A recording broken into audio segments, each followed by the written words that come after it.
What's up, dudes? We are live, man. We are live. And I've added some extra bells and whistles.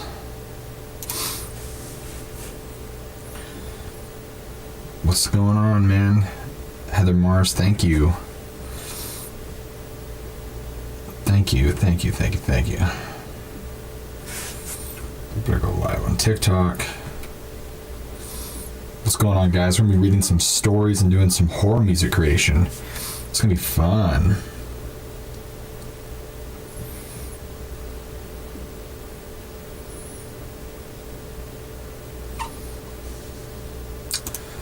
Alright, I want to make sure that this is working as should be. What's going on, guys?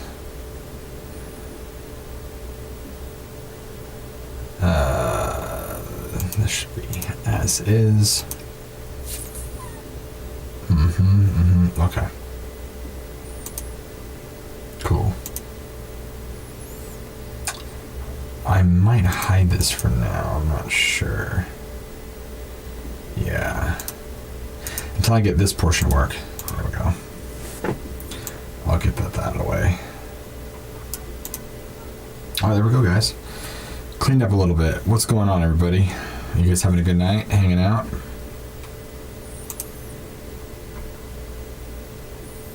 We're going to be doing some stories, and we're going to be doing a little bit of music. So it'll be fun. What's up, Smith? Same old, buddy. Same old. So we're going to get into some scary stories, man. Let's see if we can make this happen. I hope so. Alright, let's see what we can do here. How's it going, Lynn? Oh, thank you for the roses. I appreciate that. Just having a night. Well, that could be a good or bad thing. You guys also need to make sure, if you let me know if like the audio gets funked out at all. And let me know how well you can hear me, because I want to make sure that that's okay. That's pretty crucial.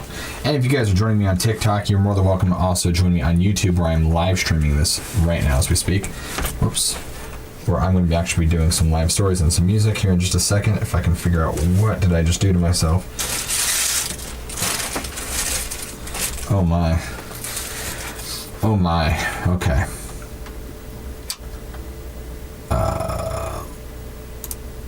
Let me go ahead and make sure all is good, which it seems to be the case. Alright. Just want to make sure. Okay. How's the... let's change that.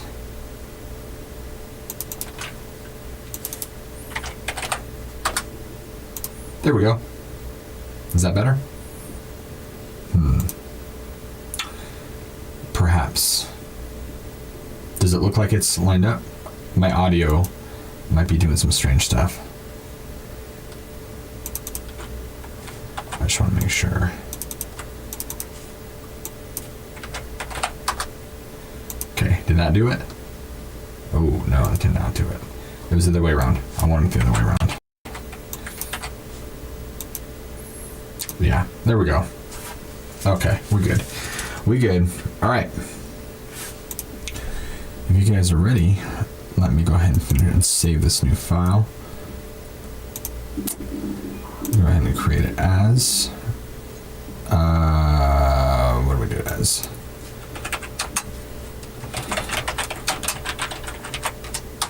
Okay, I want to make sure that you guys can hear me clearly. Which it seems like you guys can. That's a really good thing. It's good. What's up, Kevin? Daniel Dotson, it's good. Thanks, guys. How's it going? I'm currently just waiting for this to do its thing. Okay, stream looks good. Yeah, everything's going great. How about you guys on TikTok? How you guys going? Awesome. I love it, Lynn. I love it.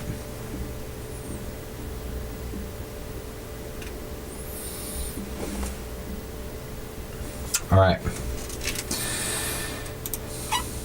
So we're going to be doing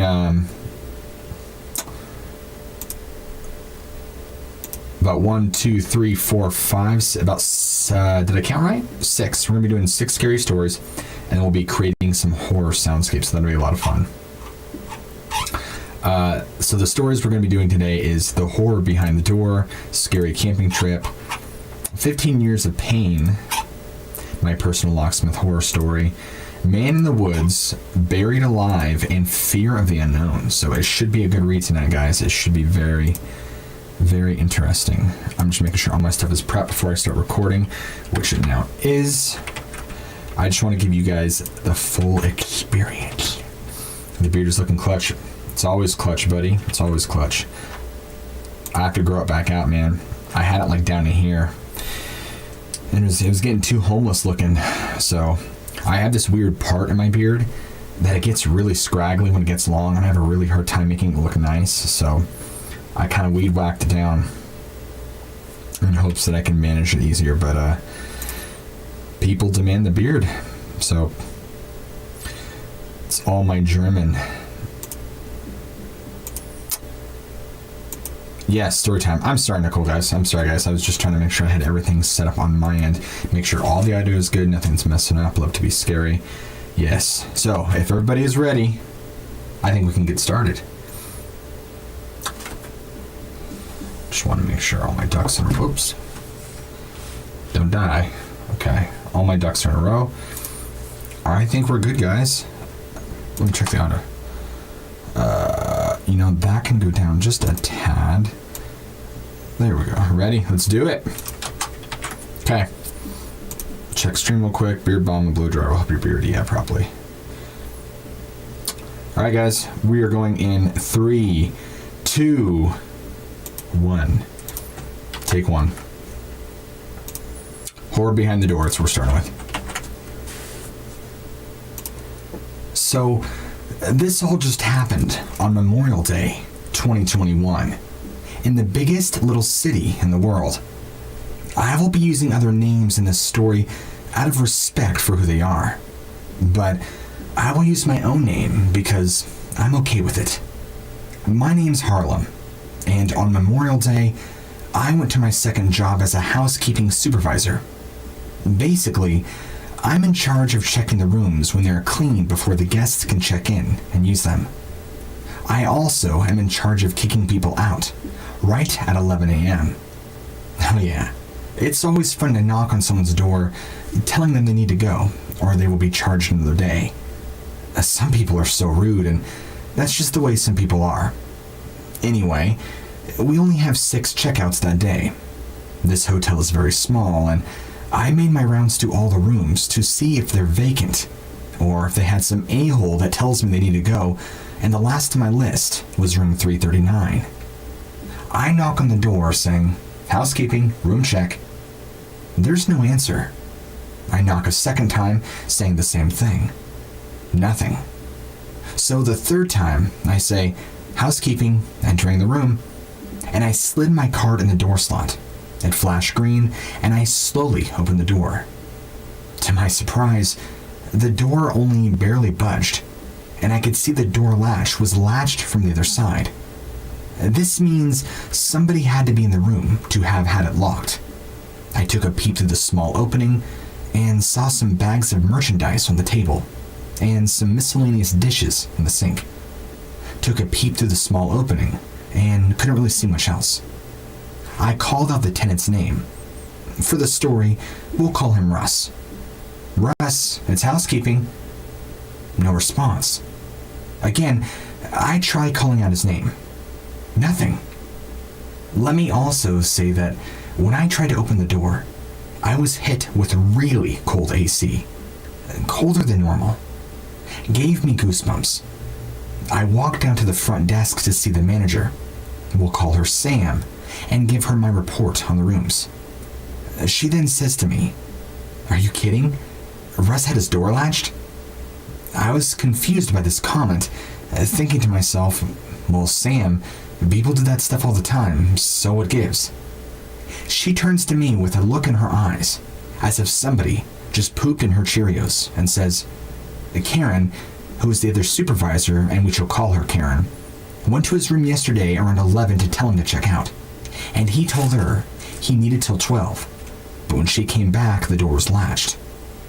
I thought about this for a minute, thinking to myself, so this guy is either really paranoid, or there's something really wrong here. She then darts off towards the maintenance room, motioning for me to follow. As I did, and then grabs this tool that looks like a carved meat fork and tells me to go with her up to that room. When we arrive, she announces herself as the manager, coming in the room, slid the car door to open, called his name. She then explains to me that the tool she had was a tool that would actually pop open the bolt on the other side, so we could enter. In order to do this, you need to have the tool in place though, to crack to fit around the latch. Pull the door towards you to slam it shut, and then at the same time, push the tool forward. I hope that made sense. Anyway, my manager is like 60 plus years old, and has a hard time even lifting a coffee cup. So, I just had a feeling she wouldn't have had the strength to do it at all on the door. I offered to try it, as there had been 34 minutes of her trying to get it. She says to me, "No, Harlem, I'm the manager. I'm the one who does this." Power trip much? I was blown away by her comment and her utter sassiness. She was giving up, so I offered another way to open the latch by using twine. She agreed to try. So we go to the maintenance room and looked for some.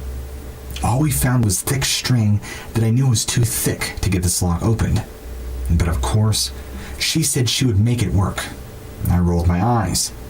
There we are, back up to the room again, and I explained to her how to do it, so the latch would pop. Of course she wouldn't let me show her. She was on some power trip, and she tried for 17 minutes and failed every time. Once again, not letting me try, though I knew it was not going to work, being that thick. She then scoffs and takes it off. I'm standing there, wondering, "Lady, what are you doing? Where did she go?" Again, being hit by that ice-cold AC through the crack. She comes running back about 7 minutes later and has that same tool again. And I'm thinking, good, she's finally going to let me try. Well, I was wrong. She tried and failed again for a good 9 more minutes. Finally, I was so frustrated with the whole situation, I grabbed the tool out of her hand and yell, "Look, I don't care about your damn power trip right now. You can't open this door and I'm going to try myself." She glares angrily at me but stands aside. I put the tool in at an angle, going downward about halfway. Then, as I slide that in slowly, I take the door handle and slam it shut towards me, and shoving the tool in the rest of the way. I heard a click, and she pushes open the door and dashes in there. So, the way the rooms are set up, the first area is a small kitchenette, which is next to the bedroom as you're walking forward. It's all in one room. No walls except to the right, there is a bathroom. She scrambles to the bed and tells me he's not here. Well, clearly he's not in that room, but anyway. I look to my right to see the bathroom door closed. So let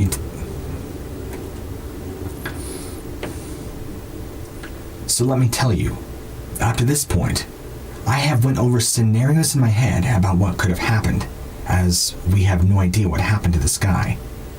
As I reached and pulled the doorknob, chills and shivers went down my spine. As I opened that door, I saw a sight I've never seen before in my life. The gruesome, bloody body of a naked, late 40s Hispanic man was lying face down on the tile next to the toilet. A huge, jagged knife laying next to him. Sam is screaming like a lunatic, yelling that he's been murdered. Oh my gosh, I can't believe this. As she does, she turns around and pukes all over the kitchen sink in the other room. And here I am, looking down on this lifeless, bloody body. And of course, I'm always the type to analyze everything. I could see clearly that this man was not murdered, nor did he die unexpectedly, but he had killed himself. Under his left hand, you could see the biggest gash going from just the bottom of his hand down about halfway on the inside of his arm. There was flesh seeping out of this area, and blood that was dry. I quickly get on my phone to dial 911, and as I'm talking to Lucy, is what we'll call her, the operator, she asks me a series of questions about the victim, which I answer them for her. Side note, she'd even asked to give mouth-to-mouth to the victim, in which I refused on the grounds and said, "Ma'am, he's dead. I can just see that by looking at him. Nothing's going to bring him back. Plus, I'm not really comfortable giving mouth-to-mouth to a corpse. That's way over the top for me, and gross."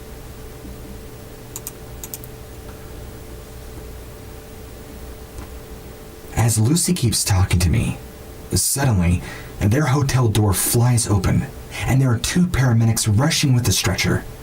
This whole time, by the way, I kept hearing the old AOL sound, "You've got mail," coming from the old open laptop that was on his bed. Didn't think anything of it at that point, but use it later in theory. The paramedics are asking us both the same questions as Lucy was, in which we answered. The male paramedic told us they'll take it from here, but cops are on their way, and we need to talk to us. Before leaving the room, I noticed a few things besides the laptop, with the notifications every 30 seconds. The peephole was covered with a tissue. There were no clothes anywhere in the room. That was super strange.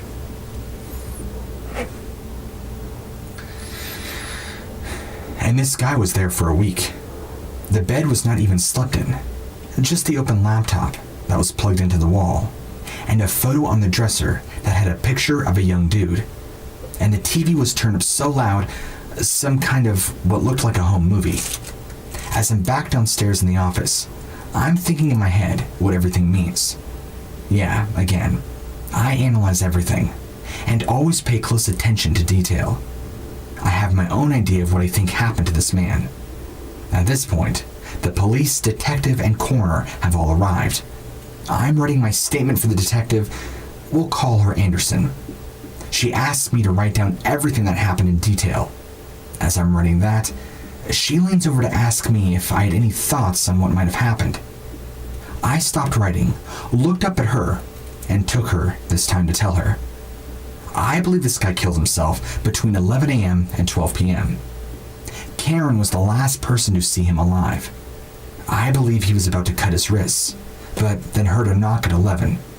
He opens the door. It was Karen telling him he had to go check out. This interrupted him. She came back at noon, and the door was latched, and the peephole covered. I think at that time, or very shortly after, he took his life. Karen did not go back to check on him after noon, because of that hotel. They extend you for another day most of the time. And I guess he was a regular who stayed there a few times a year. I believe he turned down the AC to the coldest setting because the body would decompose. Because the body would decompose at a slower rate with less smell. I believe that the man in the photo of the young dude might have been a son or a friend, maybe a family member that he wanted to say goodbye to. And the TV was turned up loud as well, closing the bathroom door to drown out the sound of him screaming as he plunged the knife into his veins. I believe that he was kneeling, maybe to pray or something when he did that, seeing as how there wasn't any blood coming from his head. If he had been standing, he would have smashed his head on the tile and bathtub. And as for being naked, well, some people believe that the only way to leave this life is like the way you came in. Born naked, die naked. Maybe a purity thing. I'm not really sure. And I believe this was planned. He didn't have any toiletries with him or clothes. And lastly, the AOL mail notification on the laptop, I believe, was because this guy typed a suicide note. Probably emailed it, and the people read it, trying to get in touch with him. I told her I also ruled out murder based on the fact the doors latched from the inside, and the room was on the 3rd floor.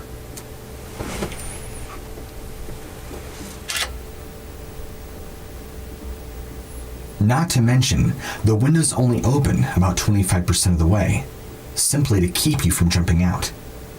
The detective looked at me with a mysterious look and said, "Well, I think you should be doing my job. You're surely onto something." She said that she would keep me informed and that the case was ongoing until the coroner would make his final decision. Asked me if I needed anything. I told her I was okay. I walked out of the break room where she had been questioning me and Sam and came up to me and asked if I was okay. I told her yes, but that I wanted the rest of the day off. She agreed. I'll probably never know what really happened to Russ, and again, everything I said about it and how it might have happened is just my thoughts. If anybody else has anything, please share your thoughts. I'd appreciate it. Lastly, I'll leave off on this. The way I feel right now inside, I can't explain. And I could not sleep last night because I have all these thoughts in my head about what happened. Not to mention the gruesome scene I witnessed. I know in time, things will be easier. But for a while, I'll have shivers when I open up the bathroom door in a hotel again. Thank you all for reading and listening. And to Russ, I hope you found peace that it seems like you so desperately needed. I'll keep you all updated on the outcome. First update. So far from today, June 1st, 2021, I was informed today that the photo was his son, who will be flying up on the 2nd to collect whatever he brought with him, and his car. Also, there was a suicide note sent to 5 people. Details about that and what it said were not shared with me personally, as I don't think I'll ever know what it said. That truly is a Memorial Day I'll never forget. I'm out. Harlem. That wasn't even a scary story. That was just sad. That was just sad.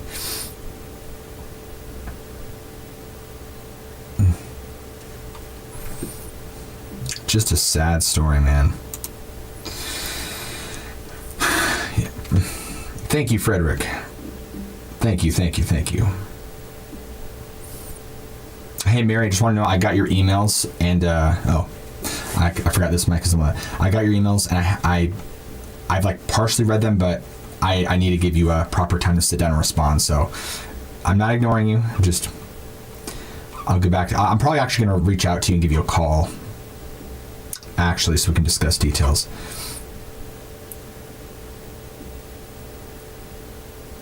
Wait, the use of the tool. Why? Oh, I don't know. Sometimes I'll read stuff and it's funny. Where'd you get that story? This is on a Reddit thread called Let's Read.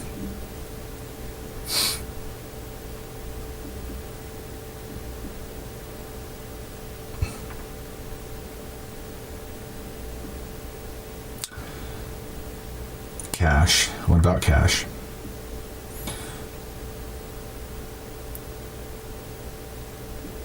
Whore behind a door. No, it wasn't. It was called The Horror Behind the Door. Horror Behind the Door. Oh, gosh. Thank you, Tisha Gilkey. There's more coming, guys. More stories coming. Thank you.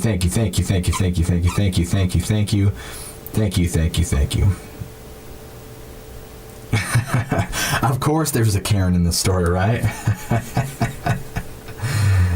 Oh man, I know. Yeah, I was chuckling to myself about that Karen thing while I read the story. I was like, don't laugh. You have people watching who don't laugh. This is serious.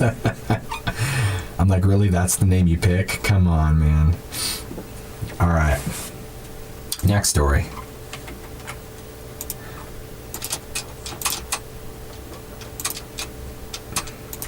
Thank you for the ice cream, Lindbergh. Oh, is it ice cream? Oh, it's a mic.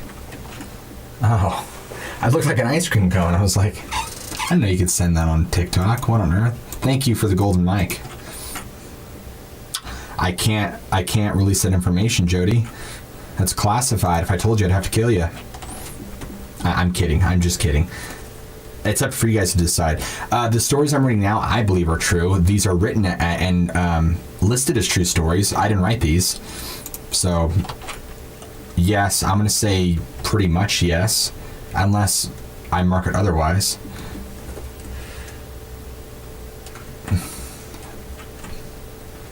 All right. The next one is called Scary Camping Trip. It's not as long, but the Karen. All right, guys, enough with the Karen jokes. My question is, who has a No wonder he killed himself. Oh, that's bad. That's a dark joke.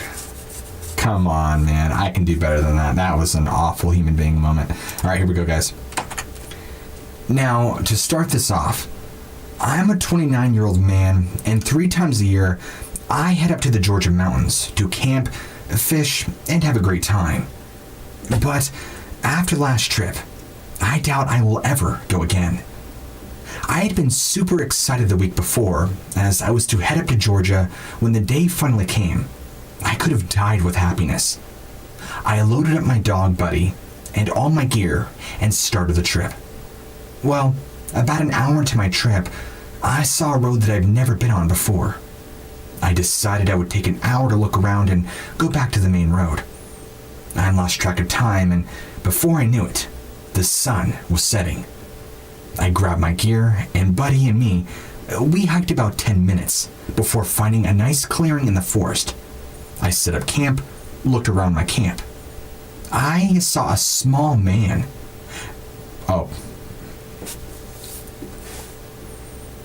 I saw a small man-made trail leading into the dark trees and decided that me and Buddy needed to walk. I grabbed my walking stick, Buddy's leash, and a headlamp, and we headed onto the trail.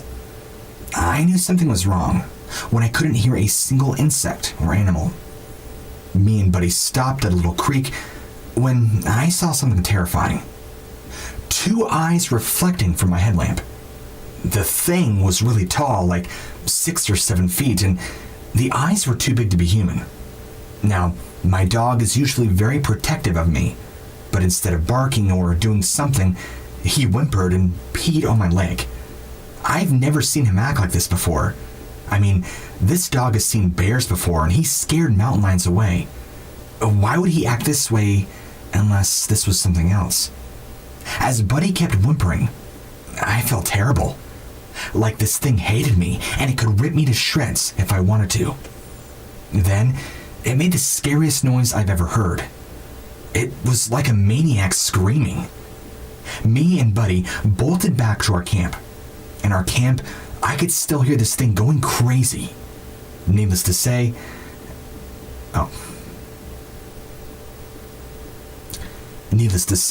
I was. It staying here. I packed up the camp as Buddy stood watch. We ran to my truck and got out of there. I went straight home and didn't sleep the entire night. Later on, I tried to look on the internet of what could have made that noise, and nothing came close. So, in conclusion, I really don't know what that was, but there's something weird in the woods of Georgia. Interesting. Yeah, run.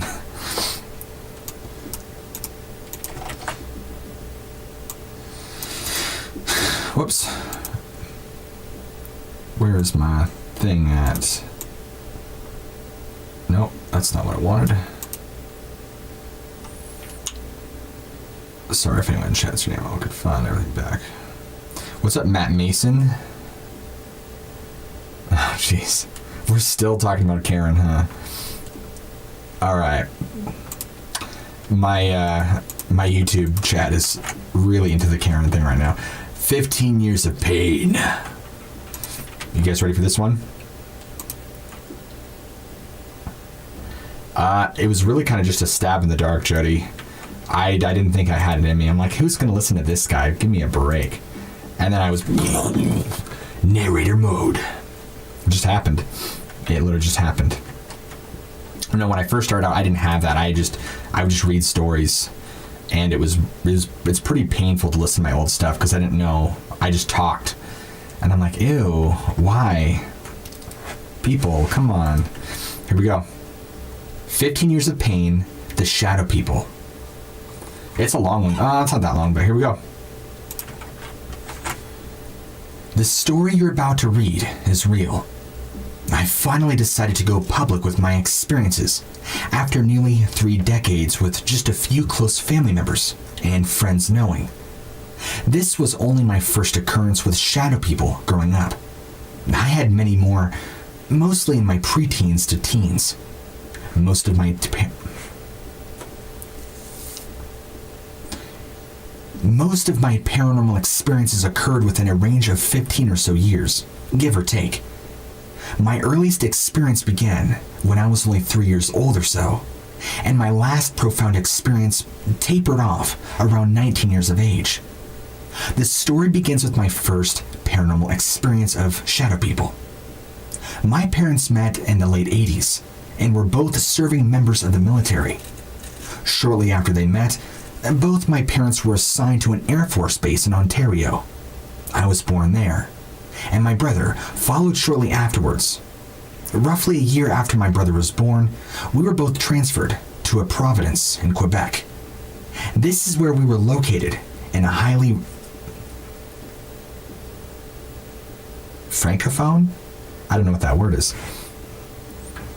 We were located in a highly francophone region in Quebec, where my father had been posted to an army base. My parents decided to buy a house in a neighboring town. It wasn't a luxury home, but I enjoyed my time there as a kid. We had a large backyard, which I spent a lot of time in.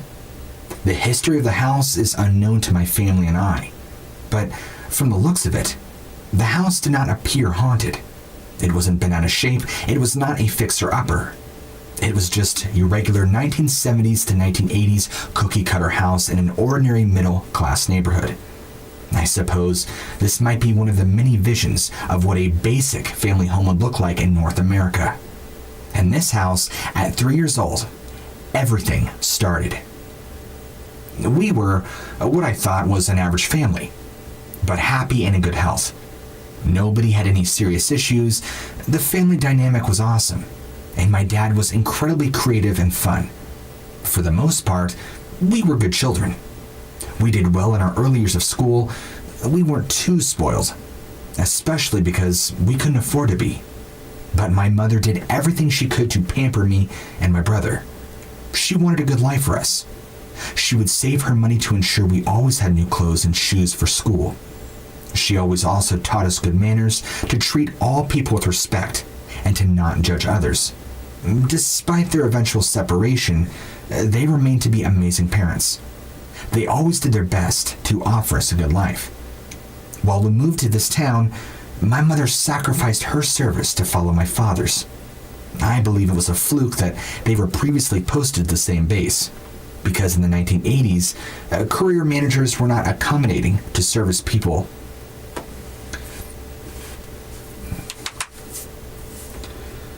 Career managers were not as accommodating to service couples as they are now in Canada. She decided to use this opportunity to raise her children and look after the home, until we were old enough to look after ourselves. Once you entered the front door of the house, there was a small square area for removing your boots, hanging your keys. There were 2 sets of stairs directly in front of you, one to the ground floor and one to the basement. Below and directly to the left, there was a bathroom, and inside the bathroom on the left side, there was a small storage space. The space was large enough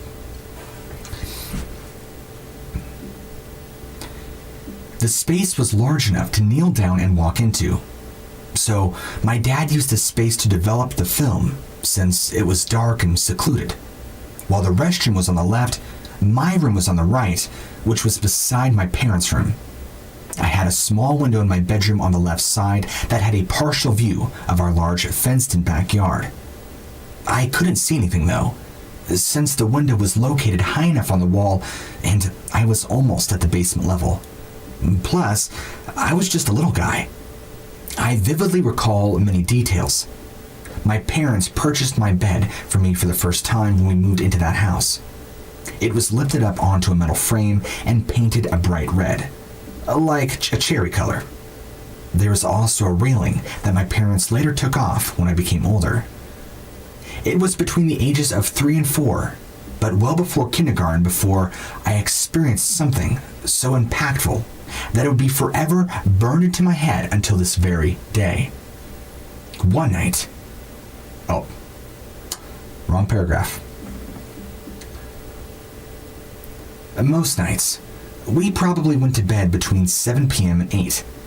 We were familiar with the routine and we followed it. We had a very regimented, very military style of discipline in our home. I mean, not only were my parents in the military, but so were the previous generations of my family, and that culture carried on. Sure, we weren't perfect kids, but I like to think we were well behaved. One night, which looks identical to all other nights as a child, except Christmas, I awoke in my cherry red bed. I could hear them talking upstairs with the TV on, struggling to fall asleep, so I lay down on my bed, looking around the room like any curious child would. I was getting uncomfortable, so I turned over to my left side, which would have been facing the door to my bedroom. It was now dark enough in the room, but I was in my room long enough for my eyes to be well adapted to the darkness at this stage. The only light I had for my room was the gentle backside of a faint porch light, and any ambient light from the moon, if any. I looked around the room, and then I began to draw my attention to my bedroom door. It had passively piqued my interest because I noticed that the area located directly in front of my closed bedroom door was unusually dark. I remember being able to look at the surrounding walls, but not that specific area for some reason. I kept watching the black mass, and I would look away a few times, still looking around the room. I looked back at the door, and in the confusion, saw an opaque black figure in the outline of a person standing right there. It was probably about 8 or so feet away, give or take. I wasn't initially scared, and instead, I think I've kind of giggled, thinking it looked like a person, and that some object in my room was obviously creating a very telling shadow of a humanoid. I kept looking into the shadows, but I began to realize that something seemed strange. The shadow itself was not on the wall. It was off the wall, in the room, standing like a person, opaque black in color. No light seemed to come through it or be emitted from it. It was not transparent, it was not translucent. It was a deep black hole. I'm talking black. I was still confused, and I didn't put too much thought into it. So I kept gazing. In one moment, I was relaxed and intrigued as to what was causing this image in front of me. But in the next, I was struck with paralyzing fear as I started to see the figure move towards me. It wasn't walking like a human or something I'd even recognized on the planet at that moment in my life. There were almost no features. There was no face, but I could clearly discern the shape of the body, arms, legs, and so on. He, or it, resembled a man. When the shadow approached me, it didn't do so by walking. There was no fluid human-like limbs moving around in a human-like, even Earth-like fashion. This shadow would vanish and then reappear a step or two closer in just a moment. As fast as a shutter can trigger on a camera. I didn't stop looking.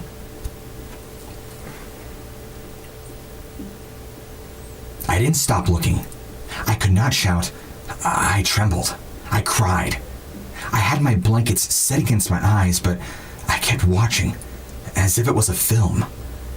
It continued to move itself towards me, disappearing, reappearing, disappearing, reappearing, until it or he stood right over me by my nightstand. At this point, I was petrified. I couldn't do a thing. With the speed, I threw the blankets over my head and buried my face as deeply as I could into the pillows and blankets, without suffocating. It never left. My eyes remained closed, but it made no difference. 3 of these other shadows were penetrating their way into my mind, even though my eyes were sealed shut. These shadows were morphing vividly into horrifying faces, shapes, and grotesque images, all with the purpose of causing overwhelming fear. I could see them in my head with my eyes closed, and they were clear as day. It was almost like they were telling me, "You can't hide from us." I felt like them taking great pleasure in my pain and torment and fear. It was dark and sinister, and I could not get these figures to leave. I felt trapped, like a deer being surrounded by wolves. I could no longer bear it, as I knew I had no place to hide.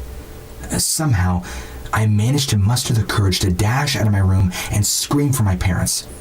I remember running up the stairs to the living room and tipping on the way as I shouted, "Mom and Dad, I have a man in my bedroom." Emotionally distraught, weeping, trembling, hyperventilating, trying to breathe.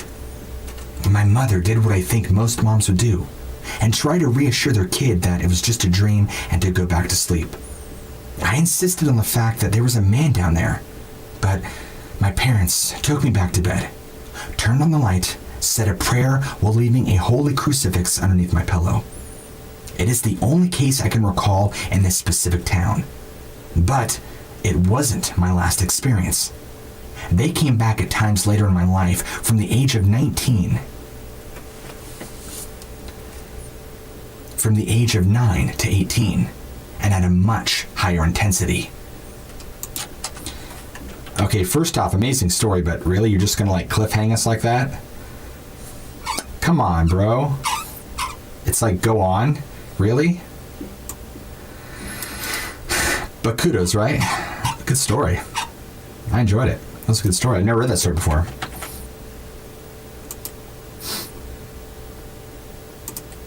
I feel like we were watching a movie, we just got to the good part and just and bro, come on.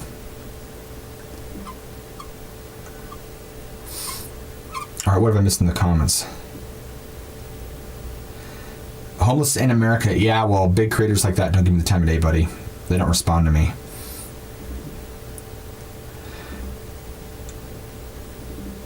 Francophone. I said, oh. See, there's some things I never knew. Punch it like a Kool-Aid man, smash through walls.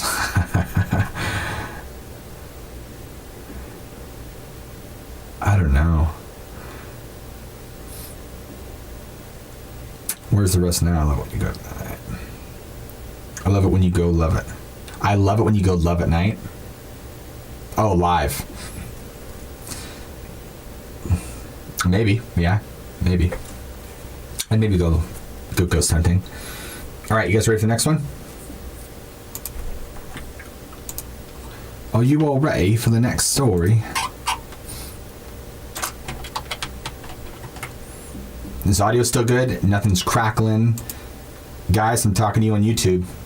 Everything's still good. Nothing's crackling. Nothing's funking out. I don't want any audio cutting out. So cool. Thumbs up, man. I love seeing the thumbs up. Awesome possum.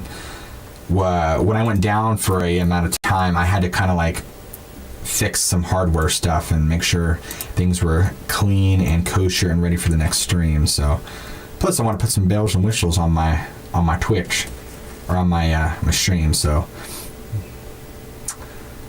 yeah. Okay.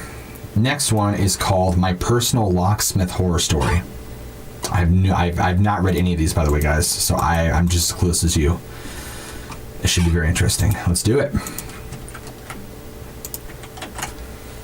And this story happened to me around 4 years ago. And when I think of a scary experience, it's this one. I've been listening to the podcast for a while now and decided it was time to share. Around this time, I was 7 or 8 and I can't quite remember. I was with my sister, who was a year younger than I. We were going to sports practice and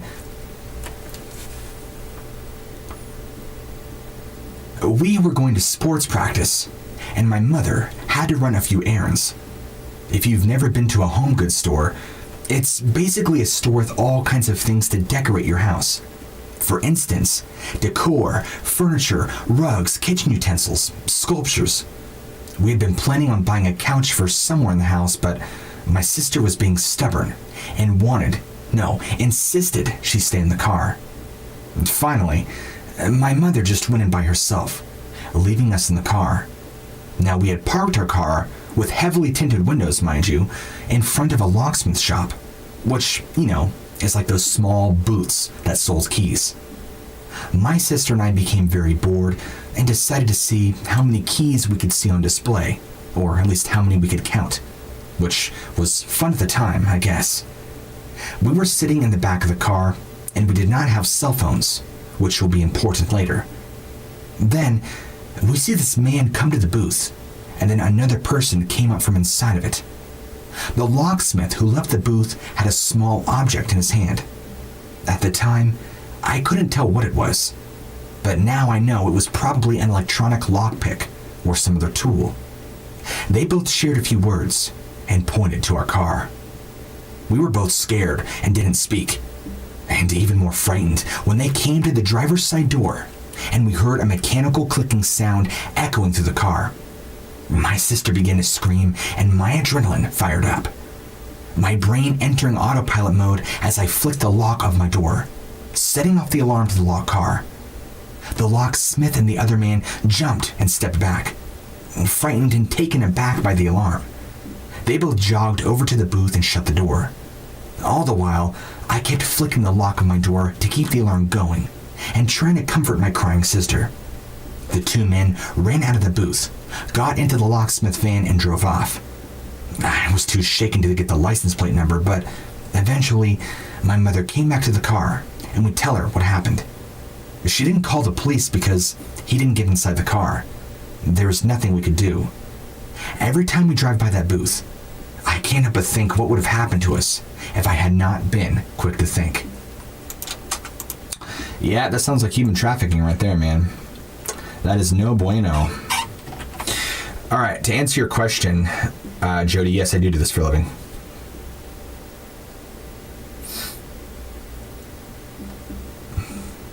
I do it. I do it for a living via YouTube. What kind of mic is it? The one that you guys are hearing me on YouTube is this guy right here. Let me see if I can actually pull up my thing so I could. It is a. Oh wait. This one. Wait a minute. Yes, I'm sorry. It threw me off that I switched mics. This is an AKG P120. I think this is like $100, $120. And then this guy is an MK319. It's about like a $400 microphone. I've had this guy for a really long time. I bought, or it was purchased a while back for vocals and stuff.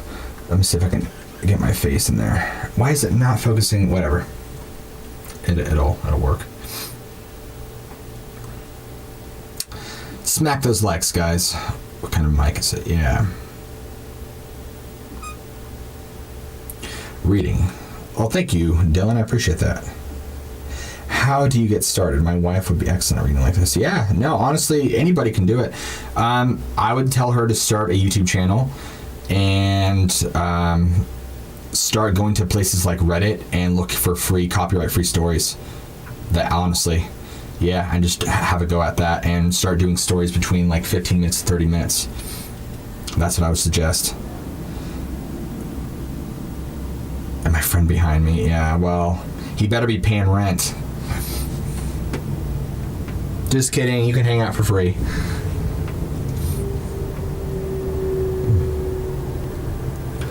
Man, try active stuff because that was what. Was it a waffle, Ryan? Was that story a waffle, you guys? Smack that thing. I didn't think it was that bad.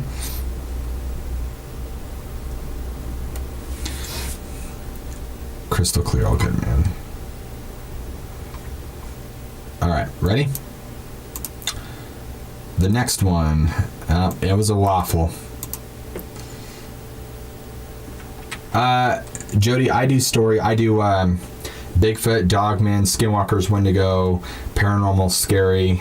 On my Unearthing Stories YouTube, I've done things like underwater discoveries and like true crime stories and like top World War II stories, Bermuda Triangle.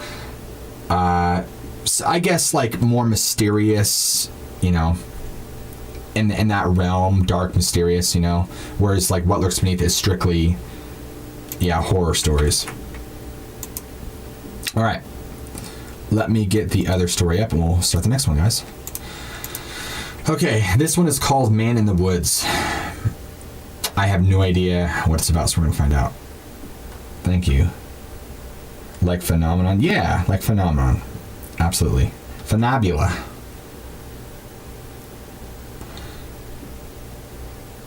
Oh, okay. The stuff I'm sorry. I didn't know what. Yeah, there we go. That one is good. Slanter Man. Man in the Woods. Here we go. Cool. I appreciate that, Dylan. I appreciate the support, man. So if you guys don't know, a waffle, if a story's a waffle, it's so we don't say that story sucked. We don't say the story blows. We just say, man, dude, that was a waffle. I don't remember who the guy was, but he came in my TikTok earlier, and I don't remember the comment he made, but it just stuck. And now it's like an ongoing thing now. So I don't want to read any waffles. We got to what? Come on, man. My thing is all funked out. Really? Come on, bro. Okay, well,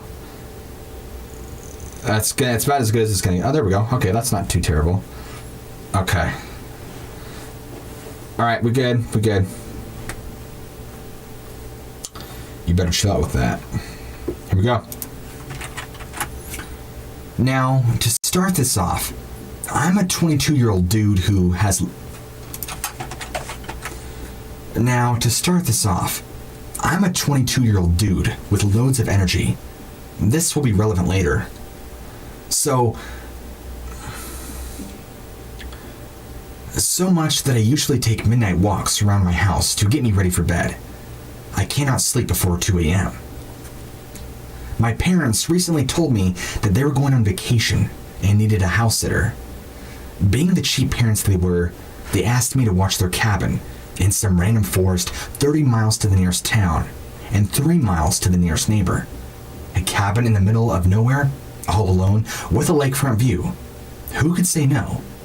I told them goodbye and wished them luck on their trip, and I arrived at the cabin and the next day. First day went well because I thought they didn't have cable or service. I was wrong. They did. I finished, swam, and ate good food. But the second day is when the nightmare started. The time was about 1:08 in the morning, and I could not sleep at all. I put my boots on, headed out in the cool night air for a little brisk walk. I walked around the house a couple of times and stood by the edge of the thick forest. Just when I was about to head back to my bed, I heard footsteps from the trees. Now, I'm used to deer being everywhere around my house, but the footsteps sounded way heavier than that of a deer. Being the curious chap that I was, I threw a rock in the thick brush to see if it would run off. Silence. At first. Then I heard something I wish I didn't. Laughing. Not from a normal person, but from someone who's insane. Then, the same rock I threw was thrown right back at me. I never ran that fast in my life. When I turned on my car and the headlights came on, I could see a bald man still laughing where I was a second ago. I sped until I reached the end of our long driveway. Then, I called the sheriff and had to wait for about an hour. When they get there, they thought I was just joking. But they checked where I told them to. They found rope, duct tape, and a long knife, and a faint, bloody trail leading to another cabin some far away into the trees. Inside was just a bunch of scribbles like a child does, and a rag covered in blood. The police looked all around and even checked our cabin, but he was never found.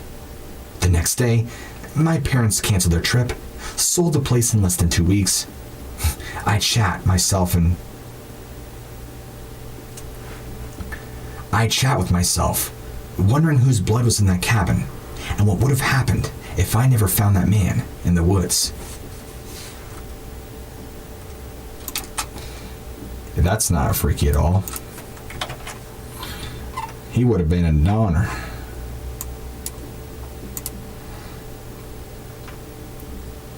Yes, this is the story. What's the story? Oh. Do you yell at the screen when you're reading along and things? No. There's just some details in stories where I'm like, what a stupid thing to put in the story. Like, what? What stories get you to that causes deep thought? What stories cause deep thought? I don't know. It depends on the story. Maybe when there's something that really like puzzles me.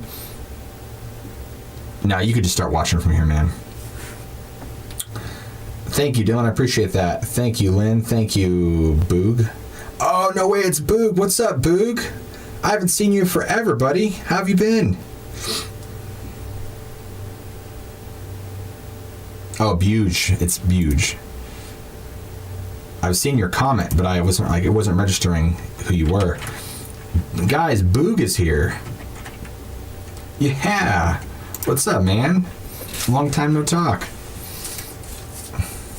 It's that guy. All right. Next one is called Buried Alive.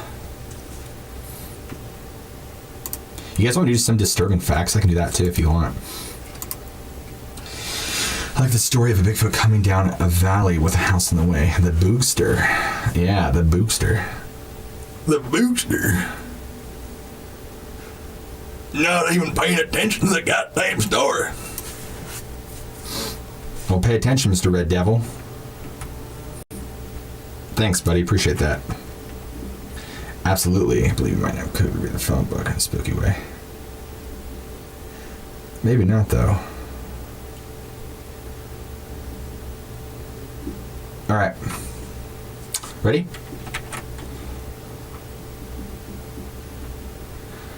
Buried Alive. Here we go. The following events happened to my father in the late 1960s when he was roughly 7 or 8 years old. I have changed the names for privacy's sake.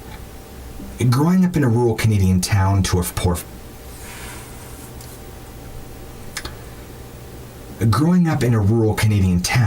poor family, my father Dean and his siblings never had much in the way of entertainment. Often left unsupervised, the 3 children were all too frequently left to their own devices, giving them ample opportunity to indulge in interesting and sometimes provocatively dangerous activities. After accumulating several injuries this way, rather than putting their foot down, Dean's parents chose a more hands-off approach. The children's misadventures became all too easy to ignore completely. On a warm summer evening, the sun still burning high in the sky, Dean found himself wandering the neighborhood with 3 of his good friends who happened to live nearby. Spending most of the day roughhousing and pulling pranks, these group of kids decided their fun just wasn't over yet, and brainstormed on where to play next. One of Dean's friends, Thomas, suggested they go play in the local quarry, as there were plenty of boulders and sand dunes to climb on. Being a year or so older than the other boys, Thomas's ideas always seemed like good ones, and they all needed to head out to the big pit. Upon arriving at the quarry, dunes upon dunes of sand loomed over them, and the group of kids headed straight for the tallest one. They all took turns climbing up, sliding down to the sand. They were having what seemed like innocent fun, and had no idea their fun was about to quickly come to a terrifying end. Atop the dune, Thomas readied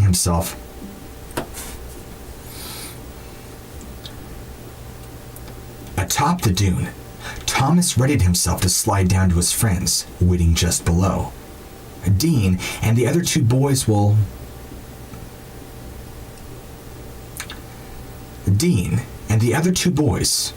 and Jason, sat on the lower part of the dune, cheering on Thomas. But as he began to slide, their cheers turned into screams of horror. With Thomas came an avalanche of heavy sand engulfing the 3 boys entirely. Unable to stop, Thomas rode the wave of sand to the bottom of the dune. He quickly realized his friends were all buried alive in its wake. Frantically, Thomas began digging through the sand. A minute passed before he could hear a faint voice from beneath the dirt. He clawed and clawed until eventually he uncovered Dean, out of breath and pale as a ghost. Having been set up higher on the dune than his 2 friends, Dean had been fairly close to the surface after the avalanche. The 2 continued to dig randomly, not knowing where or how deep Will and Jason were in the piles of sand, realizing the severity of the situation. They knew they needed help. They separated, each running home as fast as they could. Dean burst through the door to his parents' house, yelling that his friends were buried in the quarry, and that he desperately needed help digging them out. Covered head to toe in dirt and obviously distressed, his parents took one look at him, shook their heads. Rather than help and concern, he got a lecture. They didn't believe his story. He continued to beg them for help, but to no avail. Eventually, getting impatient, Dean fled the house to head back, hoping that Thomas's parents hadn't been so ignorant. He arrived shortly to find Thomas, his parents, and several neighbors digging furiously through the sand. After several minutes, the boys' bodies were found amongst the dirt, completely limp. It was too late. Ambulances came, and officers got details from Dean and Thomas. The two surviving boys never spoke again after this accident. Dean was never given any of the support or resources he needed to deal with the traumatic events that day. He lost his best friend in an instant, and has never truly found closure. That's messed up, dude.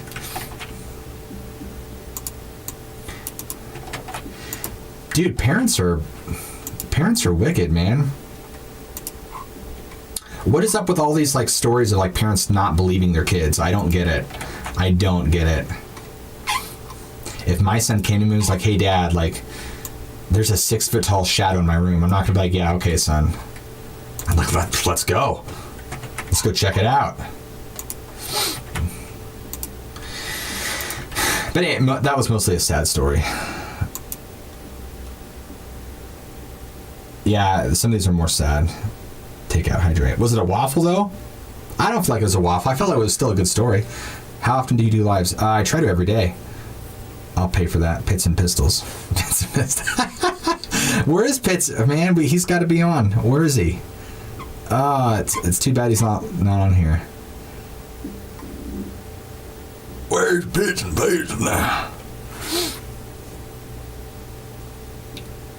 Pits and Pistols. You got it, Mr. Red Devil. Welcome, Story. Oh, welcome, McCoy. Where on your link do we go? So if you guys want to send me a story to read, just go to stories@whatlurksbeneath.com, stories@whatlurksbeneath.com, and I'll read your story. As long as it's not about two werewolves getting it on, I'll pretty much read it. All right, this last one. Thanks, Colin. I appreciate it. Welcome. This last one is called Fear of the Unknown. And judging by kind of just scrolling through, it looks to be like a water one. So maybe some sort of creature in the water. I don't know. You guys ready? Do you ever do third shift stories? I don't know what that is. Get. First time on live. Yeah. I just found your page and I'm hooked. Thanks, lovely. Appreciate it. Rain and Jesse, I think that's your name. Rain and Jesse, dude. Yes, I do. Native American. Please send them to me, man. I would love to read them. Please. I love ones from natives. They always have like the best stories because of their tribes and stuff. Yeah, please send them. Don't tell me in the comments. You can't. You like write it out for me, man. I'll read it. I'm telling you, I will read it. Send it to me. Stories@whatlurksbeneath.com, guys. Stories@whatlurksbeneath.com. Send it, please. One more time, please. Here, I'm just gonna write in here. Thanks, Tisha. Stories. There you go. Screen cap it. Screen cap it, y'all.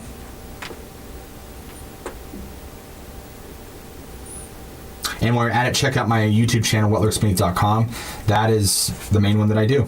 That's what I narrate stories for. No water. Not in my world. When you do no water. I want to know what we're still around this. We haven't heard from childhood. I don't know, Mary. I still don't want to do that. All right. Anyway, this is the last story. Drop it here too, Doms.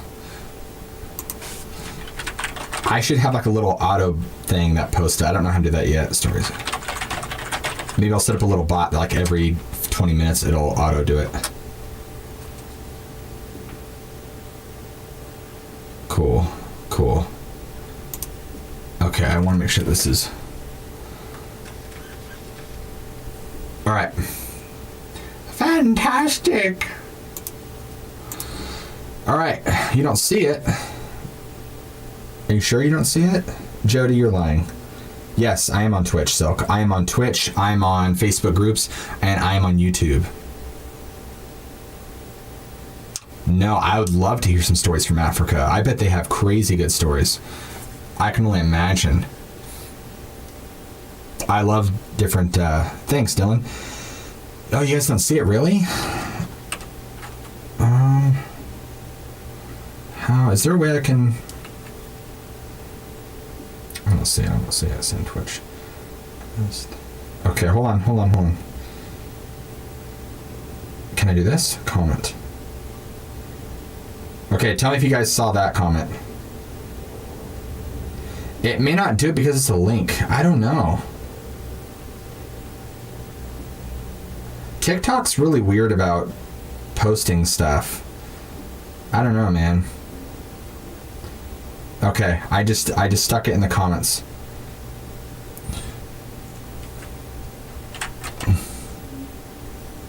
Oh, son of a gun. Okay, here.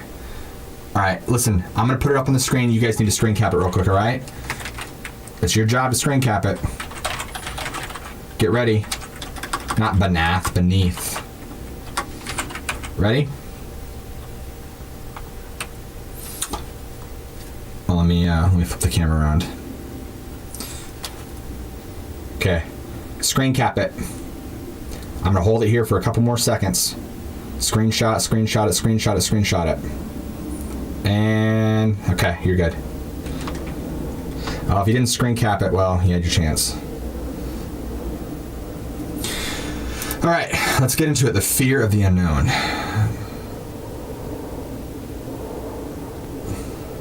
Hey, no, thank you guys. Thank you for sharing your stories with me, man. I'm excited that you would allow me to share them with the world. The pleasure's all mine. Thank you.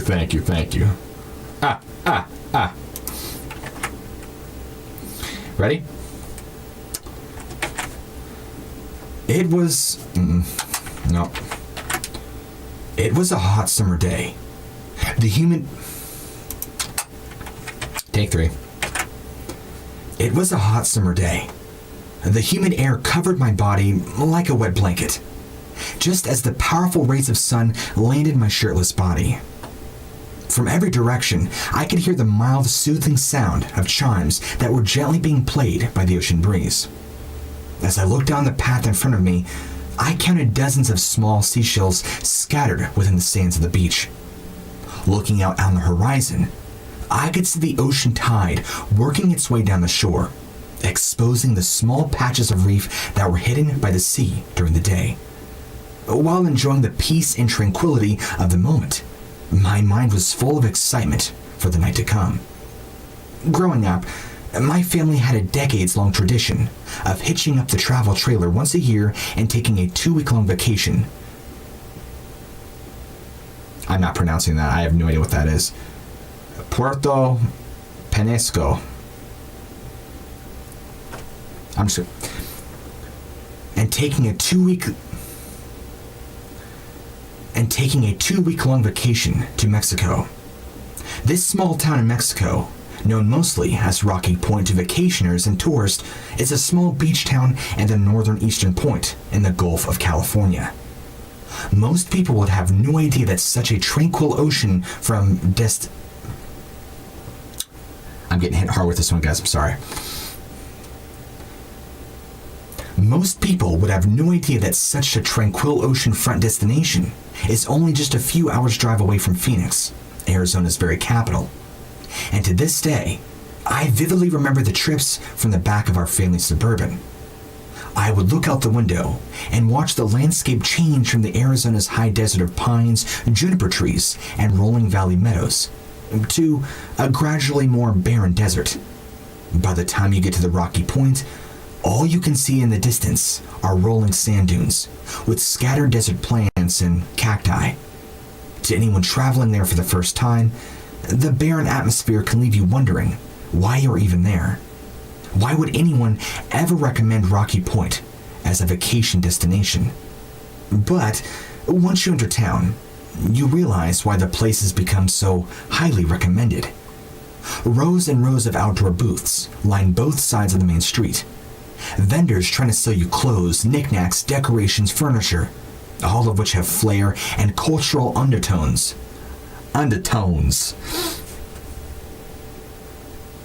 Flair and cultural undertones of Mexico's rich history. Perhaps the greatest of all, the best food that will ever pass your lips. I have always had a love for Mexican food, but sitting at a breezy beachfront restaurant, looking out at the anchored fishing boats that supply the very shrimp in your tacos, words simply do not do it justice.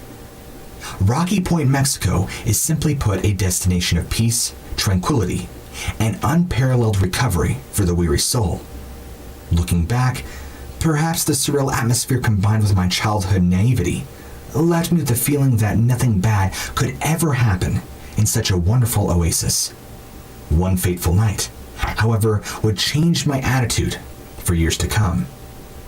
Being in my early teens, mischief was simply baked into my DNA.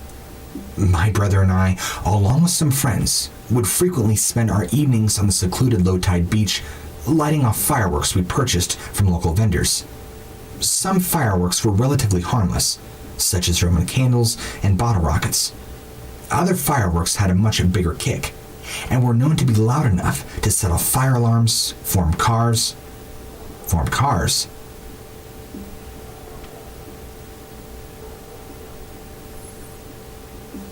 Other fireworks had a much bigger kick, and were known to be loud enough to set off the... and were loud enough to be... oh my gosh! And were loud enough to set off the alarms of cars distantly parked within the beachfront trailer park. One evening, we had just lit off the last of our fireworks and started scheming on what other antics we could employ to keep ourselves entertained. One friend had the crazy idea of taking a nighttime swim. These were known to be very calm waters anyway. Small waves, and practically no major currents. Before we knew it, we had stripped down to our swimming trunks and heading in. Now, the beaches in Rocky Point taper at a very shallow angle. Even after going out to the open waters just a quarter of a mile, I could still stand on the bottom and keep my head above water. At some point, we decided it was time to head back. At this time of the night, our only source of light on the waters were the stars, as well as the mostly full moon. On a night like this, the visibility is surprisingly good, with the water reflecting the moon's light in all directions. Despite the relatively good visibility, seeing under the water was simply impossible. As I looked down, my body to see the waterline was now about the height of my mid-waist. I had a bit of an uneasy feeling. However, it was not until that moment it occurred to me that if something were underwater with me, I would have no way of knowing it. Little did I know that my fear of the unknown was going to get much, much worse. As we waded through the water, So I need some water, guys.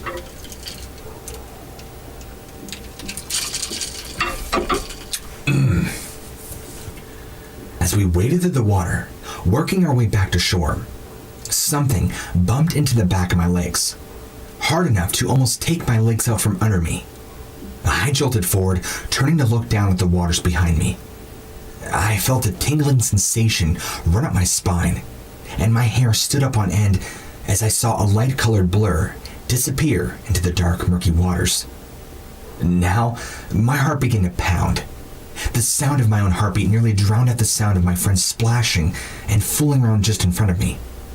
I felt a slight sense of relief as I saw the head of my brother pop out of the water ahead of me, apparently swimming under the waters he often enjoyed doing. I called out to him, "Micah, did you bump into me?" "What?" "Yeah, were you swimming underwater, or did you bump into me?" "I don't know, maybe," he replied with a bit of confusion. After nearly defecating myself in fear, I felt enough sense of relief to make it back to shore without much fuss. I did not even tell my brother or friends with us just what had happened, or what I saw. You know, as scary as the incident was, the real fear came later when I mulled over the experience in my head. At the time, I thought it was likely my brother. I thought it was likely my brother who hit my legs while swimming past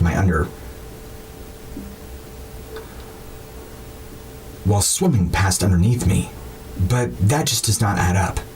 He was too far away, and when I turned to see the light blur disappear into the darkness, it vanished off to the side, while my brother pops up in front of me.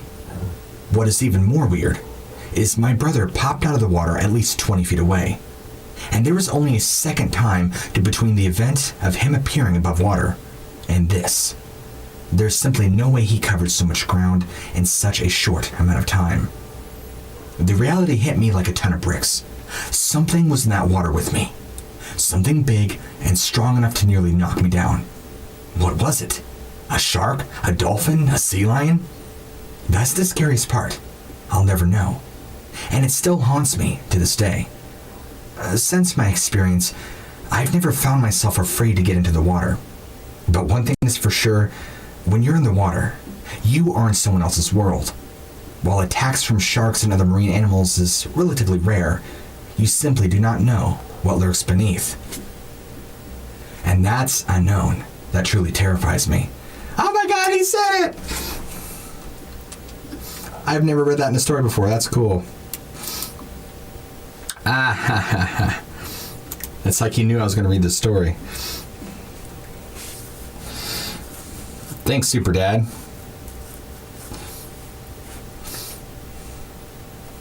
See you, Dylan. That's some terrifying stuff, guys. Yeah, I would have definitely, I wouldn't have been so brave, man. I would have, dude, me in deep water, Yeah, the ocean's pretty terrible. Like, my biggest fear, at least one of my biggest fears, is like being stranded to survive out in the ocean. And the scary thing about that is too, like at nighttime, things come up to the surface of the ocean to feed, and you're just, nope, you're just in the abyss. No thanks. No thanks. You're welcome, Ryan.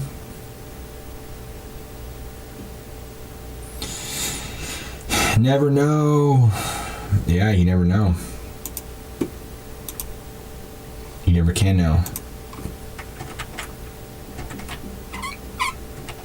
Some freaky stuff, man. Freaky dicky.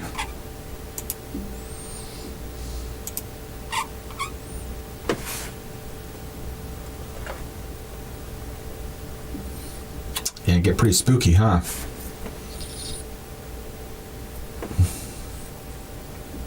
Yeah, I know, it's super creepy.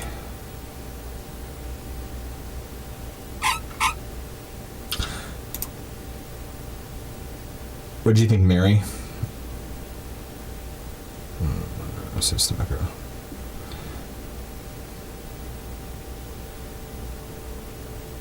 Thanks, dude.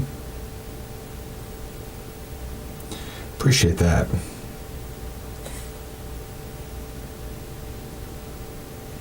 Thanks, dude. Yeah, so I'm trying to do stories as much as possible. I'm going to be doing a bunch of these tomorrow, too. Thank you. Alright, so now we're going to be doing some, except Dark Waters. I don't know if you guys have listened to Dark Waters, dude. His stuff is pretty rad. Dark Waters and Swamp Dweller, man. He's got some cool stuff.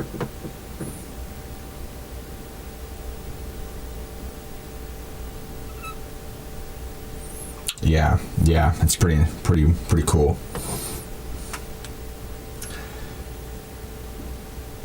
I did not go over the alien documents. Let me see. I think I got some new stories too. I don't know.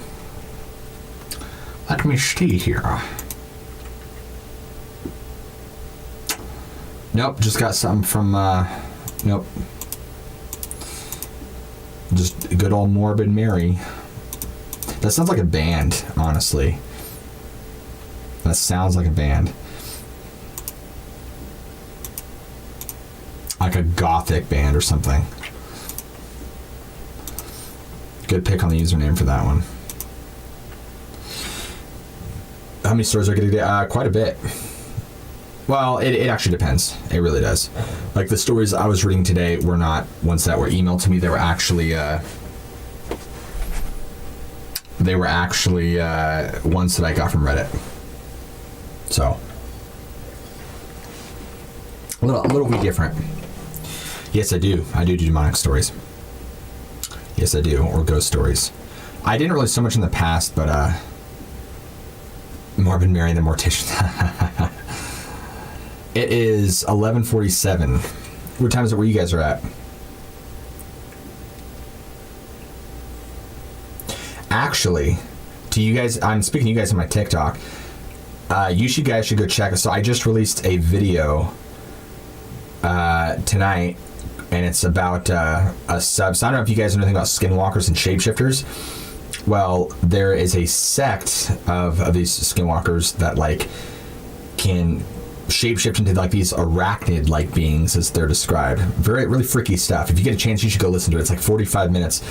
Nobody else has covered these stories on YouTube anywhere. These are stories that nobody has shared with anybody except me. So it's pretty cool. I have some special resources of places that I can acquire certain things from people. It's pretty terrifying, man. It's pretty terrifying. So if you go to my YouTube, I think this account is connected to a YouTube. At least it should be. Under Things Stories. And then if you want to go check out mine where this video is on, it's called What Lurks Beneath. What Lurks Beneath. Exactly that. What Lurks Beneath. It's a red eye. It's actually my eye, fun fact. And yeah, the story's in there. It's called Night Spiders. And that's what these beings are called. I just did it today earlier. In fact, I was on the live with this. You guys were here too, YouTube.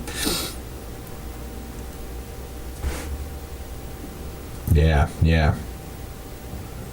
What Lurks Beneath. Have I told you guys the story? Now, some of you may not have heard it because I've only ever shared this story on my Things Stories YouTube, but it's been a while back. So I'm going to share with you my personal story before I move on to the next segment. This one, ladies and gentlemen, involves my father. And in between. Oh, gotcha. And yeah, so it involves my father. So this is back when he was 17, and he sees this entity, right? And that's basically, it's a crazy story. Anyway, okay, so I need these on right now. So my dad's about 17 at the time, and he's living in his parents' house, right? And I don't know if he was out doing stuff, where he comes home from wherever he was going, and he comes in the house and he could sense. Okay, well, actually, let me give you some backstory because there's some parts that kind of like have to add up. So he gets a call from his friend Mike, and his friend Mike is like, "Hey, come over here. I want to show you something." He goes over to his house, and they're playing with a Ouija board, and they're like messing with it, and they're like talking to something to the Ouija board, and they're asking it questions, and I think it tells them like, they're asking, what's your, just the generic questions, like, what's your name, why are you here, and it says something along the lines of like, to save Michael or whatever, and they're like, what do you mean to save Michael from? Like, what do you mean to save Michael? And it starts spelling out a word, and my dad's like, I don't know if it was going to say sin or sin something, but it spelled out something like sin, but then like they took the planchette off the board, and they're like, we're done with it, whatever, and so they put it away. Well, fast forward, I don't know if it's been like a couple weeks or like a couple days, but it's like 2-3 o'clock in the morning, right? My dad was tripping on acid hard. He's like 17. This is like in the 60s, 70s. So he's coming down off of acid. He's not really hallucinating anymore. Well, I guess he's still tripping pretty hard. But so he comes down, and the second he walks in the house, immediately he can feel whatever this was, he could feel this feeling in the house. And he's like, oh, it's here. And so he's like, whatever, right? So he goes in his bedroom, and just like this room, like the door's right there, that he leaves the door open and pretend the bed's right here. And so he's laying, just kind of like, his arms like this, facing the doorway.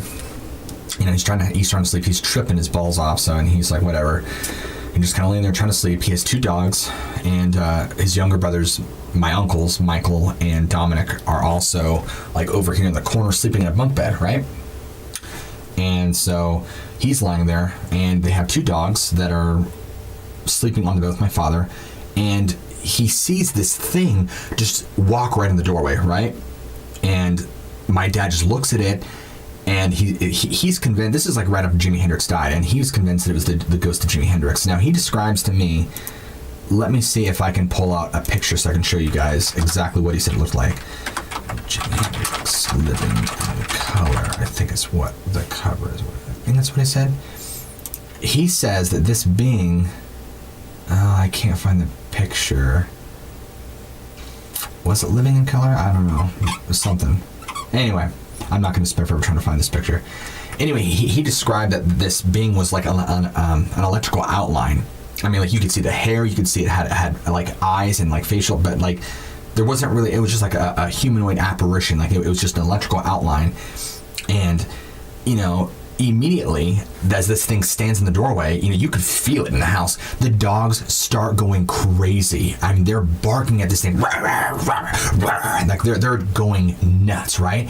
And this thing standing there just immediately just goes with its hand, and instantly the dogs go and they go running. I mean, they're fighting to run underneath the bed. These dogs are petrified at whatever this thing is. And, you know, you could be like, oh, well, you know, he was tripping on acid. Of course he would see that. No, dogs would not react to something in a physical environment if this was specifically just from him having a trip. So this thing then walks its way up to my dad's bed, right? Boom. It puts its hands on the bed. The mattress compresses down. And my dad's laying on his side. And this thing climbs up all the way up to the bed, slowly, and gets right between my dad and the wall. And so now this thing lays down right here between the wall and him, and it's like this close to him, just this outline of something. And my dad's like, you know, and this thing starts saying stuff into his ear, and the sound he described as, and my dad's like, he doesn't know. And he looks at this thing and he says, dude, I don't know what the hell you are. I don't know what you're trying to tell me, but you are freaking me out and you got to leave. And just like that, the thing gets up, gets off the bed, walks out of the room, gone. The presence, the heavy lingering feeling, gone. Right? The dogs are still freaking out. And at this time, you know, my dad's dad or my grandfather's like, what the hell is going on? Because all he hears is like the dog's just going crazy, and it's like 3 a.m. So he goes to my parents' room, he flicks in the light, he's like, what? And my dad, you know, my dad's like, sorry, Dad, you know, I came home, the dogs are freaking out, whatever. But yeah, just crazy stuff, man. Crazy stuff, dude. Yeah. Yeah. Pretty nuts. Pretty nuts. Pretty nuts. Talk about crazy, right? And I already told the story of about the possession. If you haven't heard that, go listen to it on my Unearthing Stories YouTube. I tell that in like pretty good detail. That's about 30 minutes long. If you got 30 minutes to sit down, just binge watch that story. It's a good story. It's a good story. Yeah, I would lose my mind too. It was pretty terrifying. Yeah.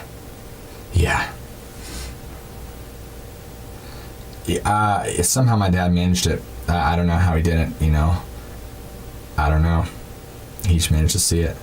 And that's... Oh, it's Pitts. It's Pitts and Pitts.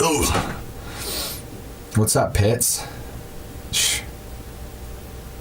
Yeah, it's just crazy stuff. There's another time too I'll share with you guys. This is when my mom... Yes, I have had paranormal stuff happen to me personally. When my mom was...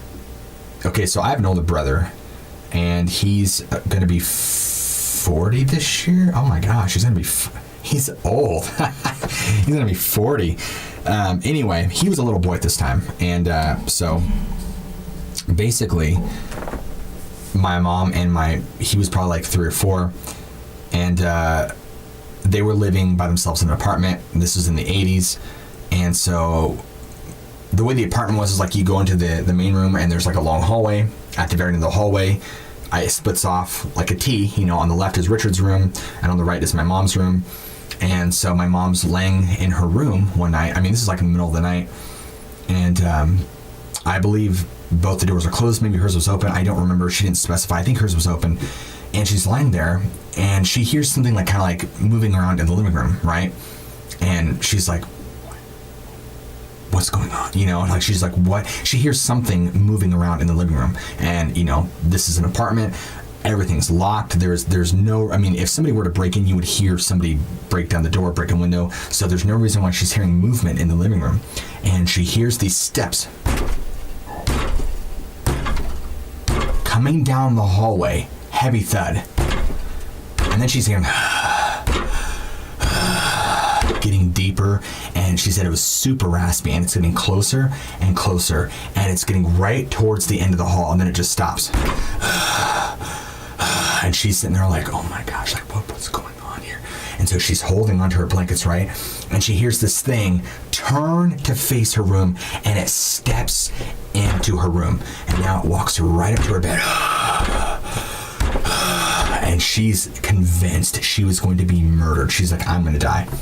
So she just starts praying, and she's praying, and she's praying, and she could hear this thing. She could feel there's something or someone in the room with her. And she's like, this is it. I'm done. And then it's just, she's prayed and prayed, done. And as soon as she didn't hear it anymore, she gets up, she flicks on the lights, nothing. You know, she runs out to the living room, she's looking around, nothing. I mean, there's no signs of a break-in. Everything is locked. All the windows are untouched. You know, Richard's room was never opened. It didn't go after him. It went after my mom. Now, interestingly enough, get this, guys. As my brother would get older, he came down with, I think he's always had it, because I don't know much about schizophrenia, but he would have these terrible, oh dude, I got so many stories to share with you guys. Here we go. I'm on a roll now. These are stories I have never told online, ever, but I'm saving it for you guys. So let me pull up my thing real quick, make sure I'm still, okay, here we go. Get ready, guys. Get some popcorn, man. It's about to get real in here.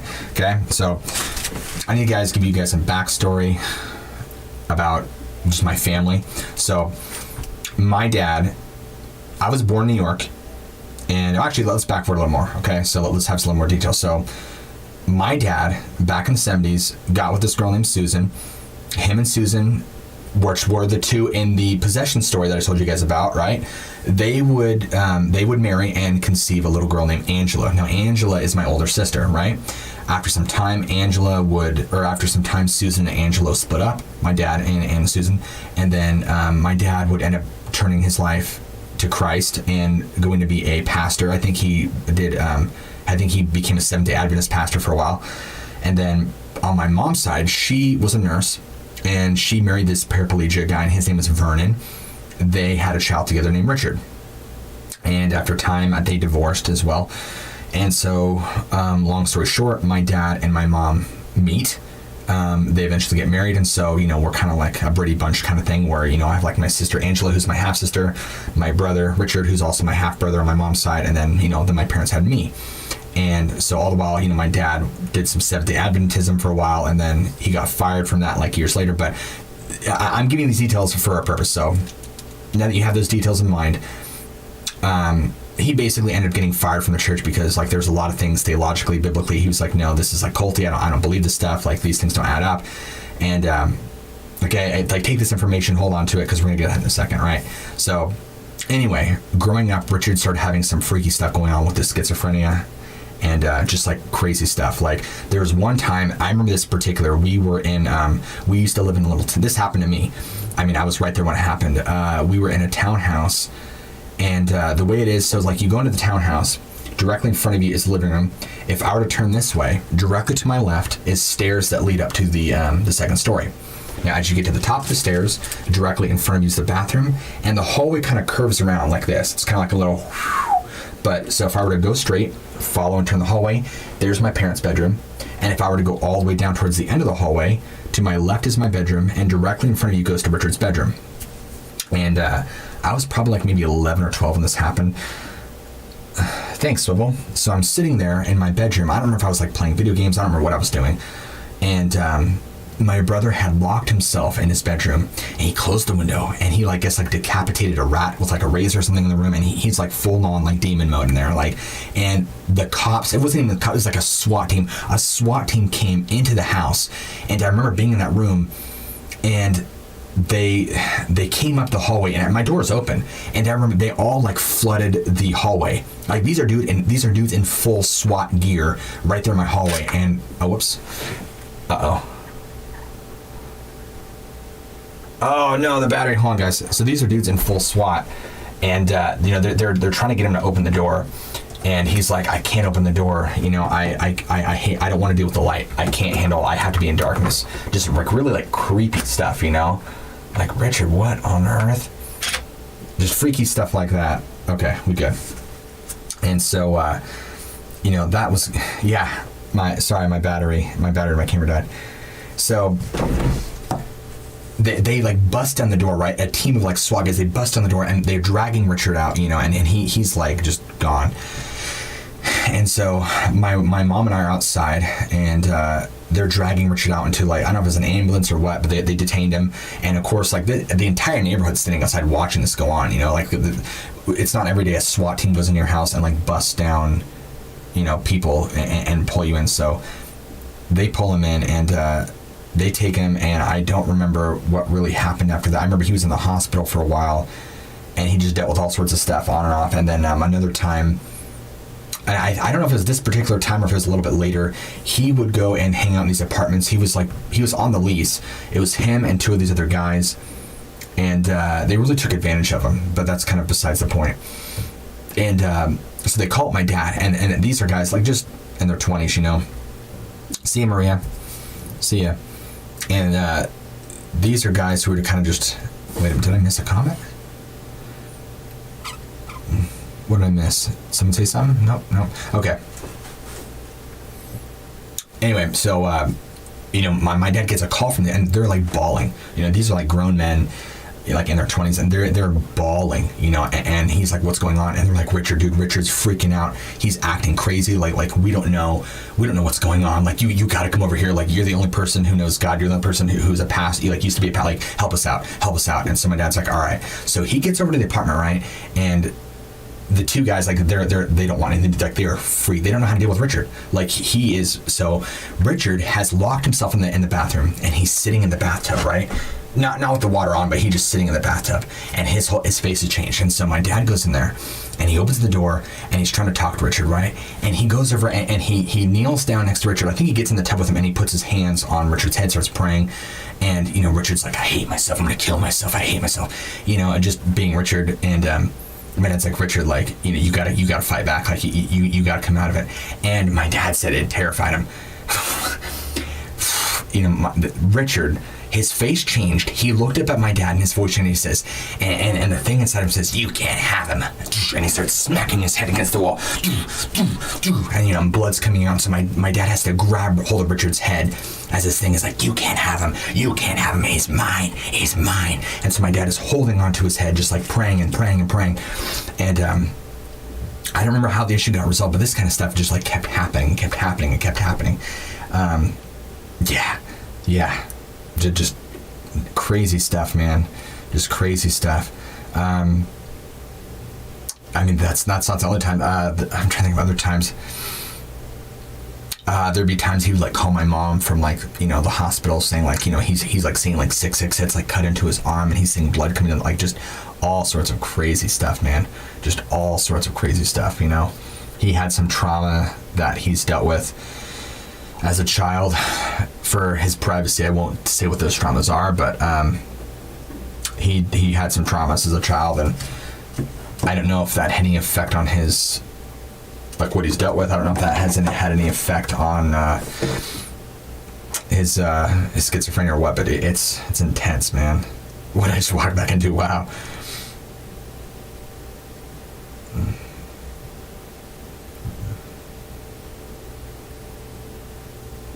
Yeah, they're different. They're different, Mary. But yeah. Hope you guys enjoyed the little segment. All right.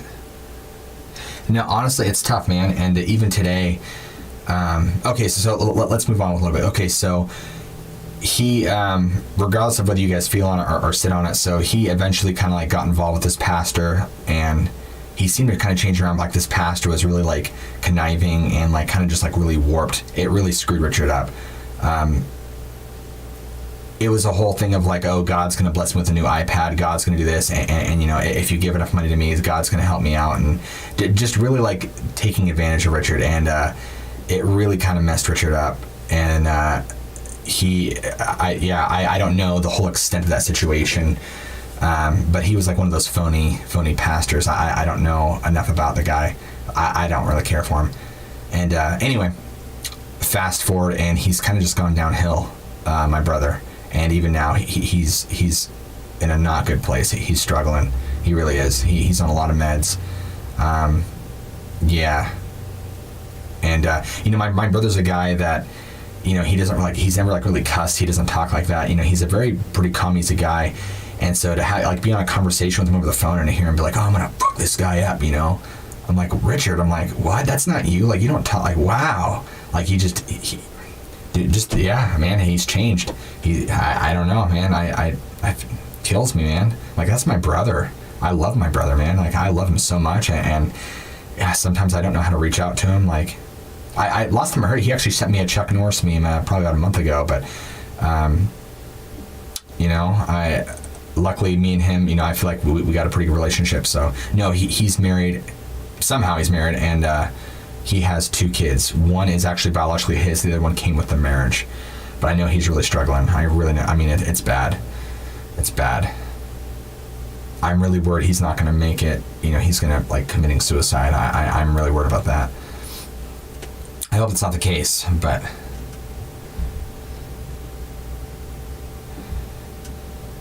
yeah, I hope it's not the case. But is Link? Yes, Lynn, it is. It is. You can check that out, Lynn.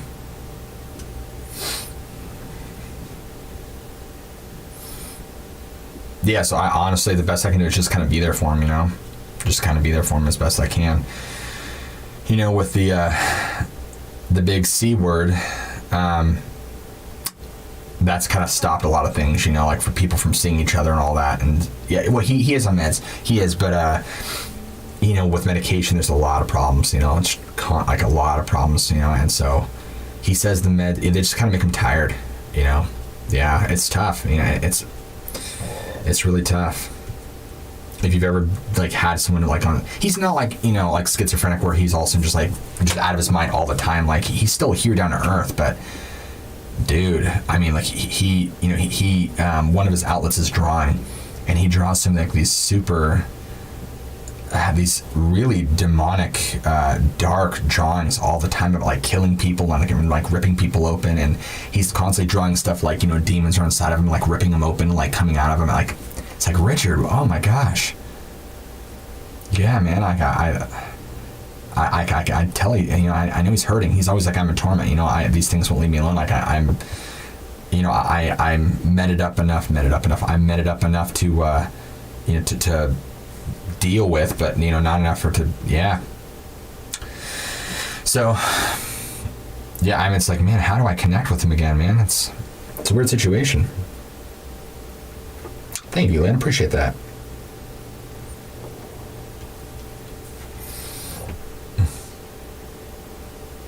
Thanks, Queen Kendall. Yeah, he might be possessed, man, honestly. With his personality change, it's weird, guys. It's so weird. Like Richard was such a he hates God now and wants to do his God. I think the pastors that he saw like really burned him out on Christianity, or really burned him out on like what he thought was Christianity, I should say. Yeah, it's really but he doesn't just like hate God. He's just a very angry, hateful person, like about everything, not just particular one thing. I mean, like just talking about a couple people who's like, I'm gonna fuck those people up. You know, like I was saying, like that's not you, Richard. I do more graphic design. I do more graphic. Yeah, I do. Yep, I agree, Super Dad. I agree. No, I do. He's really good at illustrating, though. He's really good at drawing. He always has been. And I always try to follow in his footsteps, but I was never as good as him, so I kind of turned to graphic design. I feel like that's my strong suit, or my stronger suit, I should say. So, yep. Yeah.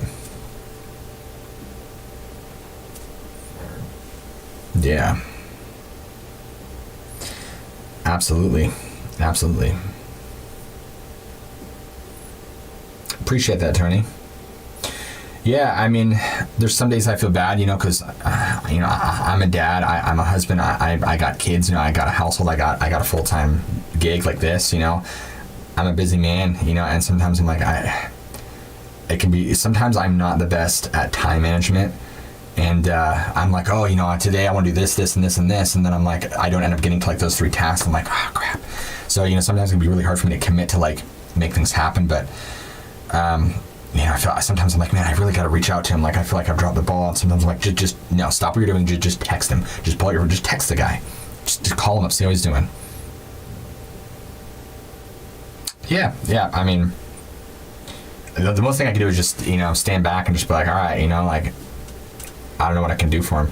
I feel bad because like right before all this stuff happened, he was like, I really want to see you, bro. And I'm like, yeah, me too. And then everything kind of hit. And so, no, yeah, I can definitely tell he's betrayed. Yeah, this is live. Well, he had another friend too, Thomas. I shouldn't be giving names, but it's not like you'll never know these people. It's not like you'll ever know these people. That was in his life, and he, I feel like, kind of really burned his bridges too. I don't remember why per se, but it had something to do with the fact that, gosh, what did he say? He did something. I don't remember what it was. I really don't remember what it was, but he was the guy that my brother's like, yeah, if I see him again in the streets, I'm going to F him up.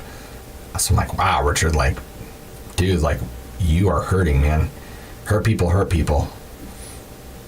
at least hurt people want to hurt people, man. Like, what is going on? Do I really believe all what? What are we talking about, Joanne? Yep. Anyway. That's very true. Very true.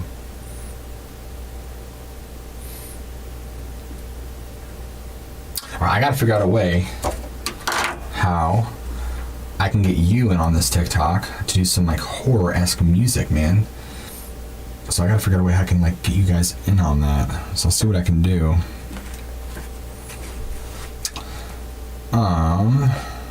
How do I do this now?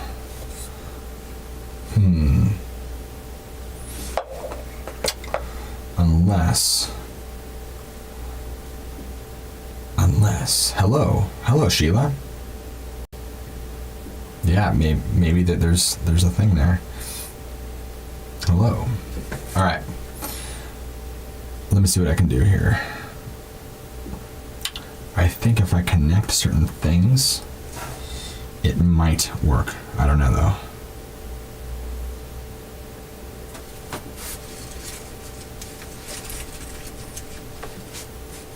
But maybe not. We'll see. Hello, Lauren. How's it going? What hat?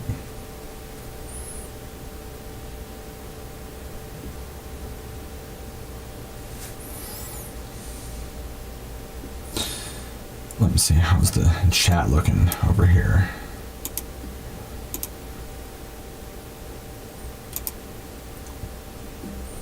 Wow. Right on, dudes. Right on, dudes.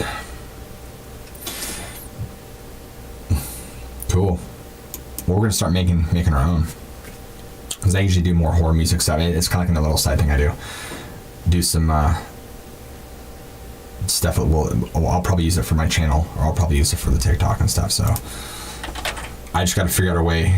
My main thing is how I'm gonna route it to TikTok so you guys can hear what's going on. I don't know how I'm gonna do that. I'm trying to figure. I don't got speakers in here, so I'm gonna have to try and route the sound. Try and route the sound now. Unless I can probably do this. It's strong. Okay.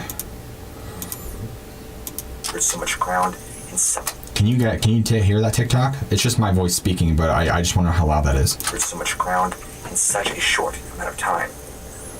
The reality hit me like a ton of bricks. Something was in that water with me. Something big and strong enough to nearly knock me down. What was it? A shark? A dolphin? A sea lion? Cool. I figured as much as it was loud enough. All right. Cool. So we are going to basically make you guys are going to help me. We're going to make a horror music track. We're going to feature it on TikTok, and we're going to be using it. I'm probably actually going to be using it for my YouTube stuff as well to have in the background. I've been the Crickets and Fire thing for so long, man. I want to kind of switch it up here. So we're going to go ahead and do a new project, and I'm actually going to swap. Hey, YouTube. Everybody on YouTube, check this out. Ready? Oh, shh. You know what I just realized? Hold on.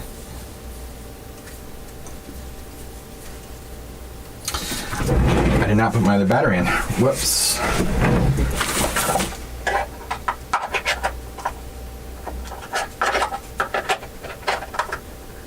Okay, we're good. All right. Let's do it.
Give me a sec, guys. I got to do this real quick. Give me 1 second.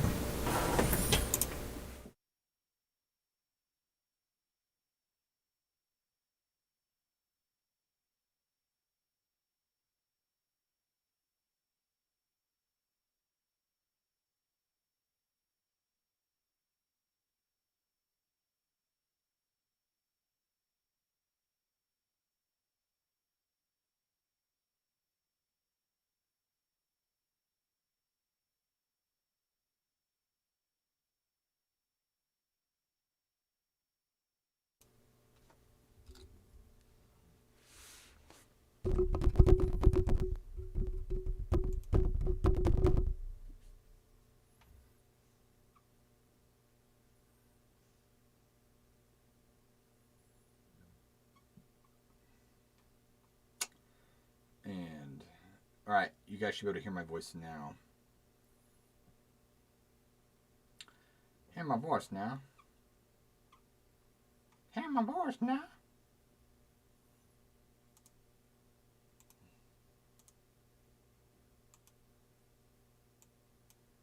What's going on here? There we go.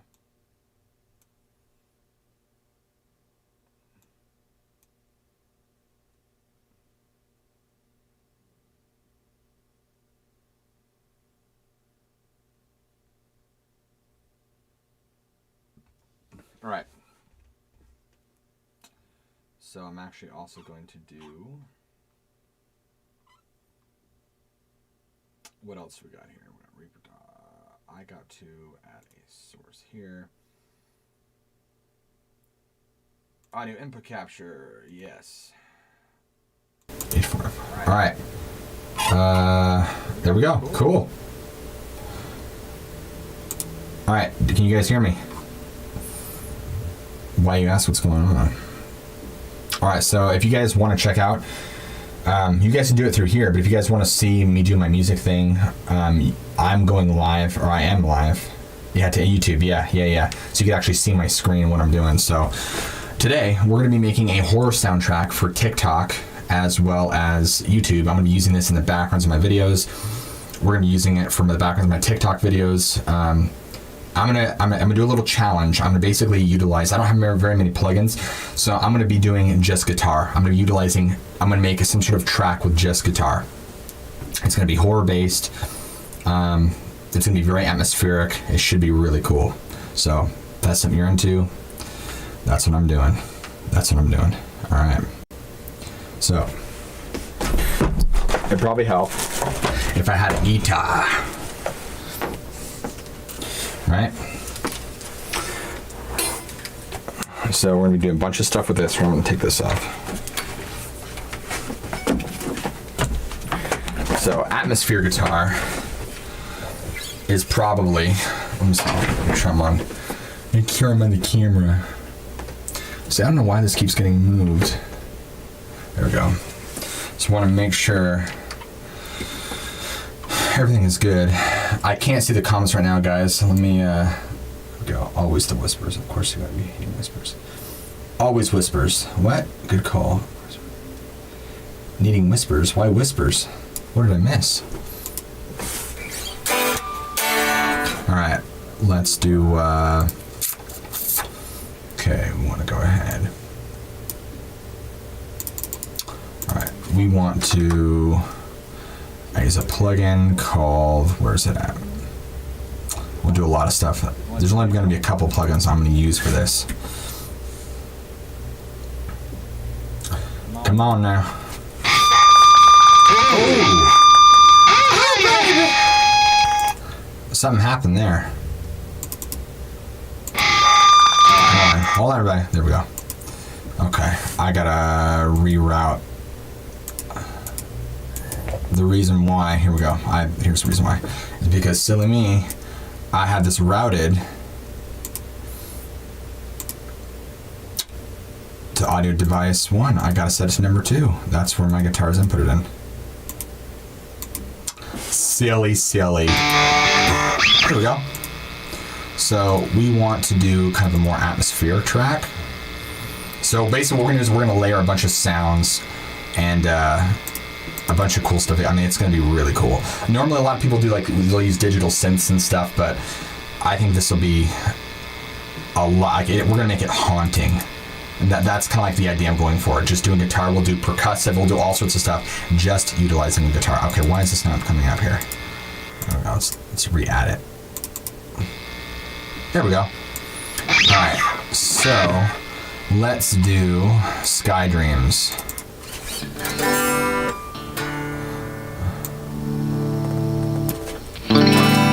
Oh, you guys are getting your eardrums blown out here. I'm sorry. Alright. Let's add some. This is just going to be our bass track here. That's cool. So, I mean, we'll do some.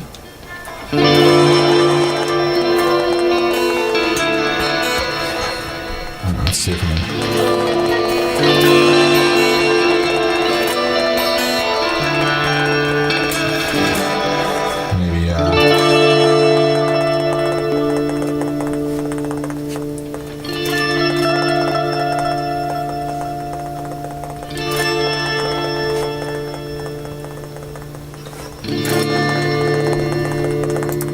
Kind of sounding a little Diablo 2-y there. Alright, so I don't need anything being times. It's going to be more atmospheric, so we're going to do something like that. Ready? And this is just, I'm just doing this off the cuff. And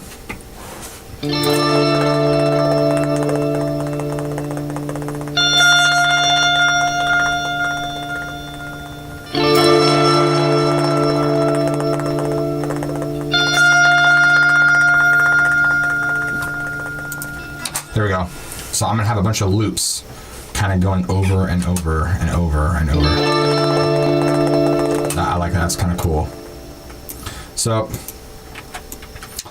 I'm gonna move this back. Actually, what we'll do, we will time it. We'll time it a little bit here. I hope this is entertaining for you guys. That's ultimately what I like to do. Scary stories, interesting stories, music production. The works, man, the works. Let's copy that. All right. We're gonna go ahead and delete that. We're gonna go ahead and let's do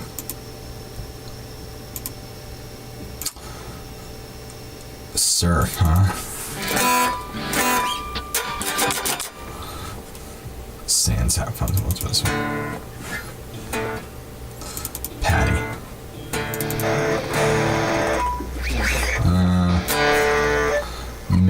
I don't really want distorted. That's not what I'm going for. No, let's do...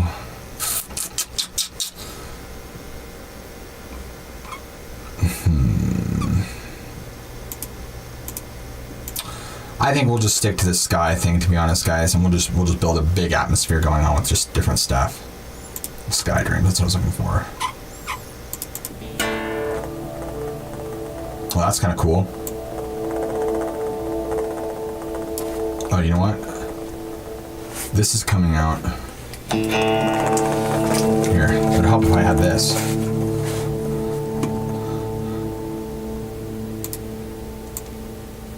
Does that lower you guys? No, it doesn't. It only affects me.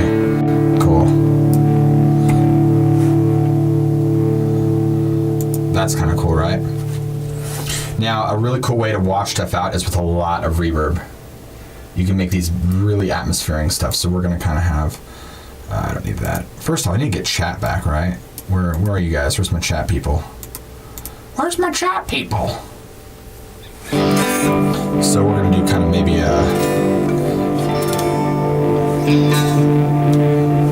let's really...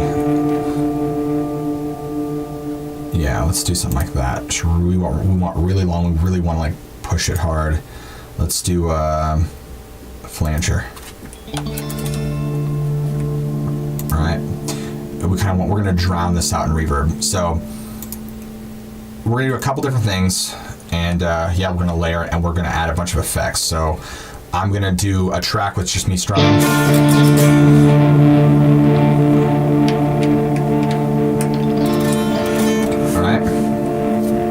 We'll start throwing some more layers on. Ready?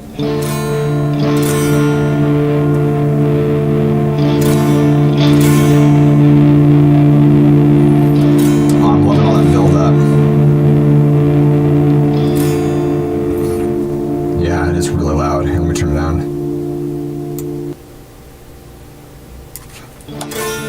There we go. That should be better, right? Yeah, it should be better.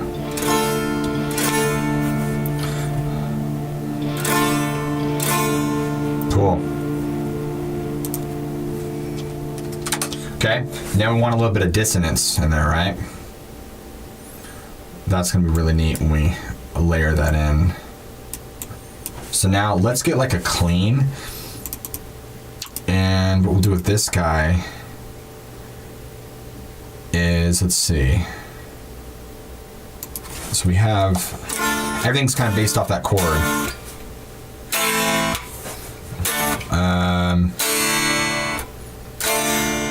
So let's do, maybe something like,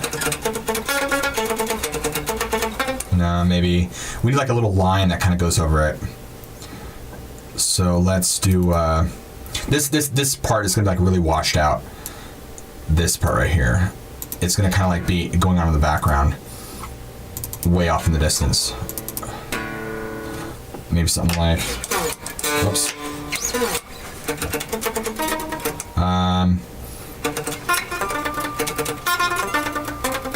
No.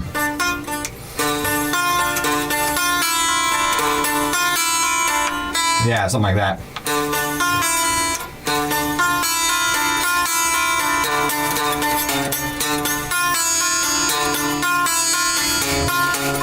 Yeah, that.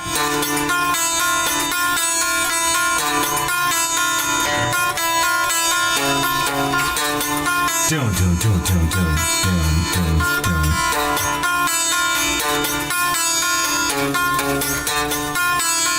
I like it. And what kind of bass? That's the line. That is the money shot right there, guys. I like that progression.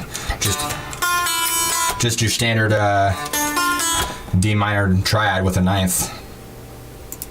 Here we go. Since I just came with On the Fly, hopefully.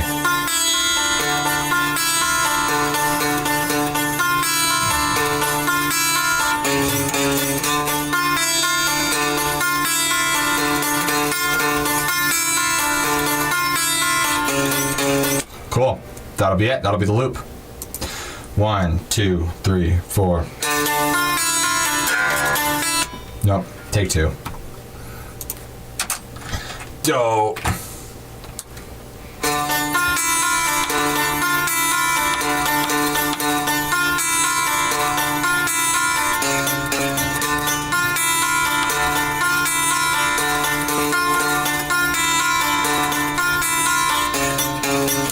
Cool. So we're going to loop that over and over and... Whoops. What happened?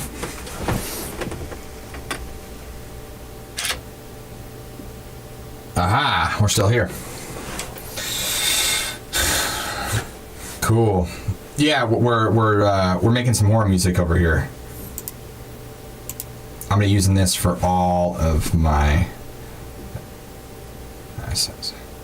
What did I miss here? Reminds me of X-Files for some reason. Ominous. Yeah, that's what we're going for.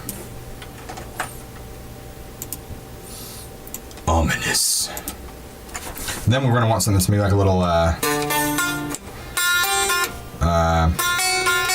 maybe something...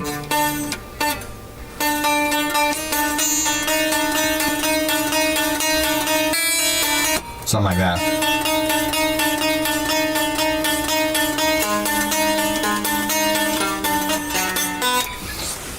So, we'll make a thing out of it.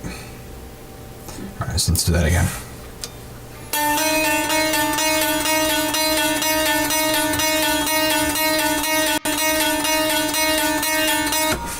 Okay, I just needed that extra little layer.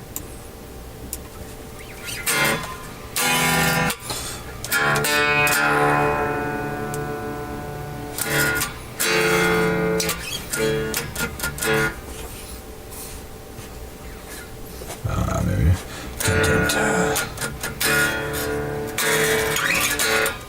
So maybe let's do okay, we have that layer. So this is right here. This is the thing that I want to come in. It's going to start off with this. My mouse is kind of wiggly. So we're going to have this guy coming in.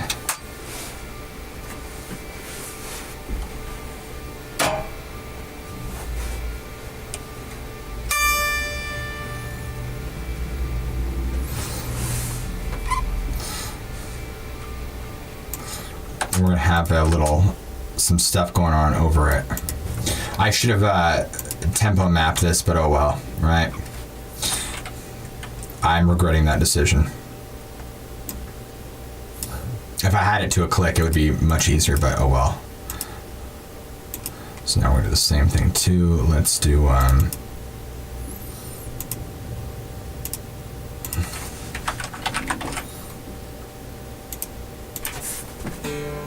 Ooh, yeah, there we go.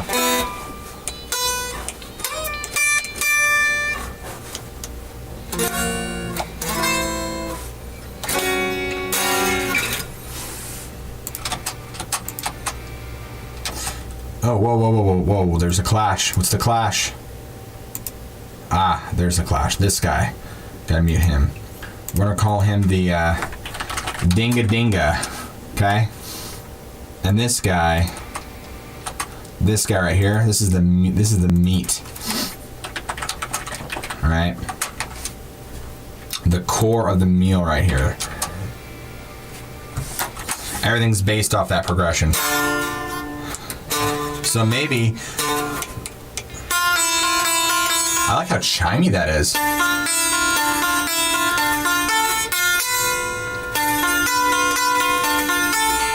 Or maybe... So maybe something like... up here? That's kind of cool. Can I actually stretch it all the way? I don't think I can. Nope, I can't.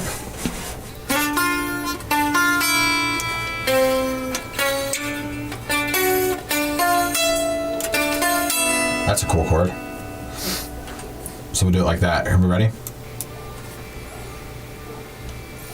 I'm just trying it out.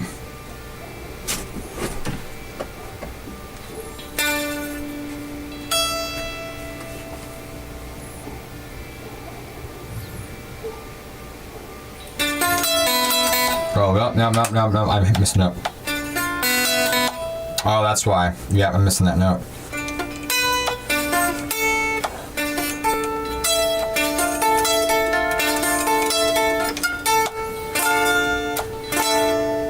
That's kind of a cool. I just want to make sure those chords don't clash.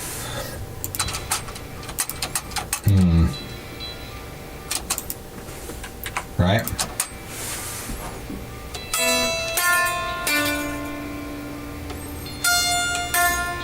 Well, that's kind of cool. I like that idea. I want there to be a little bit more pop, pop, pop, pop, pop. Like there needs to be like a little bit of a like a raindrop.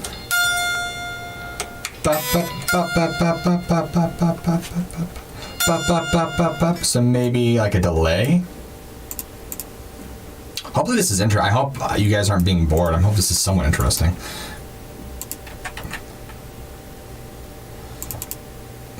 I love making music and like doing adding layers and stuff, so yeah.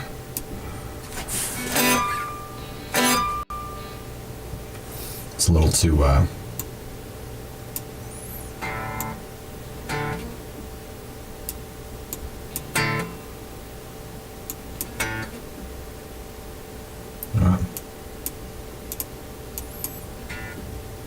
it's not the delay I wanted.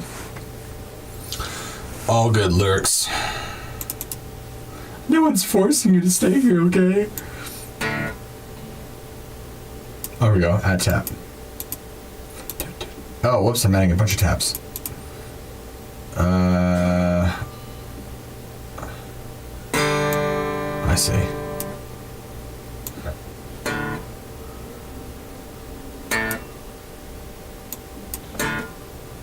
Oh.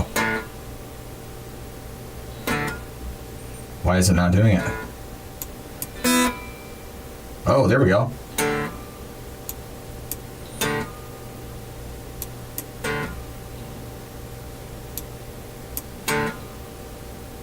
Ooh, that's cool.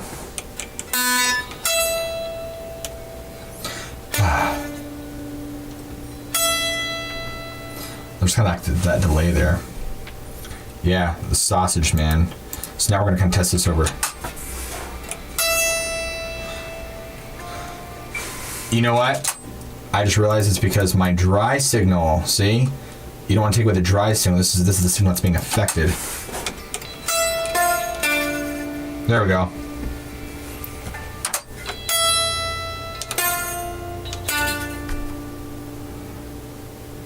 How do I... Yeah, that'll do enough. I'd like it to be on the next one. So let's try it.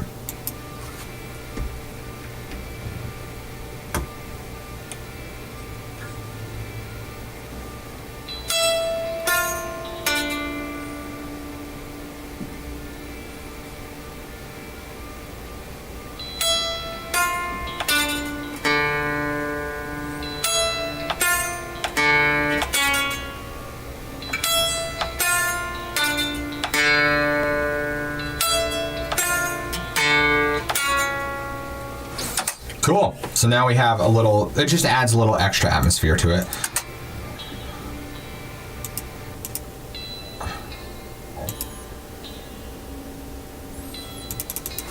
Well, now what we should do is if we were cool, right? What the cool kids are doing. Let's do, it needs a little bit of effects. So we're going to go ahead, we're going to loop this. Welcome to Music Production 101. I've got an acoustic, but I can't find any motivation. YouTube, dude. There's so much stuff on YouTube.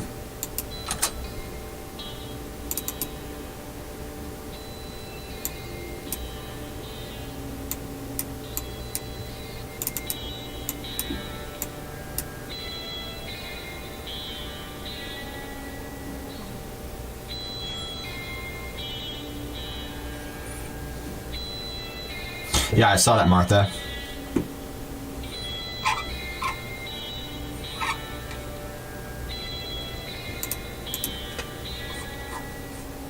Cool. All right, now we should, now that that's going to kind of back the...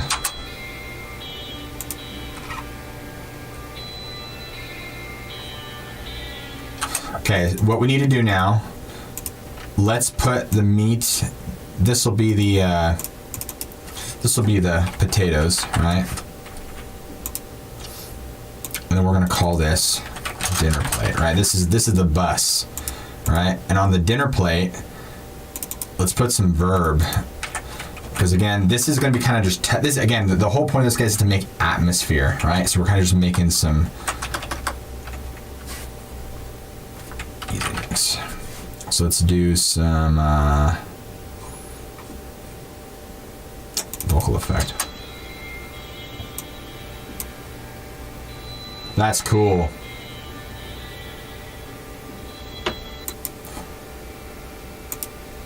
I like it.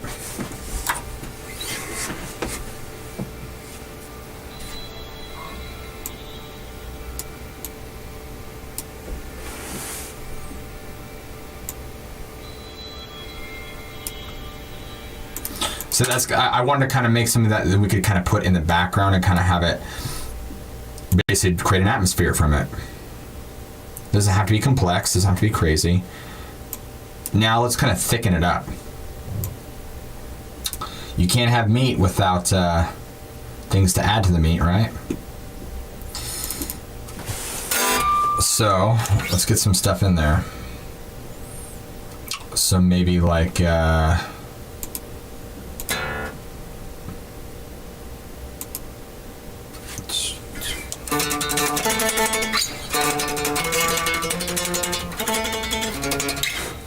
let's see what we can do for here.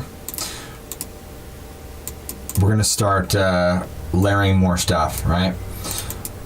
We're gonna create this large cacophony of noise, right? We're actually gonna start another bus over here, right? And it's gonna be called the Caesar salad, right? And in your Caesar salad, you have things like romaine, and you have things like croutons. I hope I spelled that right. No, I did not. Okay. And you have things like, of course, the dressing. Okay. And these are all going to go under the salad. Okay.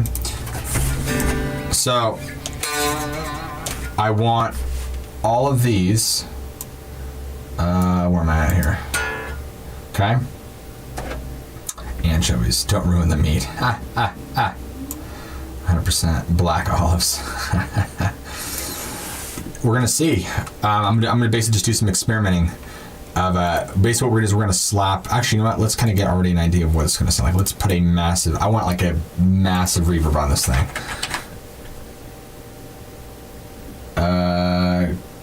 What do we do here? I'll pull this over here so you guys can see. Let's do. Here we go. Phone reverb, mellow, lo-fi. That may be kind of cool.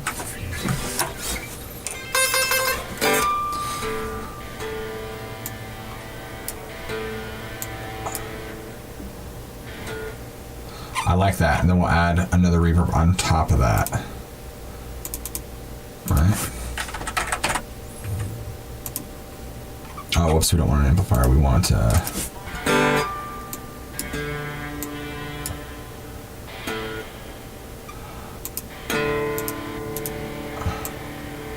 Yeah.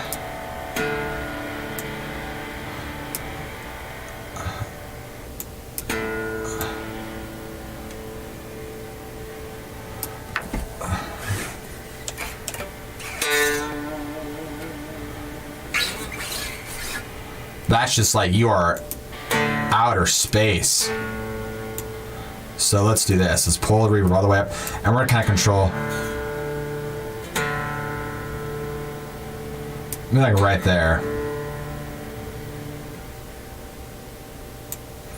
So now that we got the romaine in, I want to go ahead and add some like lines that kind of go onto this.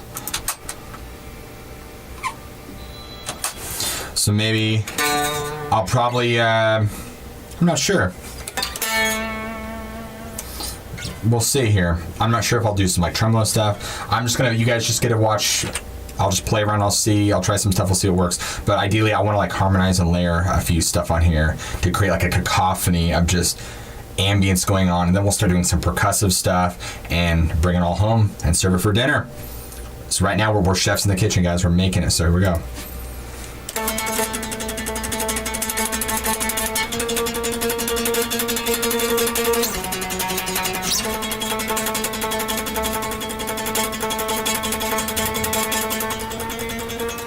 Ooh. Yes, yes, yes, yes, yes, yes. Yes, I'm all about that. Oh, whoops, I keep hitting save.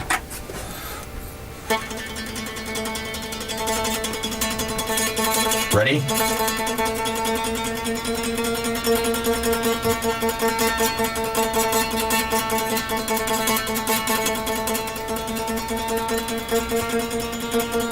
Oh, that's so haunting. Are we watching The Conjuring? What's going on here? Holy crap. I love that guitar line. See, you can make so much atmosphere with one thing. You don't need crazy. You don't need that stuff, guys. You don't. All right, ready for the next thing? Let's do In Your Face. Rotary. Now I want something that's a little bit more higher distortion. Kick, metal, a lot of metal stuff here, right?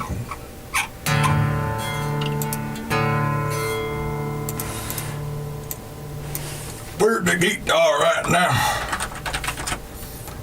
Get me up some of that guitar. No. Recto. Here we go.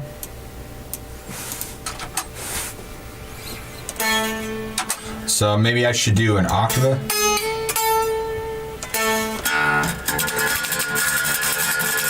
Da, da, da, da.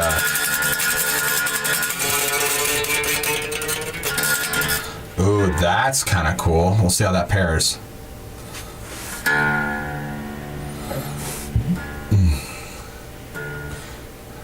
Do-goo, do-goo, do-goo, do-goo.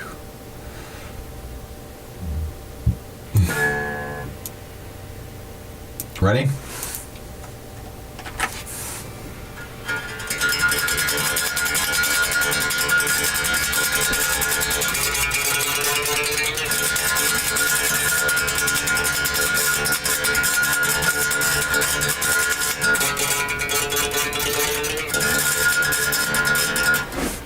No, I don't think it's really blending well.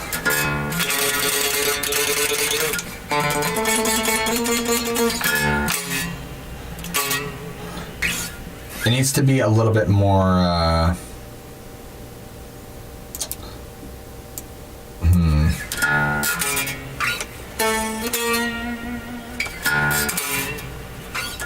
So maybe.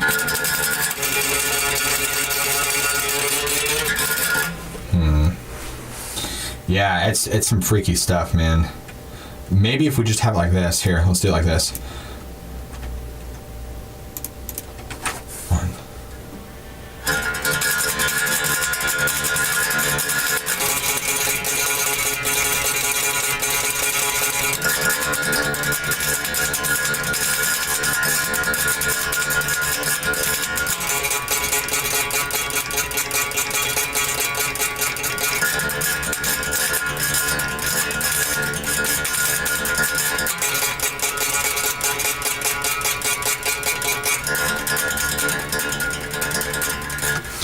I'm not even playing in time.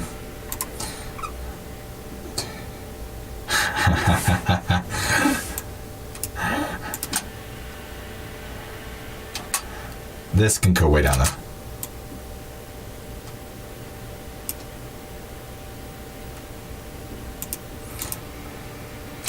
That's really cool.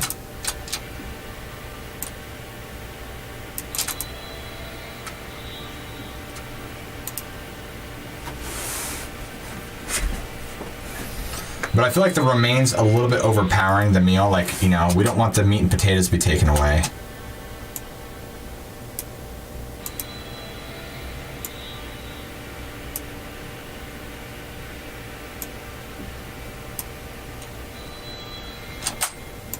right? Okay, so now the dressing needs to be a part that kind of brings it. So we have, and we have, so maybe,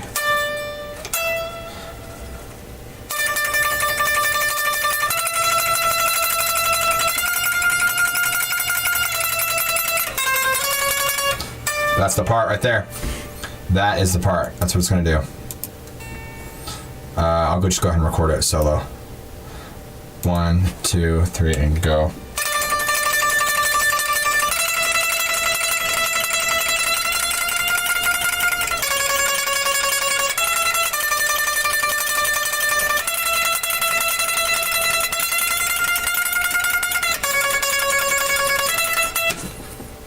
Okay. And we're going to have that overlay. And it should sit nice.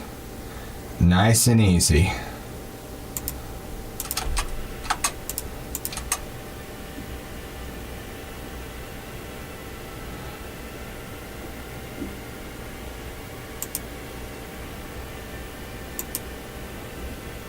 For not being in time, yeah, it's not bad.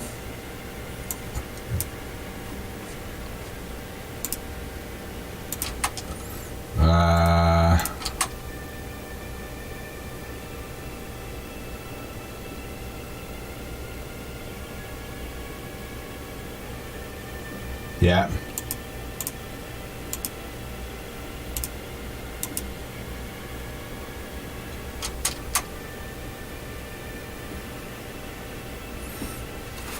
What's going on, guys? I'm making some horror music on YouTube right now.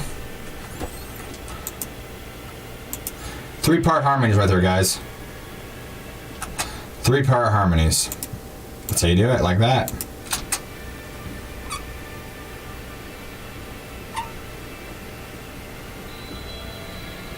So, you know, now this is kind of clashing.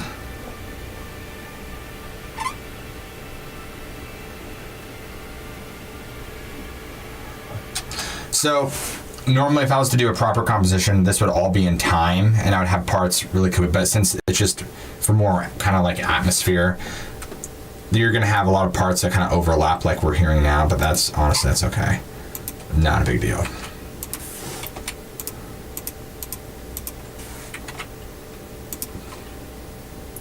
Not a big deal at all. So now let's pull these guys back.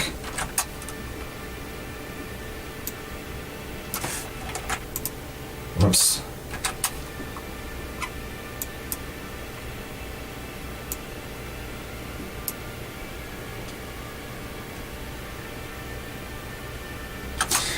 I feel like the salad needs to kind of like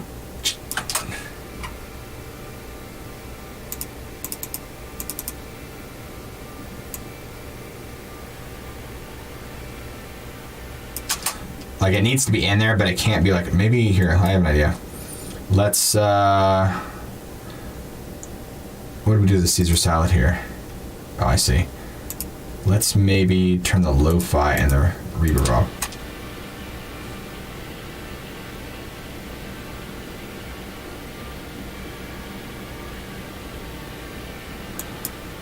Okay, let's try the lo-fi.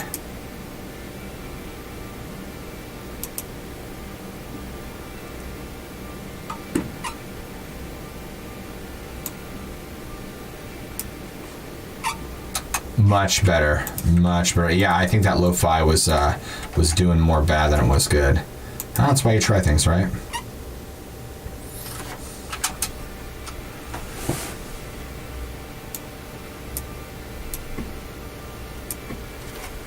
I want that high harmony to pop through.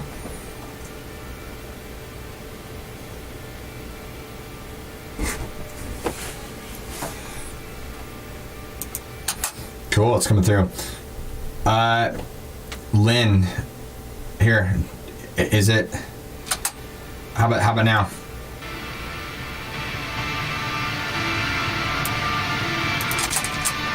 You guys should be hearing it now. I turned up the volume for you guys, okay?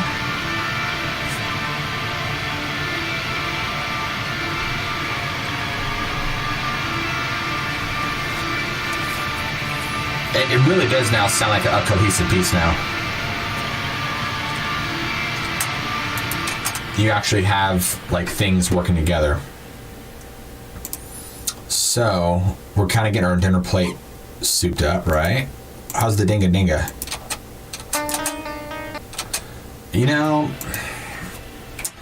dinga dinga, that's like a thing that, you know, like you go to get your dinner, you put it on your plate, and you get your plate filled up, and you're like, you know, I don't know if I really want that on my plate anymore. And you kind of have second thoughts and you put it back. And that's kind of how I'm feeling about the dinga dinga. And, you know, like I feel like there should be a part like that, but I just don't know if that was it.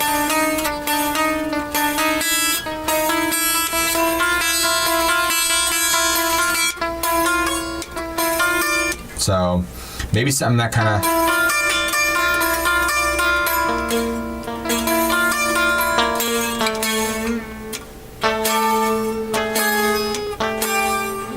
Let me see. Well, let's see what we can do here. So we have our main part. Maybe, how can I do that? Oh, what?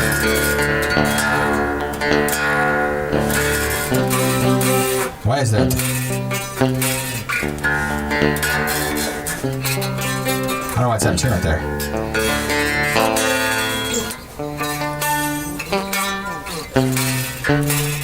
Oh, that's why.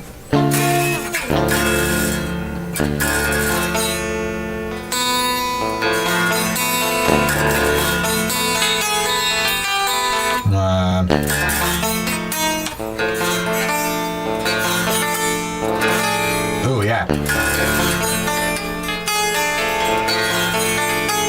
I don't know if that's the chord I want, though.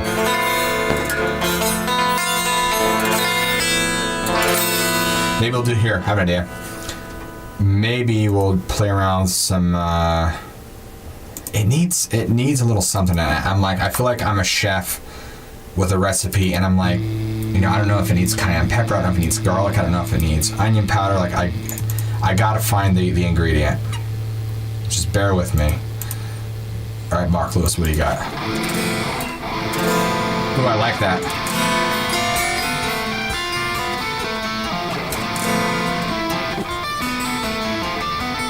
Or maybe,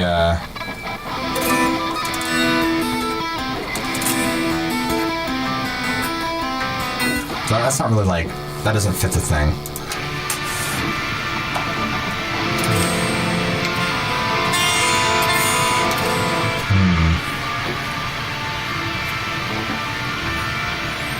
Okay, that could be good, and then it's gotta kick in.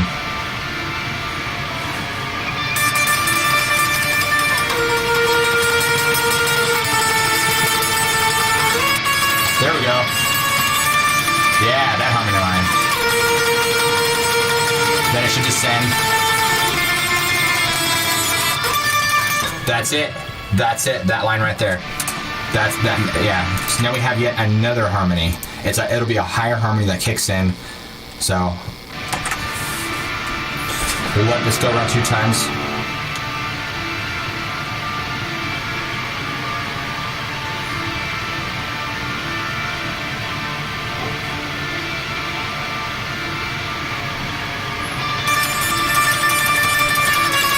Oh, no. See? Just like Gordon Ramsay, I screwed it up. Ready?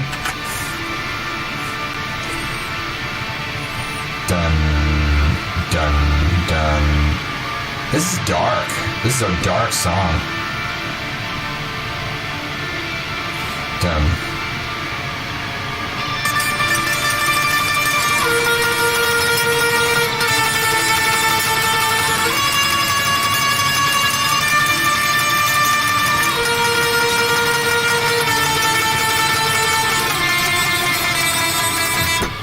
Boom.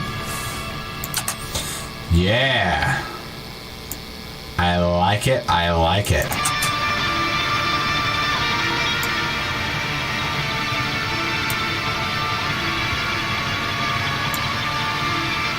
Just like an orchestra, you have a bunch of different counter melodies working together to get the idea out there. And so that I'm trying to just build melody upon melody upon melody that all work together.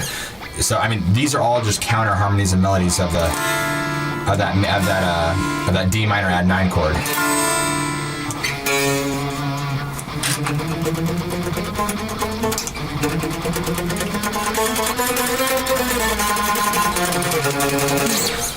Uh-oh, what happened to my camera?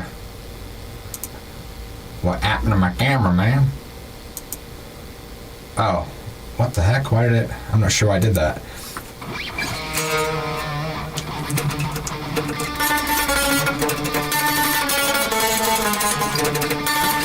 Let's maybe...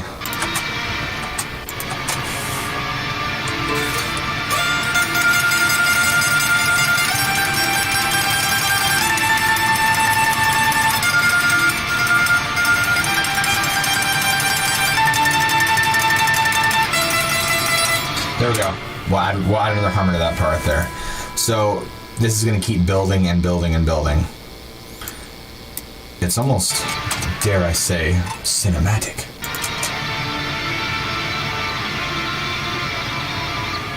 Now, again, if you did this properly, this is a piss poor example. See how all my stuff is not lining up? It's because I didn't do this to a click track like I should have. And now that I'm kind of realizing it's kind of like getting more aligned, I'm really regretting that decision. So if you were legitimate, unlike me, you would actually you would have put this to a click to have everything line up as it's supposed to. But you know, we're winging it tonight, boys. So we're just gonna have everything just copy over, and you know what? It's gonna be a little bit messy, but you know what? Sometimes dinners are messy. Sometimes you get a little bit of grease on your plate, and I mean, the reverb is there to make me sound good, so... Right? Now, what do we have with a dinga-dinga? What does that even look like? You have a dunga-doo, okay? That's what you eat with the dinga-dinga. And the dunga-doo is going to be the higher harmony to the dinga-dinga, right? Ready?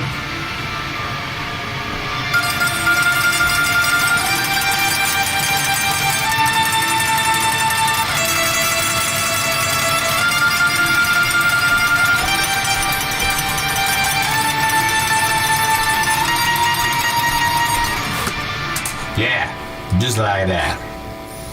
Just like that. So these are almost like brother-sister melodies right here. So actually, let's solo both these. So we can...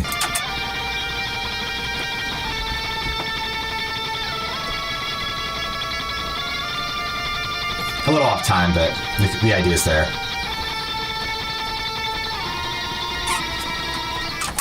Yeah, and those, they almost kind of remind me of violin lines.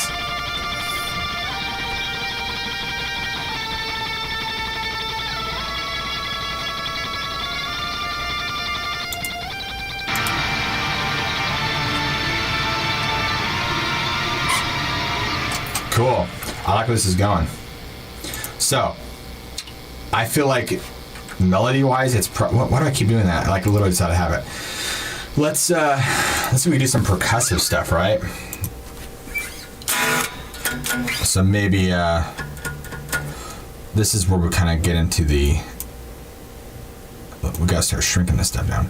So we got our dinner plate. We got the meat. We got the potatoes, and we got the Caesar salad. Now I feel like with this kind of meal, you're gonna have a roll, right? You're gonna have a roll. And the roll is going to be wholesome. It's going to be good. Hey, man, what odd facts do you have floating in your head? I don't got any off the top of my head, man. I'm sorry. I have one, but it's not appropriate, so I'm not going to say it. That's tail tones. So maybe let's do...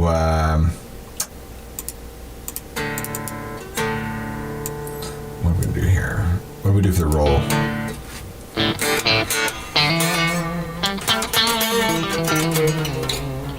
Maybe, we'll see here.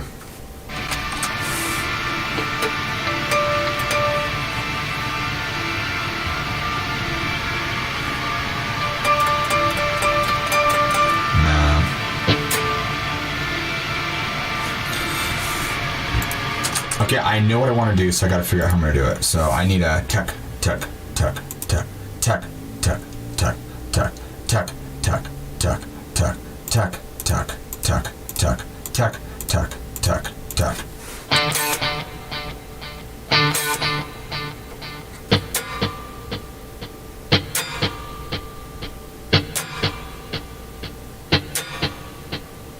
That's what I want to do. I got it.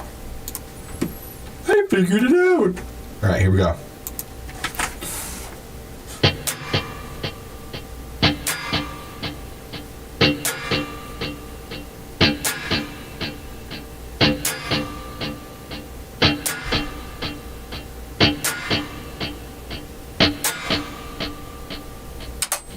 So we're just kind of, again, creating more atmosphere. This is going to be kicking in right when this comes in.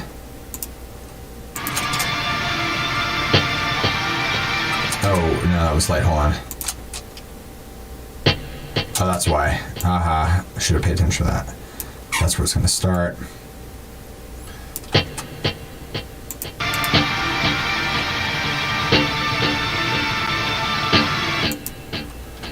We need to, it sounds like a little, it's really limp.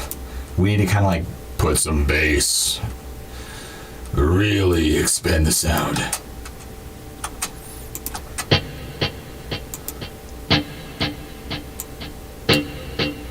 So to do this, we're going to use an EQ.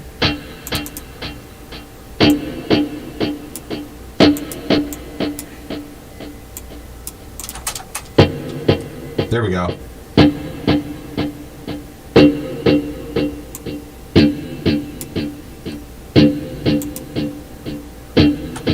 We should also compress the living, you know what, out of it.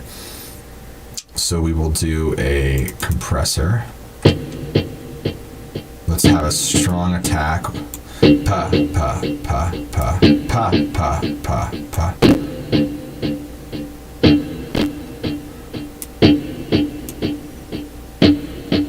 Ready? Oh, come on. Now it's gonna... Oh.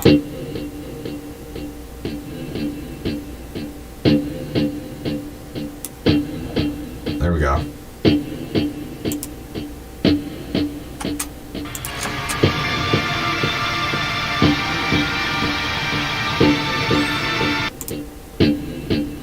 You know, that doesn't sound... Maybe the compressor just kind of took away the balls.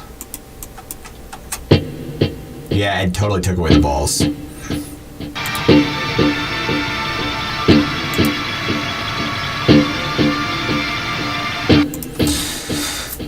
It's a little too up front in my face. I gotta like put a little bit more verb on it. So let's go ahead and go back to easy mix right here. Let's go add. We don't need it drowning in reverb. We just need to put it a little bit back in the room. It's just a wee too much.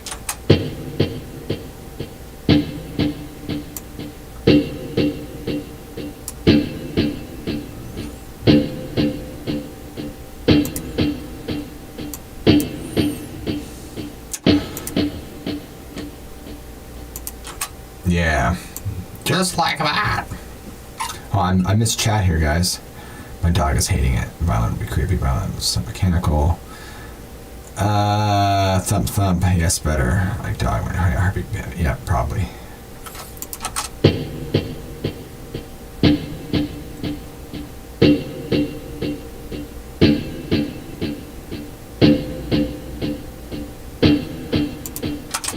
Cool.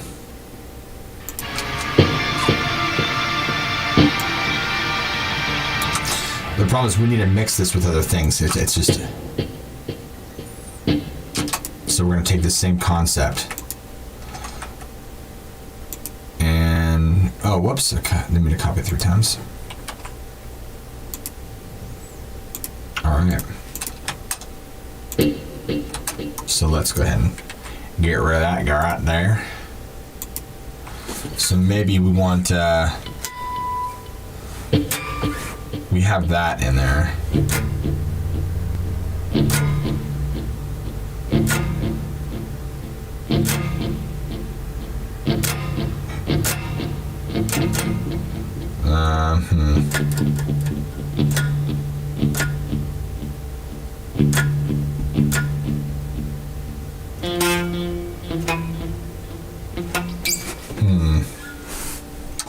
Maybe we'll have a little bit of a...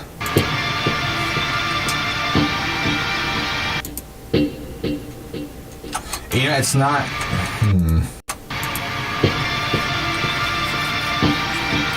It's not really coming through the way I imagined it. Like right now, this roll is getting like all soggy in the dressing and the potatoes, and it's just not...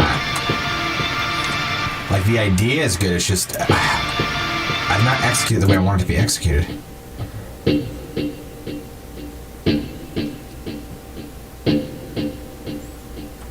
I have an idea. I have an idea.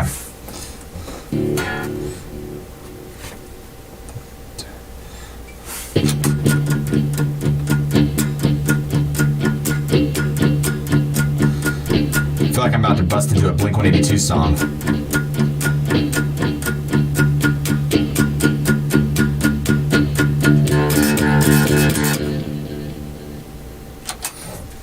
Just kidding.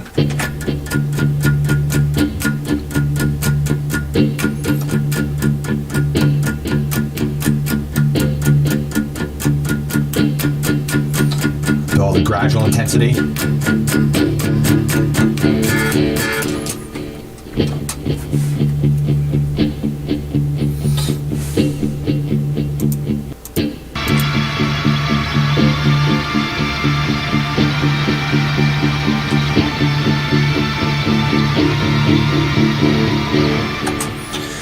Now, what I should do is I should, you know what, here's what I'm gonna do. Have some distortion that kind of slowly, well, I'll show you guys what I mean. So let's go ahead, let's throw, I want something that's really just nasty, just flat out, just nasty. Just nasty. Like that, just disgusting. Just ugly. Yeah, that's what I want. Now, what we're gonna do, why is it still playing? Why is it still playing? What the? That was weird. Okay, so here's what we're gonna do. This is where automation comes in, all right? I'm gonna right click and I'm gonna go ahead and, actually, you know what? Now I look like a dork because I don't remember how to do it off the top of my head. Oh, here we go. All right, let's do the wetness. So we're gonna bring this guy all the way down, and we want it to be like that. Whoops, here. So we're gonna go ahead. Where's my pen? Here we go. We're gonna pen that. We're gonna pen that. We're gonna pen that, and we want this all the way down. So it's going to gradually get nastier.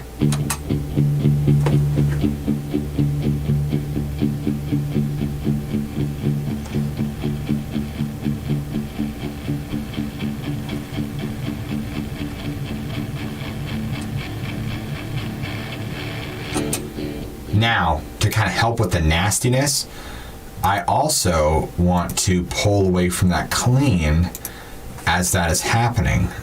So we want to here and here and here, and we're gonna go ahead and just pull this down.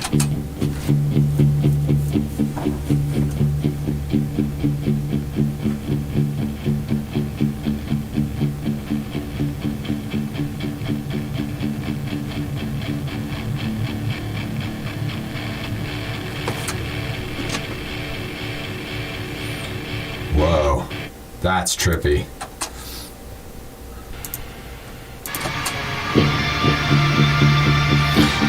The rolls are like, they're huge rolls. Like, they're overpowering my plate, so they need to like chill out. Okay, grandma needs to make some smaller rolls next time. So we're gonna go ahead and we're gonna put these on their own plate. All right, this is gonna be a side plate. This is gonna be the roll plate. This must be a Thanksgiving meal right here, because if you're having this many rolls, man. All right, so we're gonna pull the rolls right now. So we're gonna start this little one, kind of slowly just.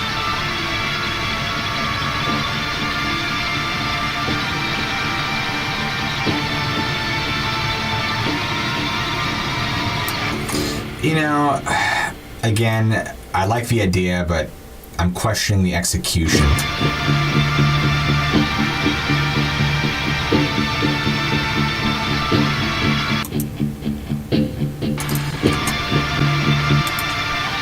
But see, when I don't have that, it feels like it needs something. Like it's missing that, and I don't know what it is. It needs something. Am I still? Did that turn off? Am I still on here? Oh, that's nice. I realized my camera was off. You guys, nobody said anything. Here, let's turn this back on.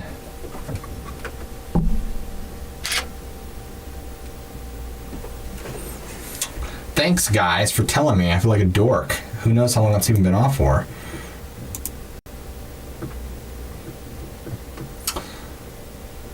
Piece of pumpkin pie. Can't. Boom, boom, boom, boom, boom. Yeah, it's a movie soundtrack, dude.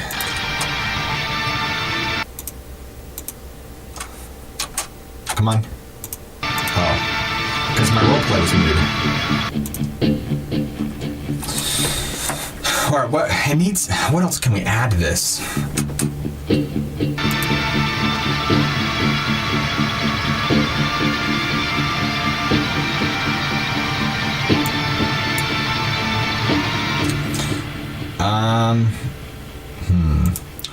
I'm gonna try and do some EQ stuff. Maybe, just maybe, it needs some EQ love.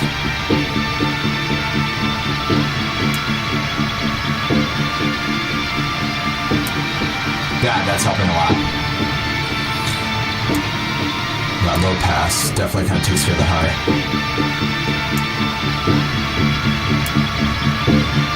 There we go. That's what I'm looking for.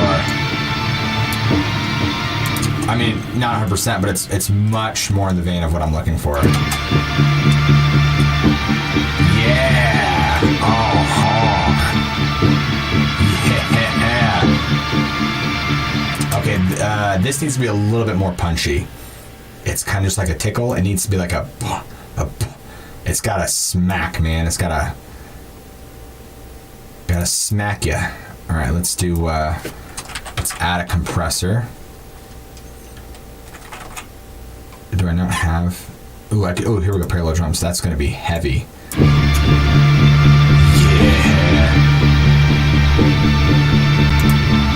Now we just pull back the line.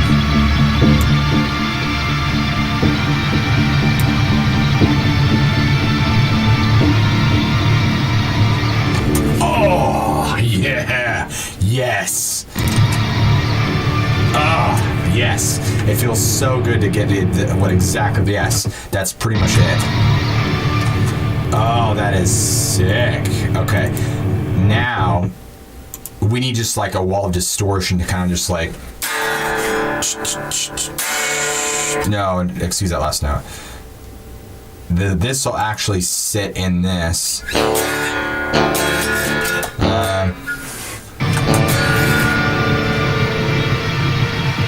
Because we have the build up, it's got to go somewhere.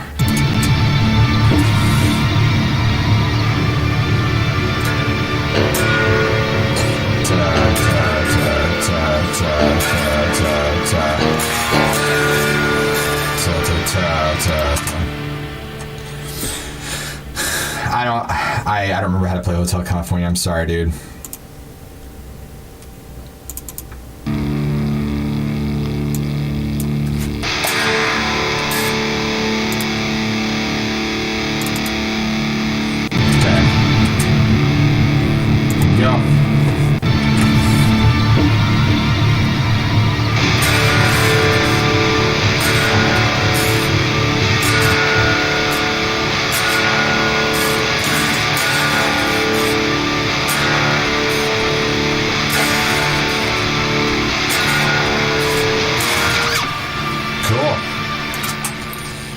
This is all just going to be buried. It's going to be awesome.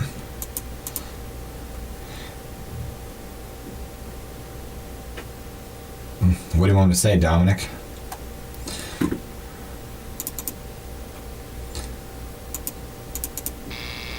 Alright, here's the next one. We'll do a... Here we go.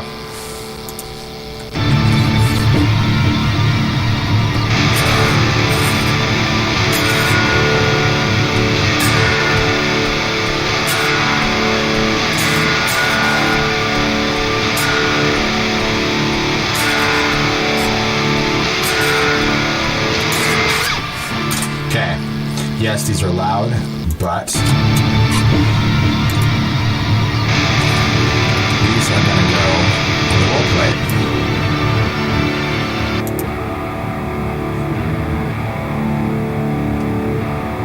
See, it fits right in.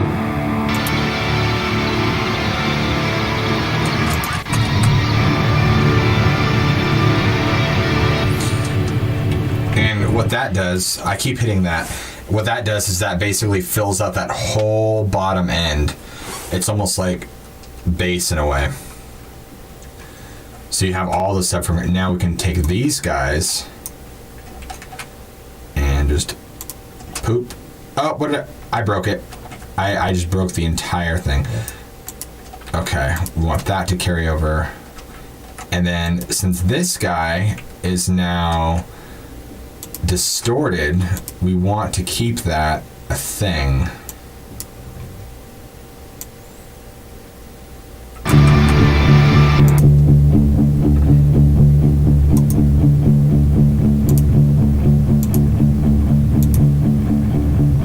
Wait, what? What? What? What's going on here? Right? Is this... Do I have the right one? Which one did I do?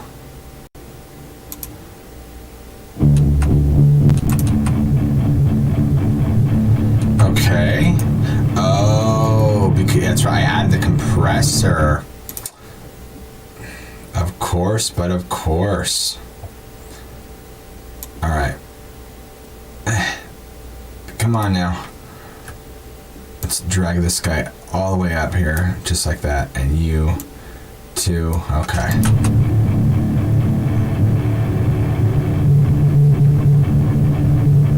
Yeah, we just want ugly, man. We just want... That's what we're going for. We're going for ugly. Remember that, ladies. When you're looking for a guy, go for ugly. I'm kidding. Don't go for ugly.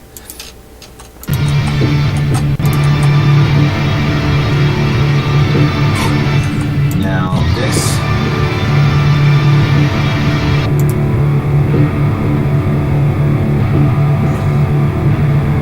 Look at this. This is what you don't want. See, we are clipping really, really bad. So, while I like the really bad distort effect, we need to pull this down. Actually, let's do this. Wow, it's still clipping. Dang.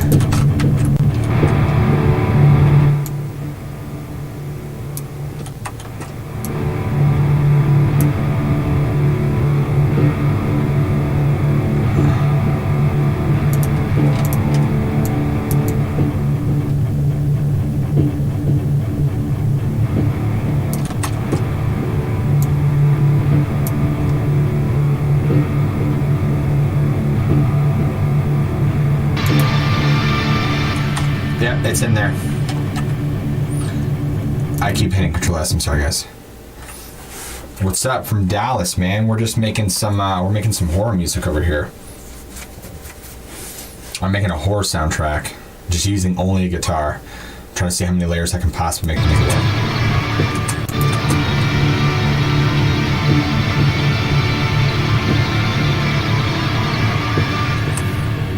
Okay, so far.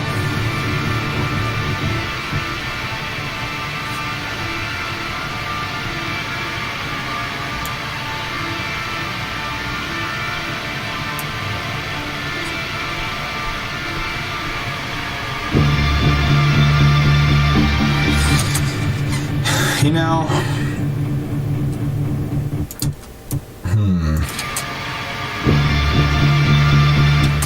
I feel like it's almost like it's too much of a jump.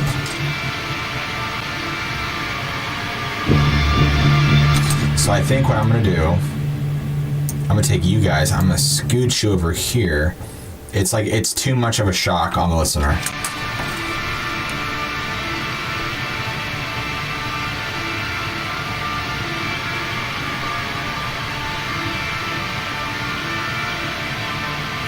guys want to check this out, check out my YouTube. I'm live right now on YouTube doing this. You can see my screen.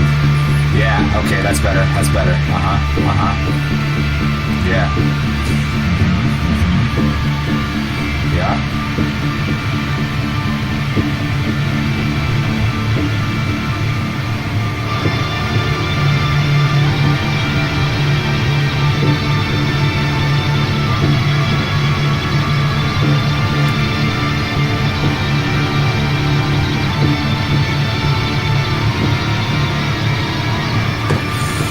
Okay, so that's going to continue on. Push that in there.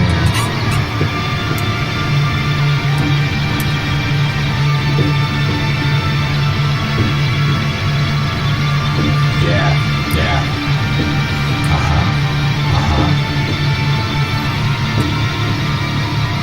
Okay, and then it needs to kind of come back. What about my disturbing facts? Do you like my disturbing facts? Disturbing facts that won't ruin your life. They didn't ruin my life. Although the guillotine one, that one ruined my life.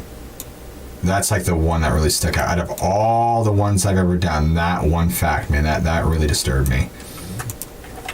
That was, well, yeah, good. It was meant to give you. That's why you go to my channel. You come here because you want anxiety. People don't go to my channel not to be scared. Come on, man. I just slow down. Yeah, I need to, oh, thanks, Tony. We should add like some like melody at the end here as this is going on. So maybe like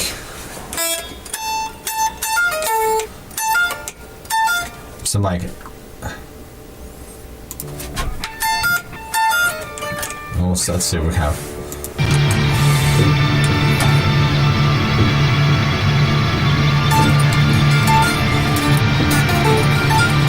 Not gonna work.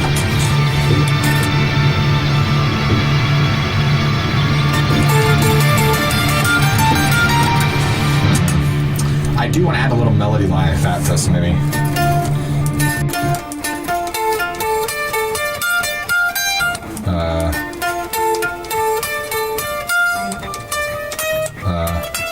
Yeah. That.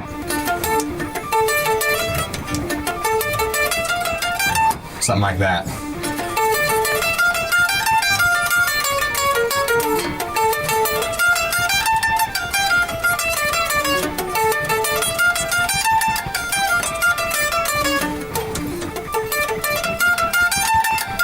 Something like that. Yeah, I think that's a melody.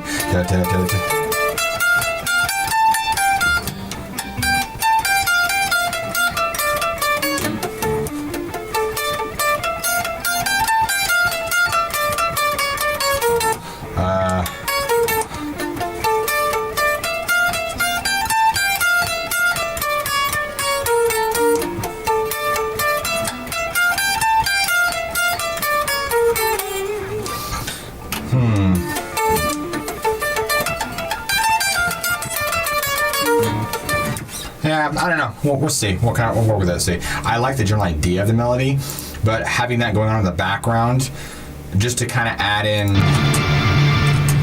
That's what I'm thinking. So let's be like.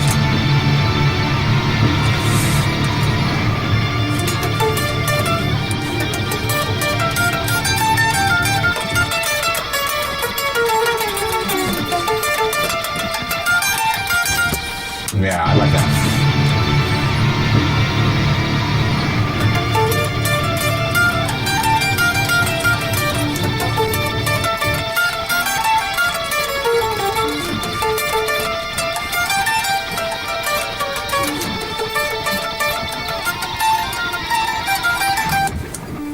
So it's got to have a couple different like endings. So, dun, dun, dun. I like that. That's good. It's got a. Where does the melody go?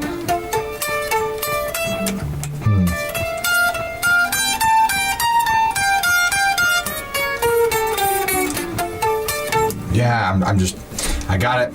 Gotta find out where that melody's gotta go. I almost got it. I almost got like where I don't want it to just be a standard.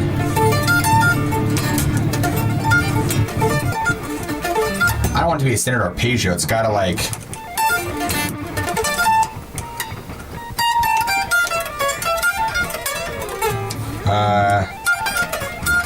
Maybe I could do like a little.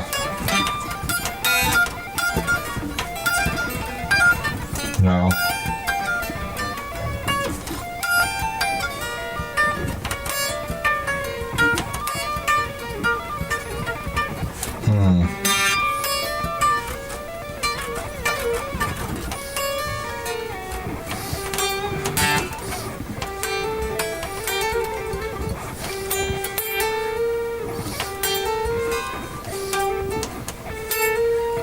So I'm just trying different stuff, guys, see what might work. I want to have some sort of like melody that goes over.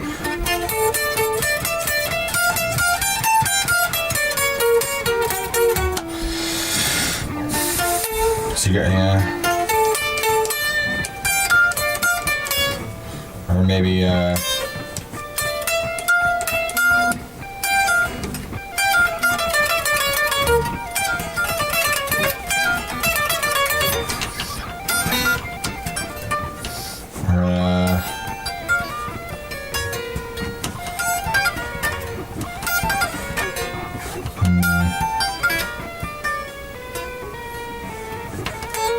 there we go.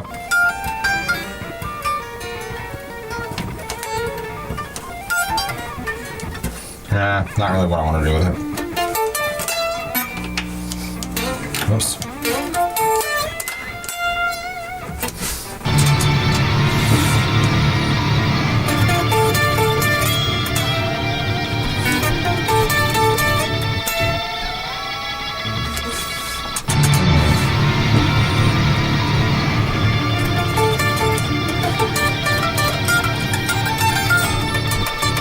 Gotta be that fast.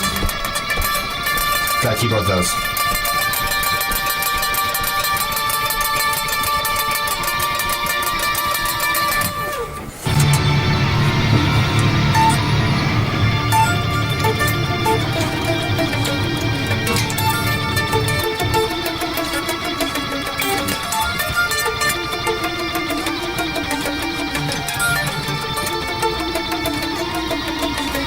There we go. That lick.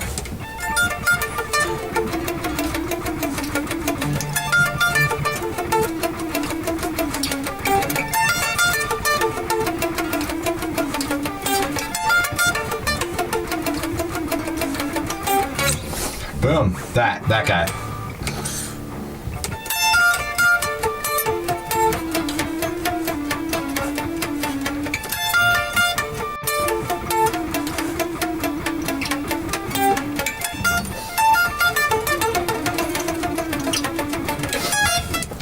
Oh, no, ooh.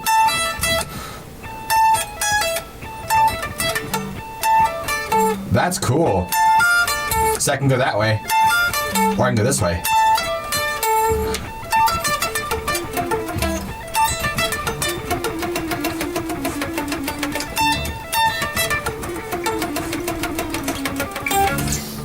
I like that little note. That changes it up.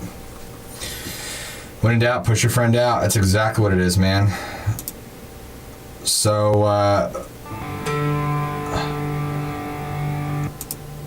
let's...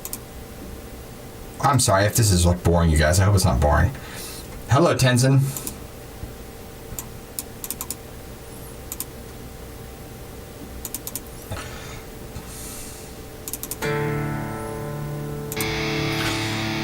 Well, I guess if it was boring, you wouldn't be here.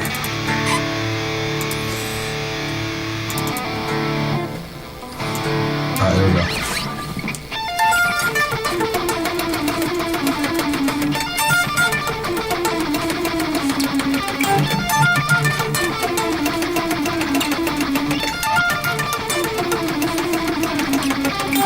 That's it. That's the melody. I love it. I love it. So let's record that.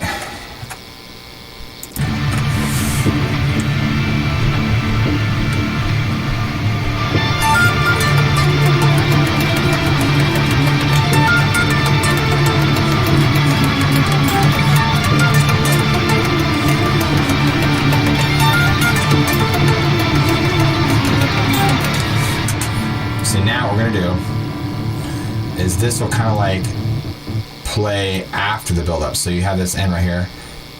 And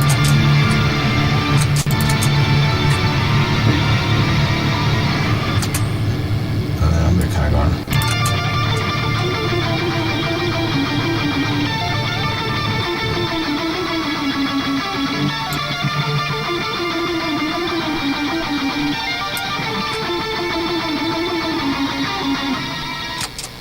Yeah, you kind of get the idea. Shouldn't be that off time, but oops.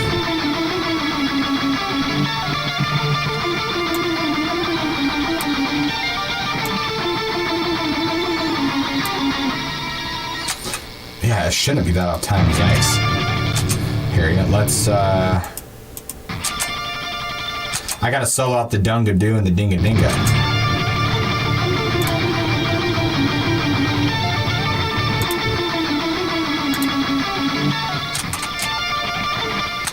Maybe that's why. Alright, I'll redo that.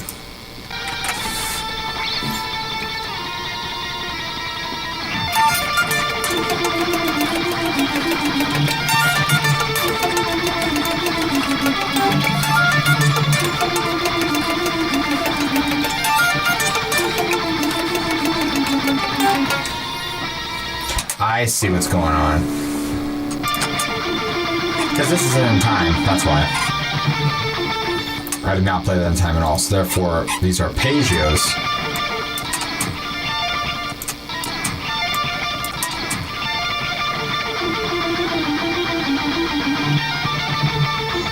Yeah. So let's have... It needs to kind of come out to here, so what we can do is I could slow this down just a tad, mate. Because of pitch. Let's try playing it back at 0.9. Oh, how about 0.8? That didn't do it. 0.8 maybe? Oh, wait a minute. Oh, never mind. 0.9 did do it. Maybe 0.95?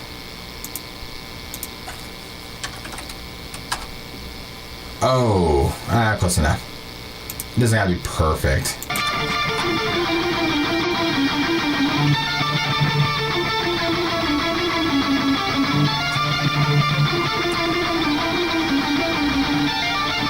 Thanks, Tony. That was the challenge. Can I make something like this with just a guitar? You know, no plugins, no orchestra, nothing. Just what can I throw together with just a guitar? Just the guitar now.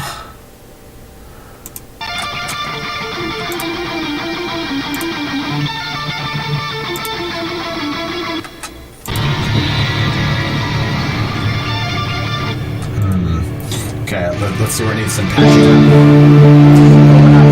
What's going on? Oh, it's our original. What are you measuring or doing? I am doing,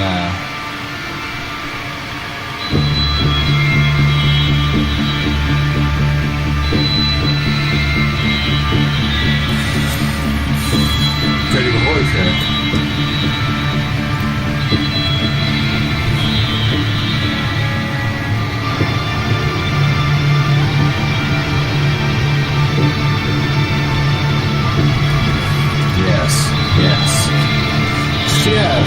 Yes.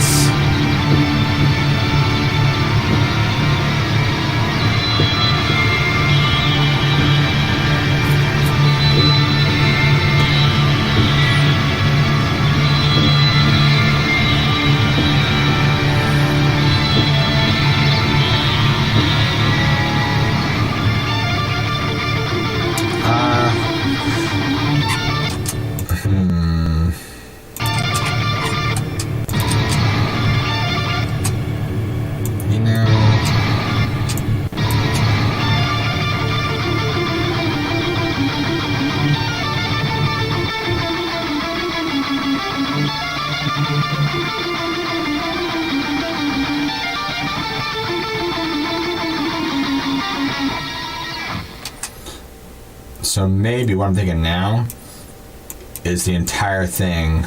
I should just delete this entire project. Just throw it all away. I'm done. Kidding. I'm kidding. Let's start experimenting with drugs. No. Let's do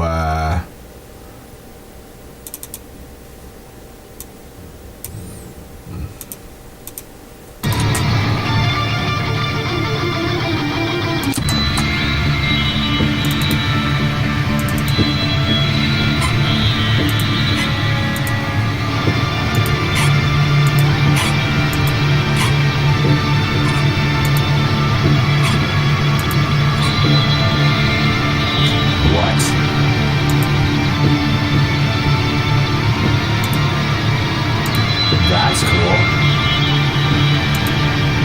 That makes it, that almost kind of like smooths it out, man.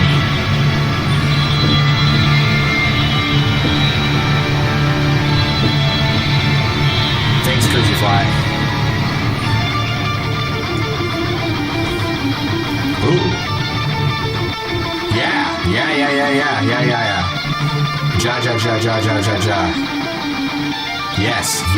Yes. Dude, I like that effect on there. Guys, did I just make some magic happen or what?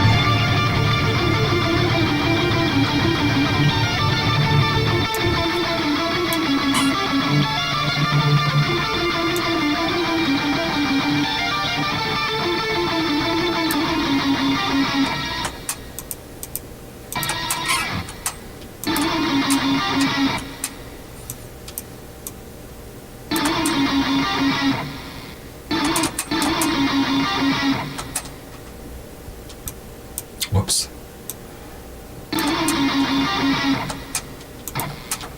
Is that where it started at? Yes, cool. We're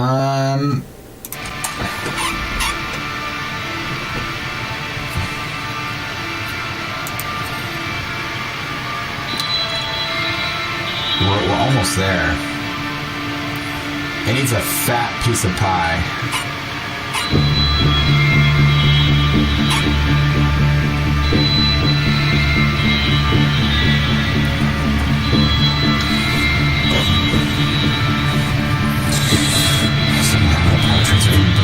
Yeah.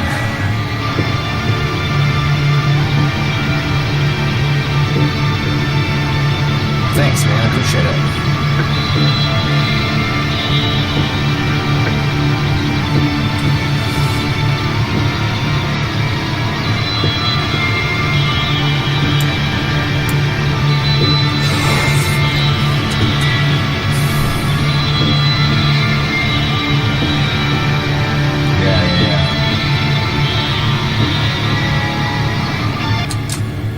Yeah, I need something there. It's gotta... Maybe we'll put these guys over here.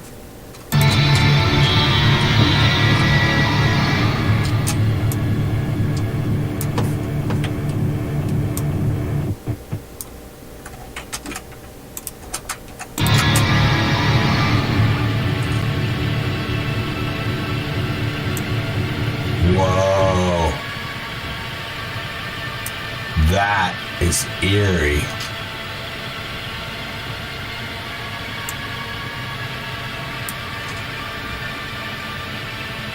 The song should just be that right there, dude. That's... Holy cow. That's it right there.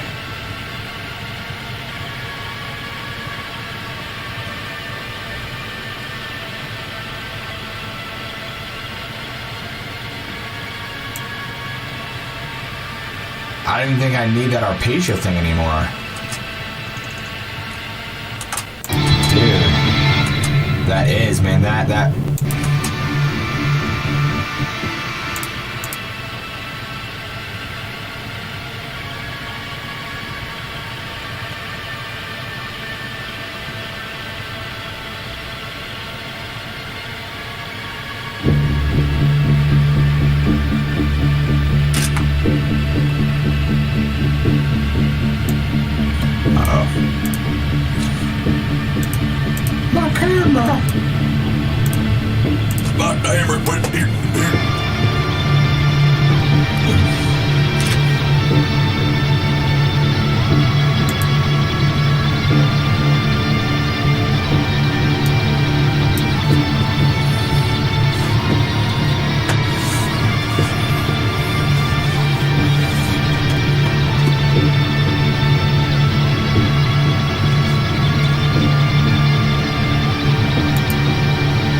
Yeah, it almost,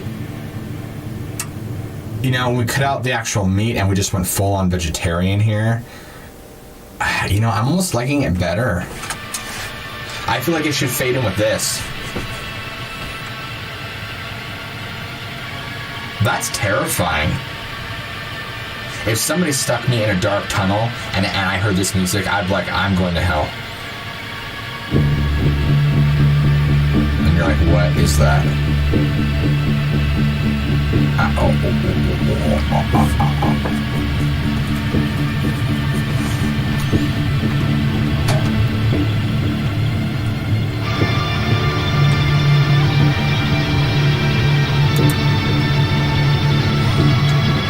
See, I don't know, maybe I should pull these down because now it's kind of getting more melodic.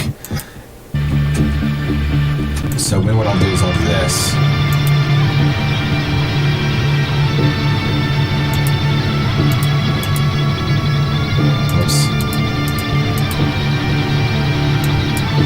Sorry, Dinga and Dungo.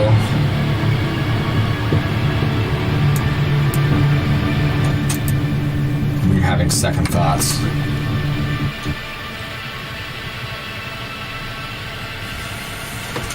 Yeah, it's sounding so much better to strip down.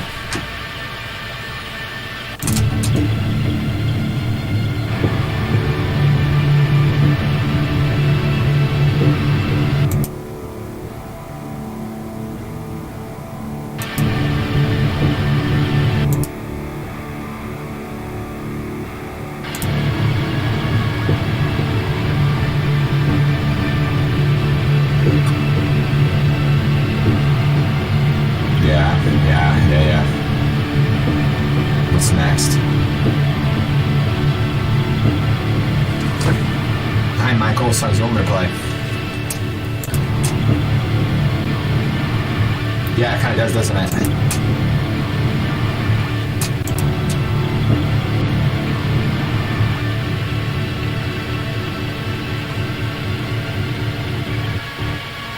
Oh my gosh, that is terrifying. Here, I have an idea. What if we did this? We should, and then what we'll do is we'll go to the roll, and then we'll have, there we go.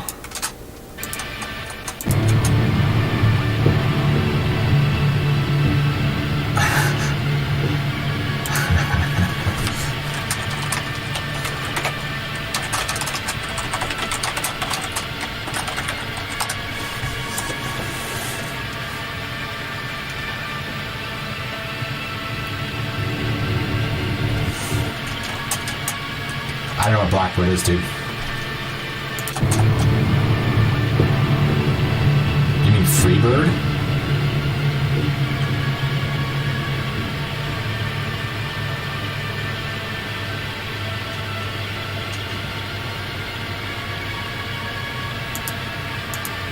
There, guys. Oh, wait.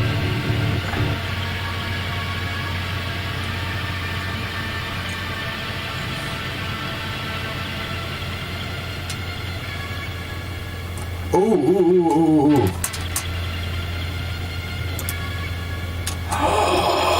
Yes.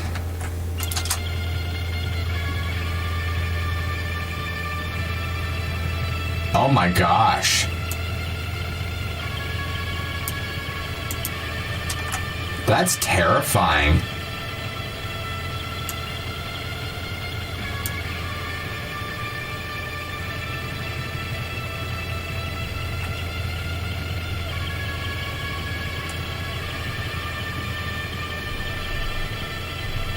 Dang.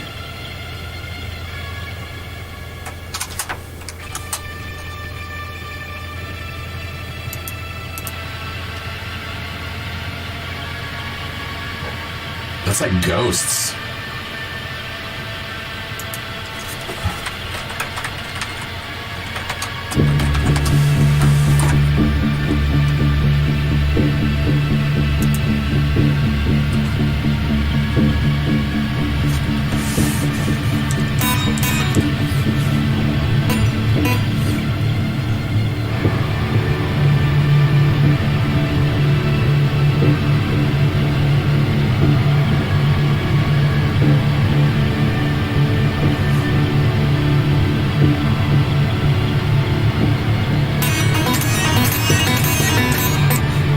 Something like that.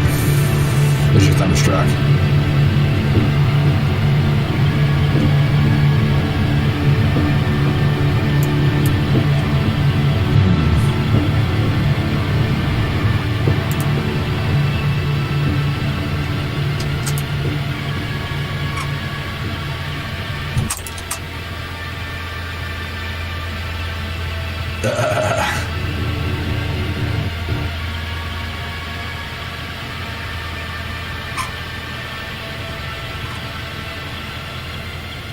Yeah, I don't even think we need some of this other stuff anymore, guys. I think it's just going to sit on the back burner here. This, it's funny because we started with this stuff, but I don't know if I'm going to use it now. Like, it's great, but this just does the job.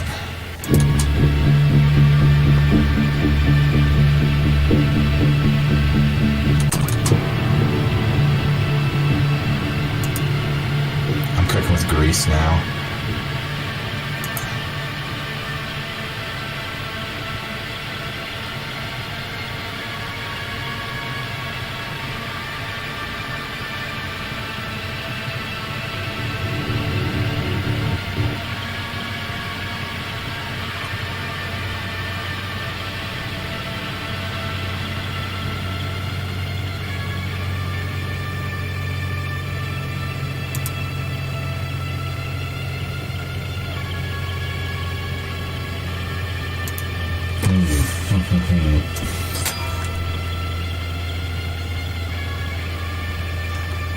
That's so cool.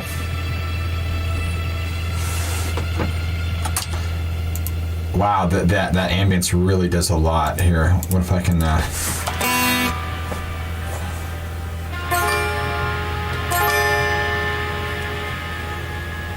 play it backwards? That's a genius idea.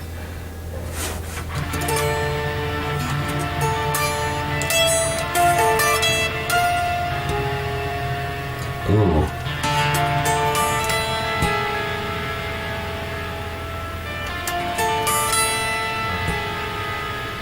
That's creepy.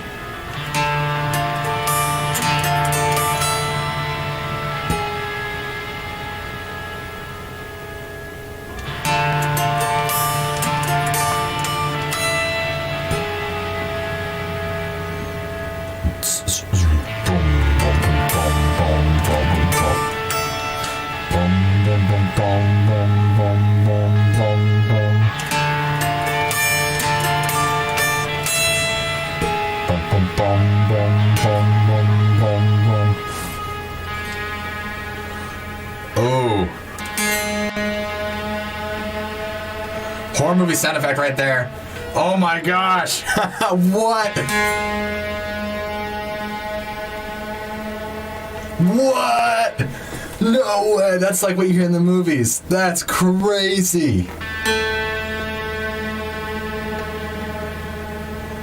What?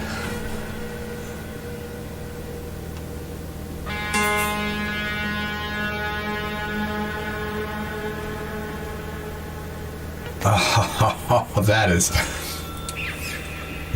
is sick. I do need to save this. Actually, let's go back to here. We'll save it in my 2021.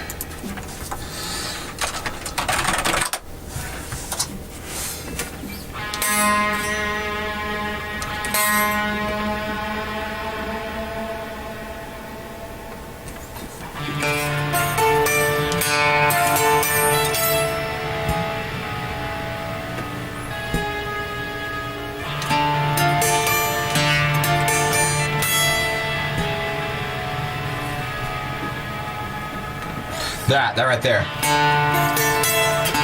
No, it's gotta go.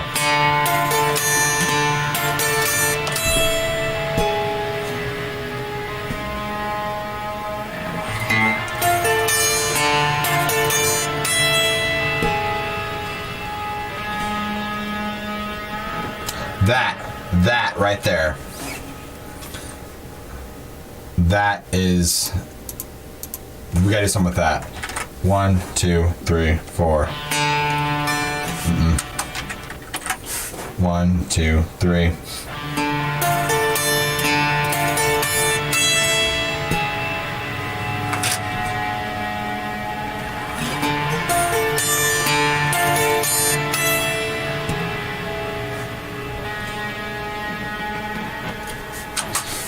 Oh, that's super cool. I think my camera died. I'll plug it back in. Yep. Give me a second. Best part is, this is all... Oh, I get you. Yeah, dude, this is just on the fly. It's all on the fly. Give me 1 second. Can I reach?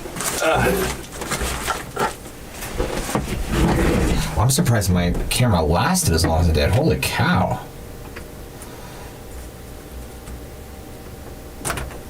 Oh, thank you. I appreciate that.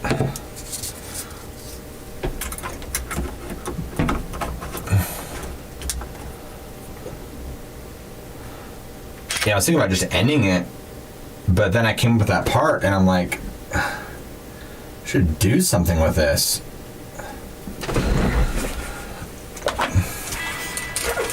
Morning.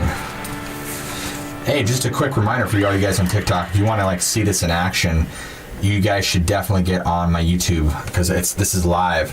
You can see everything much better. See all the little licks I'm playing, all the little jams that I'm doing.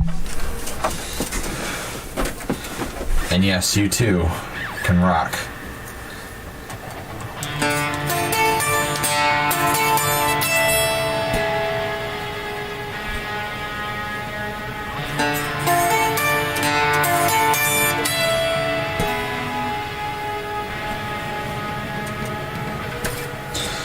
Oh, that is so creepy.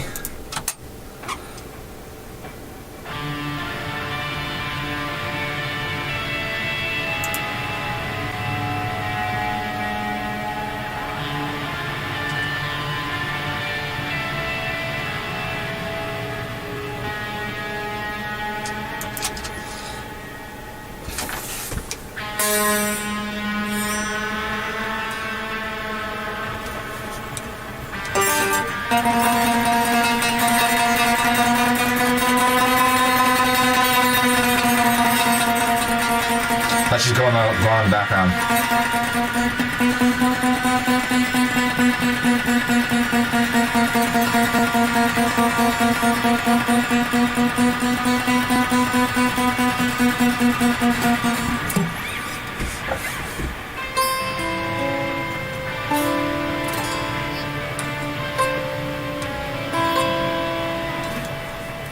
Dang.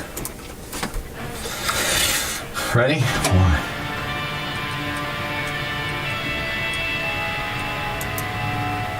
So I think this is what it should do. What is this?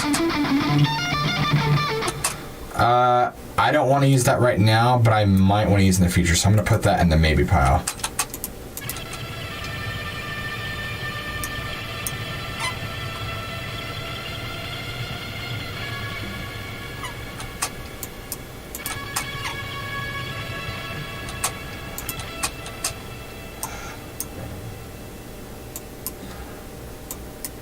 What am I doing?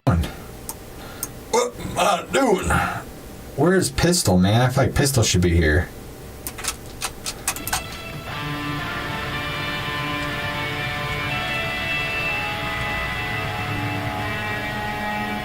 There we go. Yes.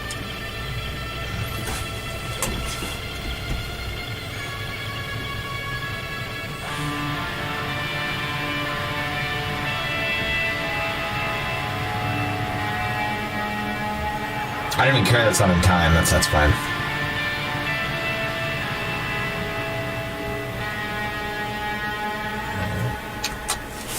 That should be repeating, and I should do something like a...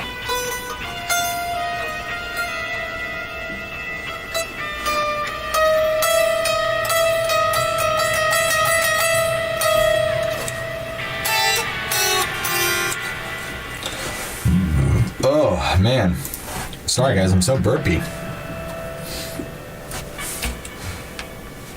Oh, I do stop my mic on.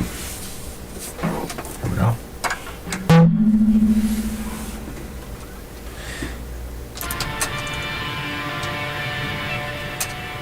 That might be cool. I'll try it. Let's, yeah, let's try that.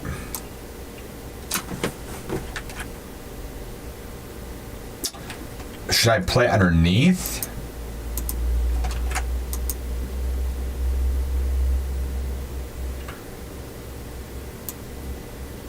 Can I just reverse it?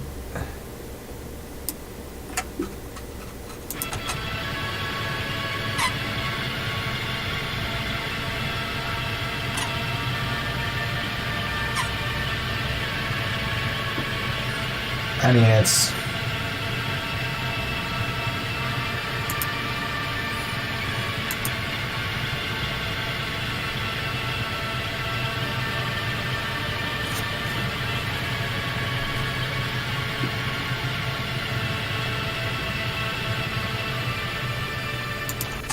I don't know.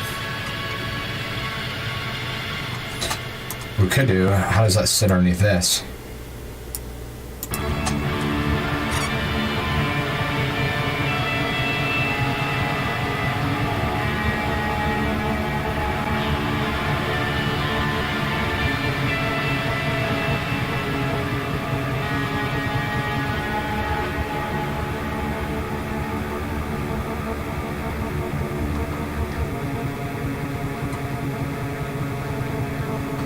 Wow, it's like a whole different thing. I mean, I kind of like it.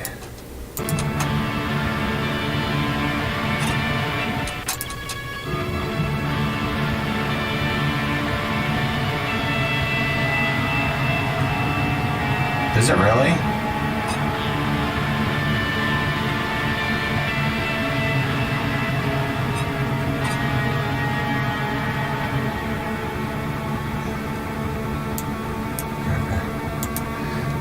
Fire outside, Lurks on speakers.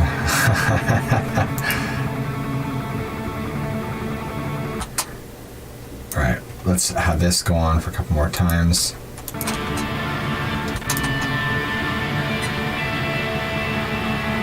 What genres now? I can do blues, jazz, metal, rock. That's about it.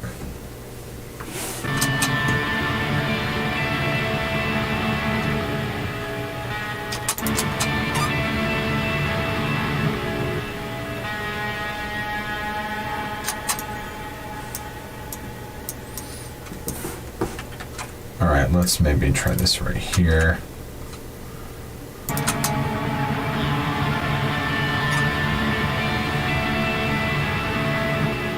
What do you want to hear?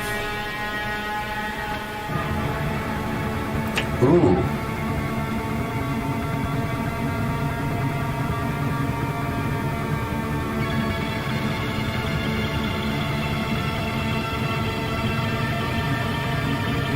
Oh my gosh.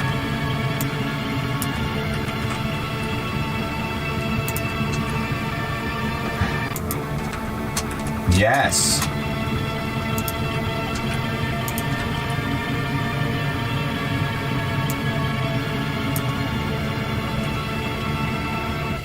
It's just this evil ambiance.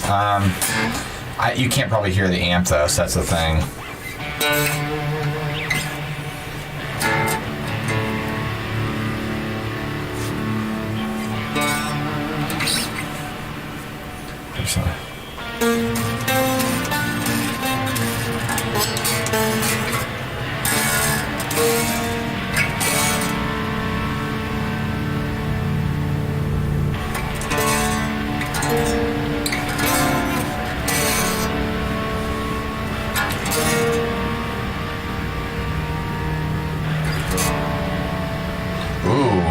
Yeah. This will break away into some kind of like eerie. What about down here?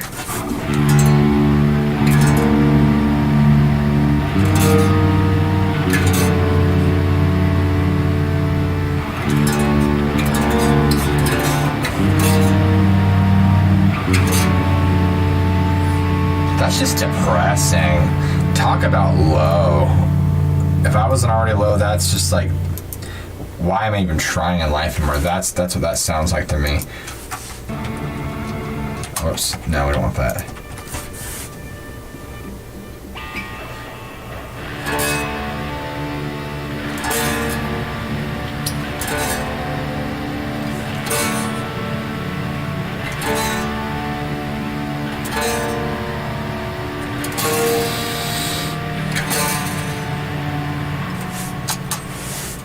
Yeah, I don't have an amp to play through daily sauce memes. Unless you check out my YouTube, I have an amp going through there.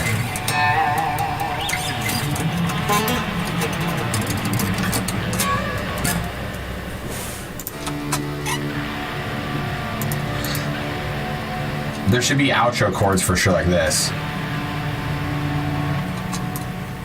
Hi, Canal.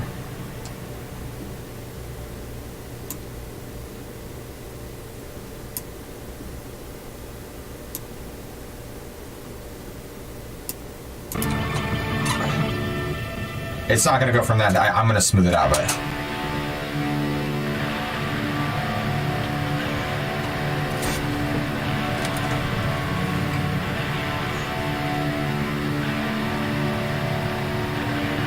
No, I saw it. You're saying to not try and go along with that because, you know, you don't want me to get hit with copyright for it being too close to 28 days later. That's what I'm assuming.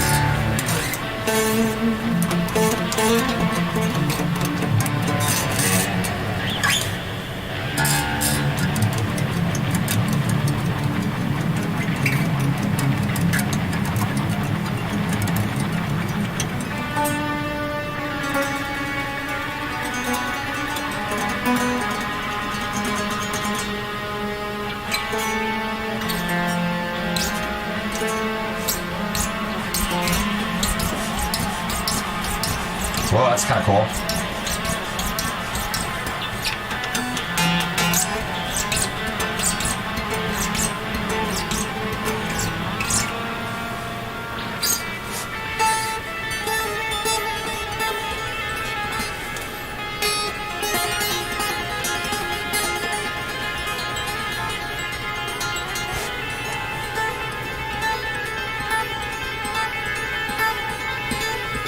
That's eerie.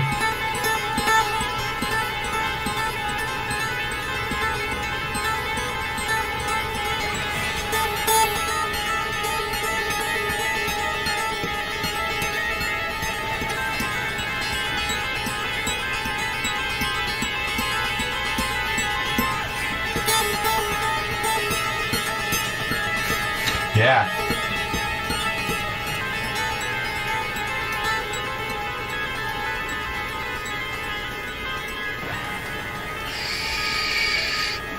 Now we're kind of losing the momentum.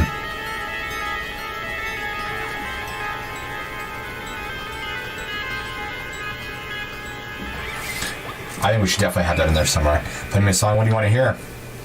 Skiss.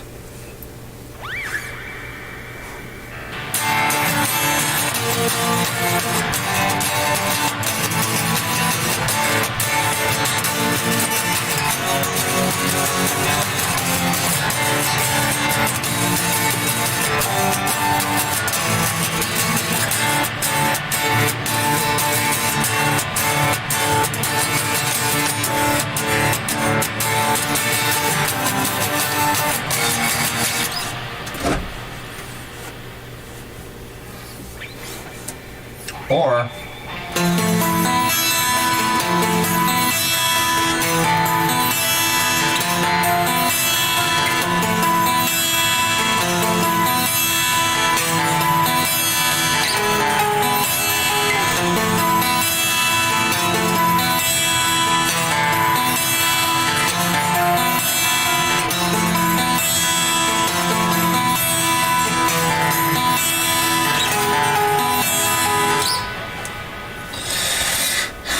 Try playing the web of creamy. Yeah, sounds like something, huh?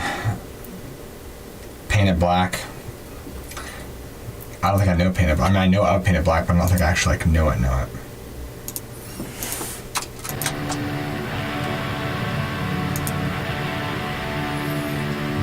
Built to Spill is a great band. I've never heard of them.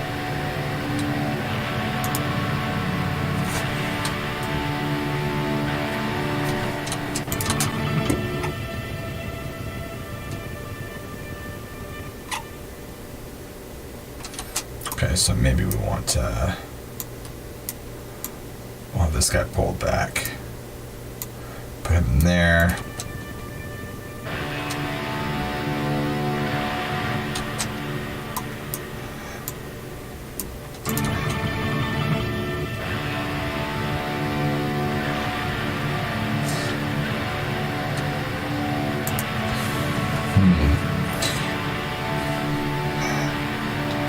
Oh, I know Fire and Flames.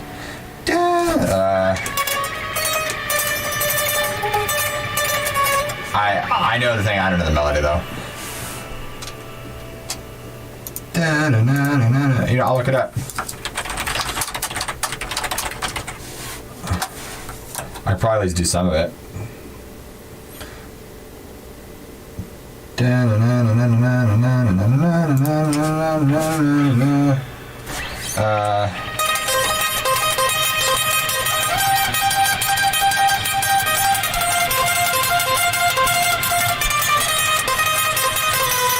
Something like that, right? It's like something like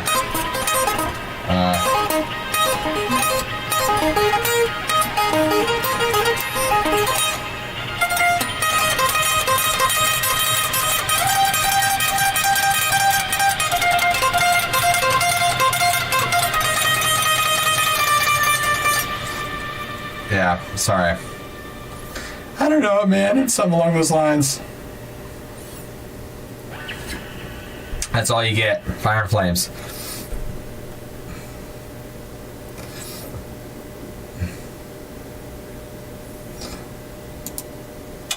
Where is my chat? Yeah. Thanks, Rick.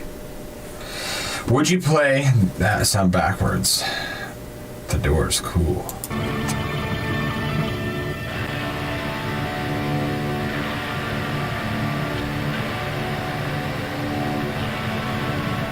I could not play that on Guitar Hero. There's no way.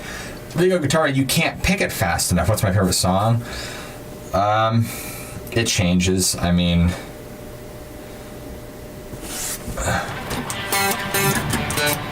I'm trying to remember it.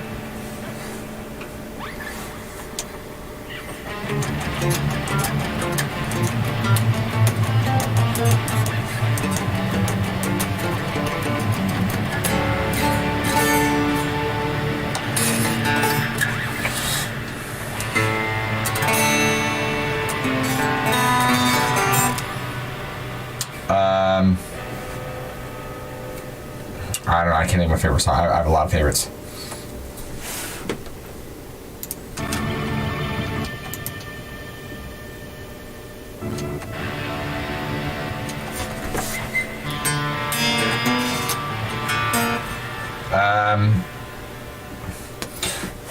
That one is I always like this one, so I can put on a clean for you.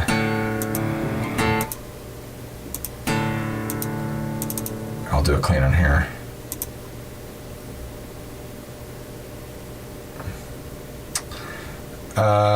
Still tone hub. Let's do a clean.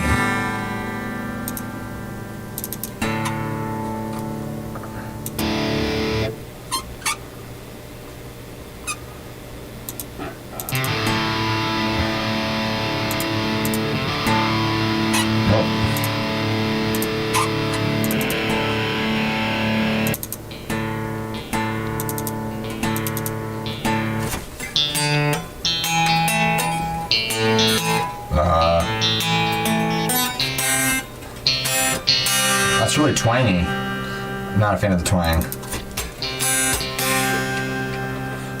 It needs more balls. Give me a second.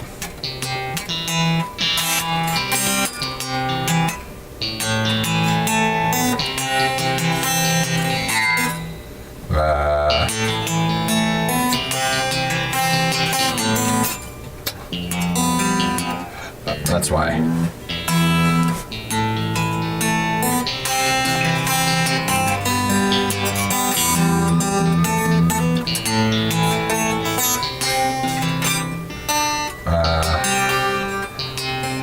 Yeah, I don't remember it.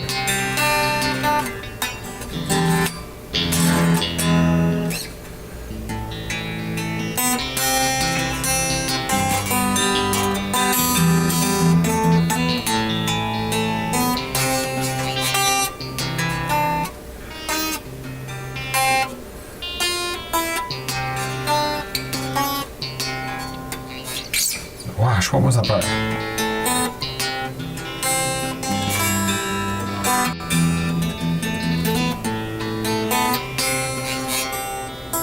Oh.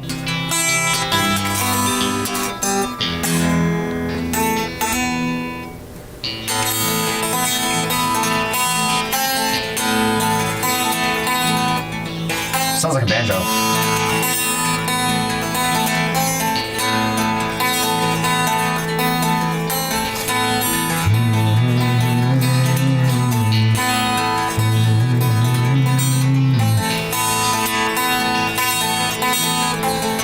That goes into the part.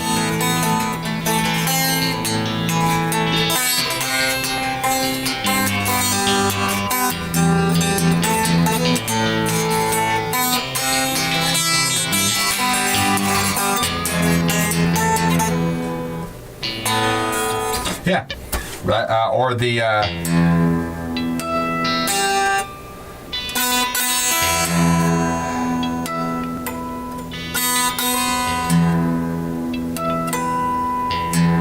Oh wait, no, wrong song. Yeah, I'm thinking of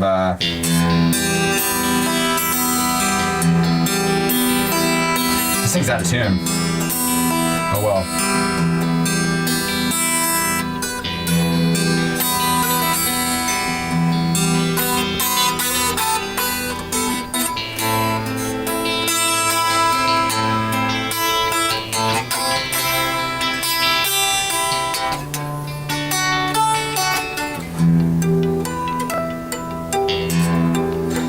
That's ow. Ooh.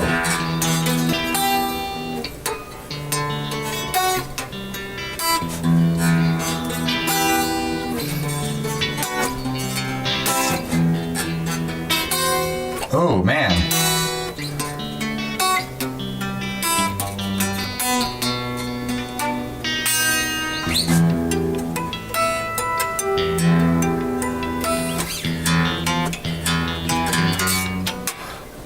Then another one is one of my favorites. How do I do?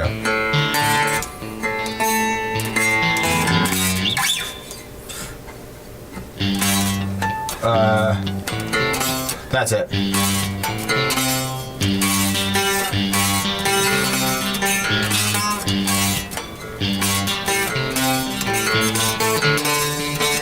Oh, I guess I don't got it. Oh.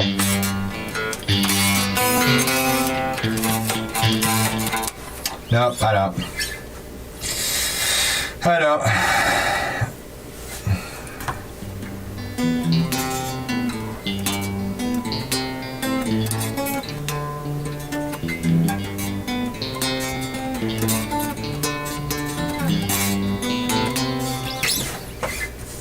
Sorry guys, something.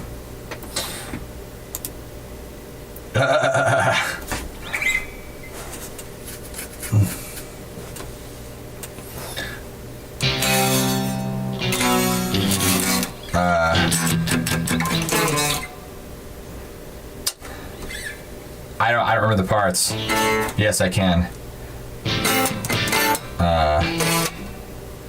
Here, you know what? Maybe you guys will go back in time with a little of this. Pull it down a little bit for you. Why is there so much? Oh, you know why? Because I put this on it. Give me 1 second, guys. Where is my?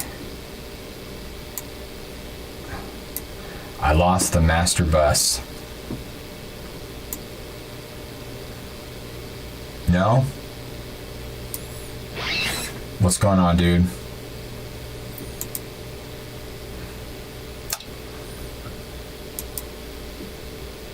That is not what I wanted.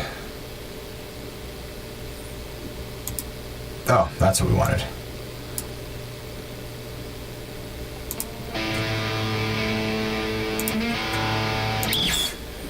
There we go.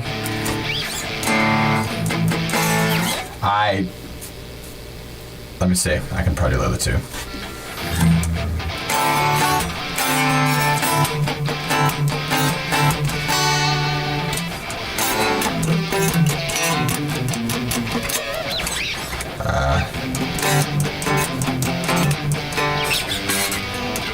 Is she effing hates me?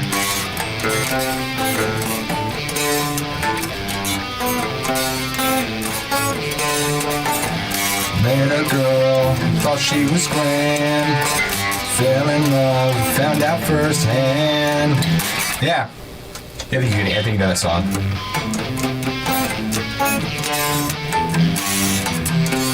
Oh, blurry. Let's see if I can do it. That sounds like a good one too.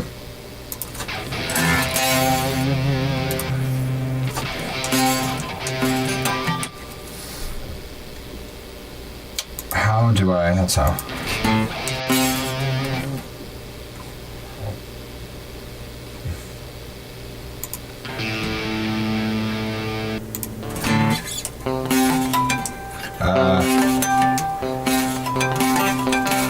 Something like a. Oh gosh.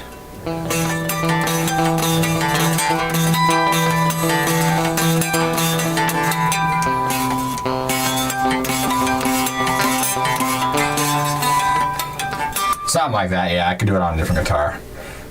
You get the idea.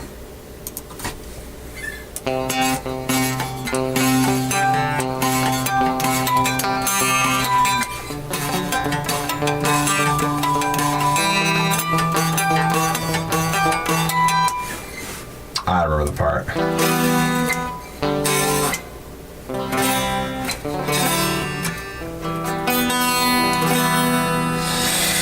Hey, Layla. Or,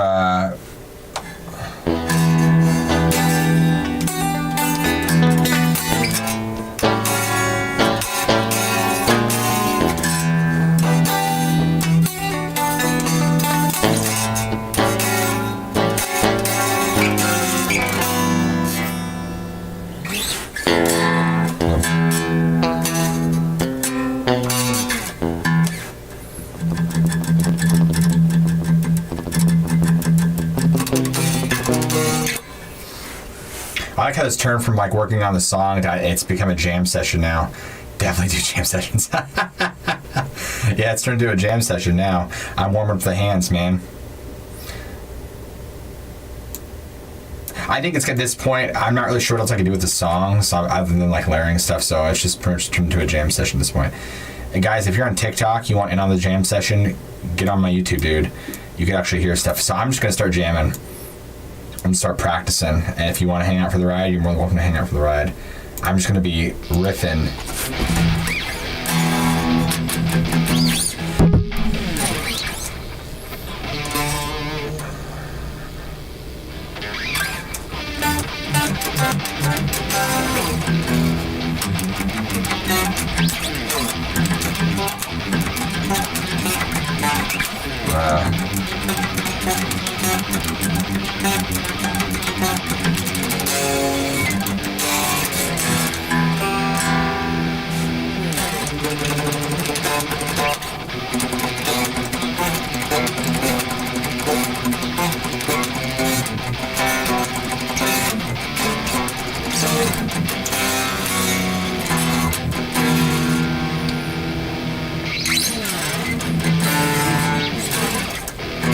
I need to have cleans and stuff set. Hold on, give me a second, guys.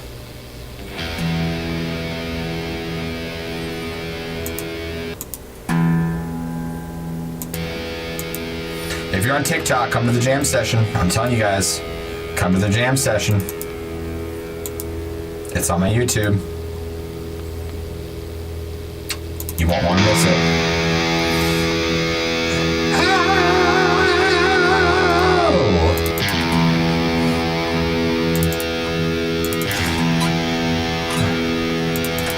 I like how this is just dramatically changed. We went from reading scary stories to like guitar and a garage, man. What lurks beneath can do it all. Ha ha ha ha. No narrator is supposed to harness this much power. Ha ha ha ha. I'm just gonna guess. I really don't think that highly of myself. I'm just, in case anybody really thinks I think that way.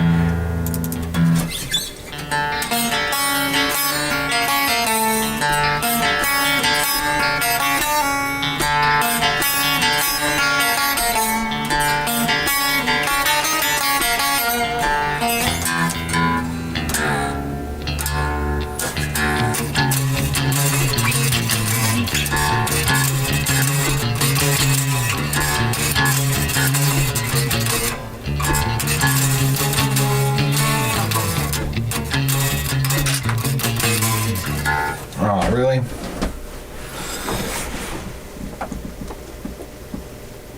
There we go. I'll start doing late night jam sessions more often. Got the mad lad. Oh, son of a gun.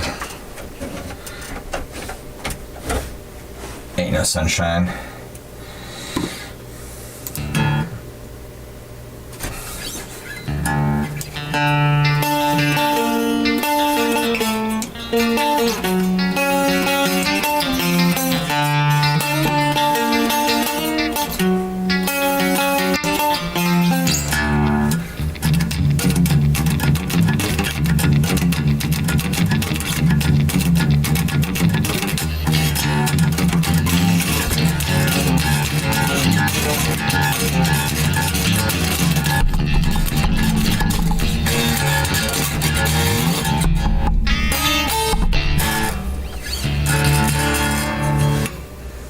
I'm just hopping all over the place, guys. Just trying to warm my hands.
I'm just getting the hands loose, that's all.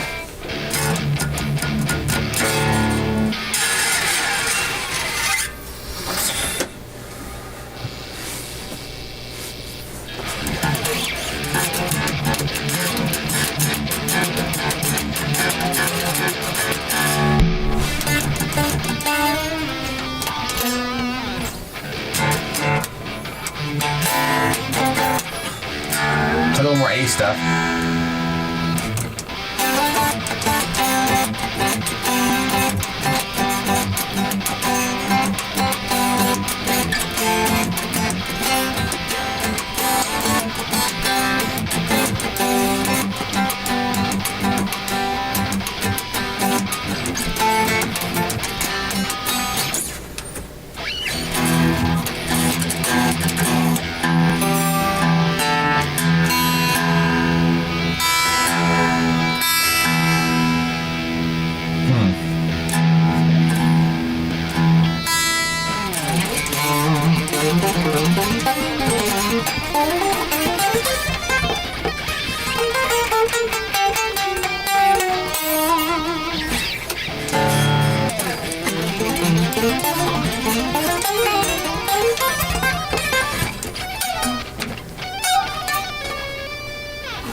Just trying to get my fingers up.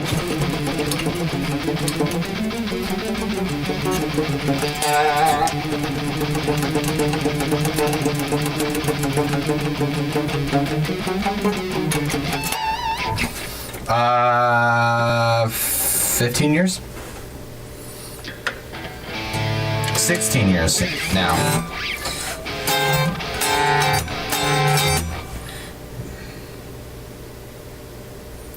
Notable straight of those fingers. Yeah. Thank you, buddy. Just trying to get my fingers loosened up.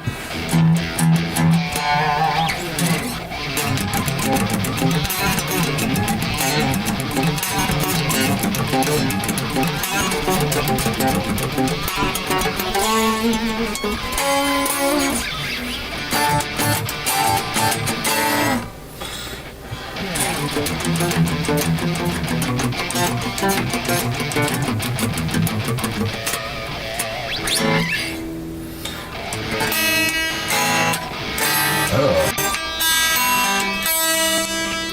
I literally took the E string out.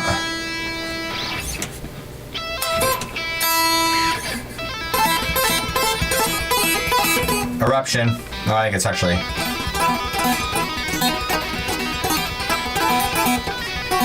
something like that, yeah. I don't remember what it was. Everybody always asks me that. Oh, anxiety's the keystone. Stories recognize that.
Yeah, let me see. Well, I think if we're getting it copyrighted, I think I'm already probably past that point. Probably already past that point. I haven't exactly been playing non-copyrighted material. Oops. But we're not going to talk about that. Oh, come on, man. Hi.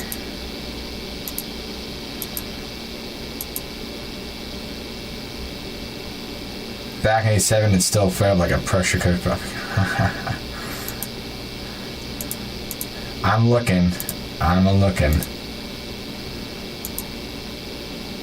looking for you.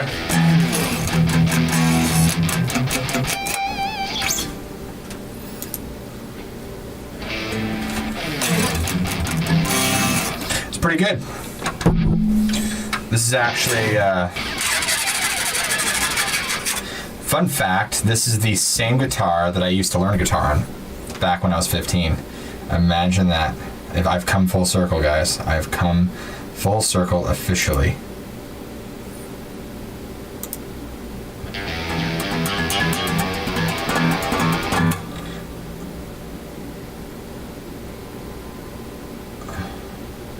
I'll see what I can do.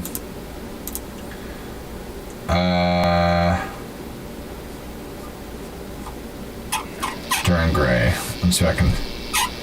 I'll see if I can find it. You said it's called Circle?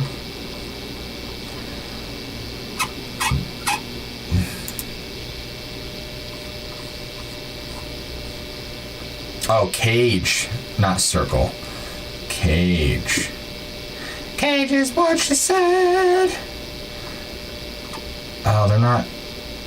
They're showing it for bass, but why don't they show it for guitar? I ain't showing for guitar. Yeah. How about this one?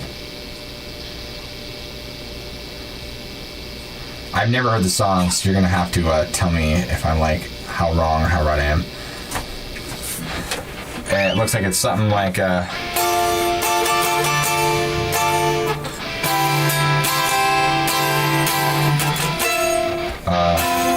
whoops. Right? Am I kind of in the right ballpark? Looks like those are the chords.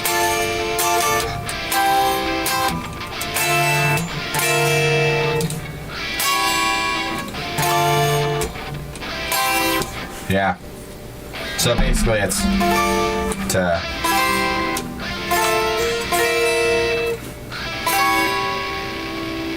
build that dissonance.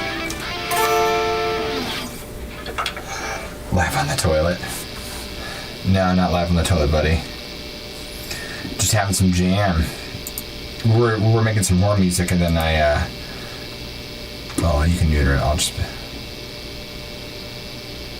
I don't know the rhythm. Sorry, Tony. You can do it. I'll just be walking backwards. Cage, do Cage, please. It's good. You gotta sign it.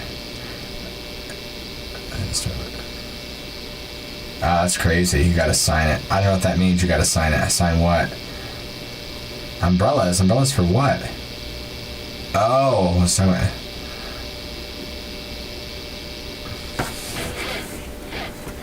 I do, I teach. And you know that's a lot of love right there, buddy. You know that is a lot of love. Well, if you come and join my live on YouTube, you could actually hear it, because right now you can't. There ain't nothing here. You're just hearing an acoustic. You're just hearing a guitar. You gotta get on my YouTube, man. It's in my bio. That's where the live's going on.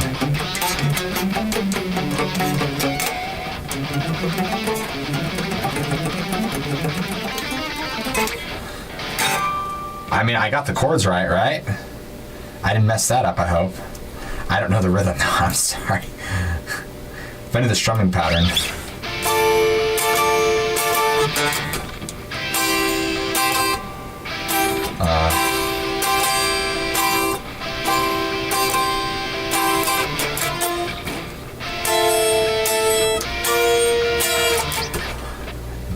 it's umbrellas.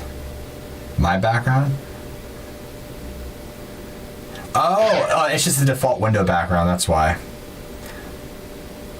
I literally leave it as the, yeah, that, gotcha. It's literally just the default. Yeah, I was like, umbrellas, what are we talking about? Yeah, I've never changed the background of my computer, ever. I think mainly because I don't ever see it.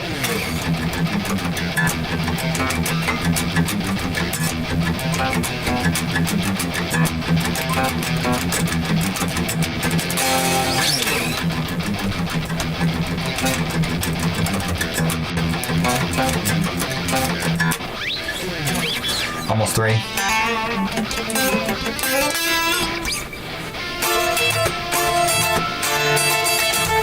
Sweet.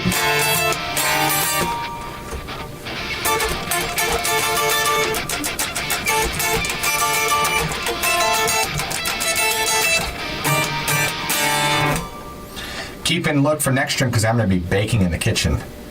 I'm just kidding. I'm not a chef too. I'm very limited on the things I can do, but I'm confident that the few things I can do.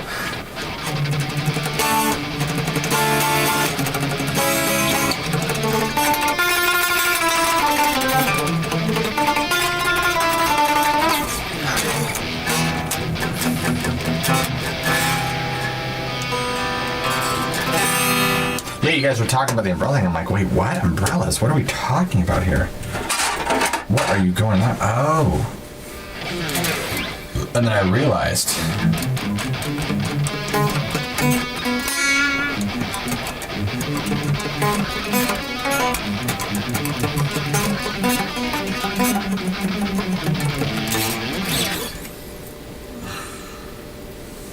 Evil Disney.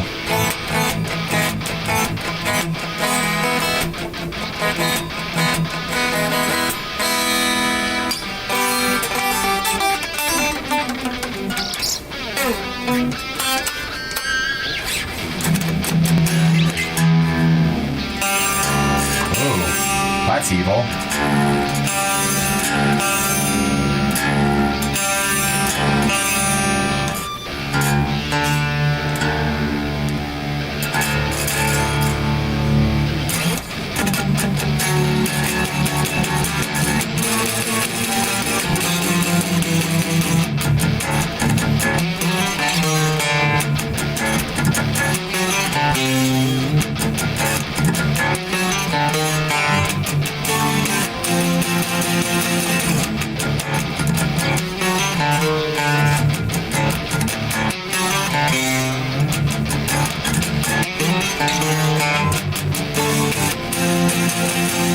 This thing has good tone, man.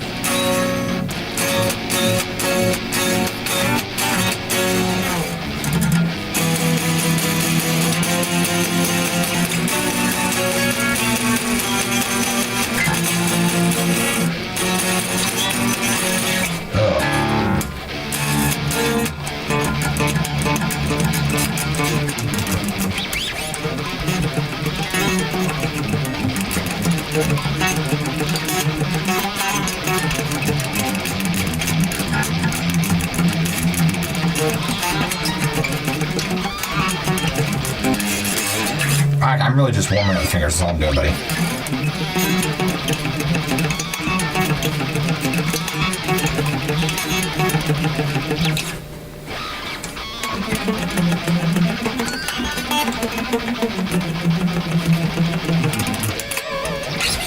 Or my favorite.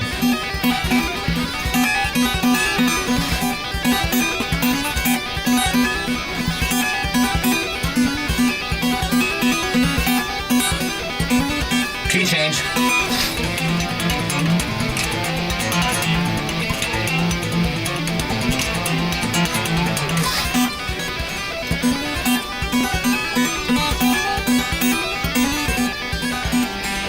Something like that.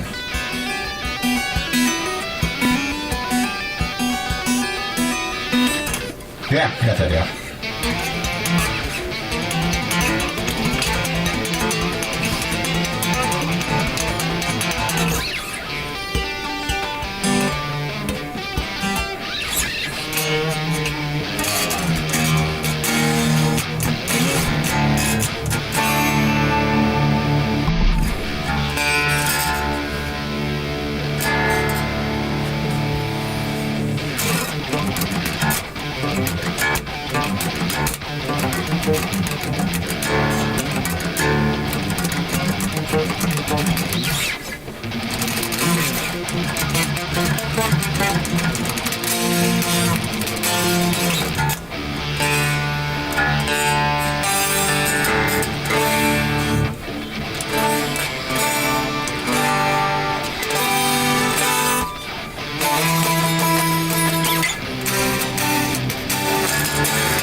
that's somebody's. Jeez. No.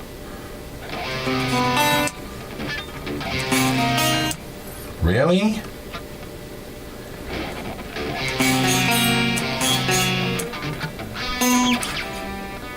There we go.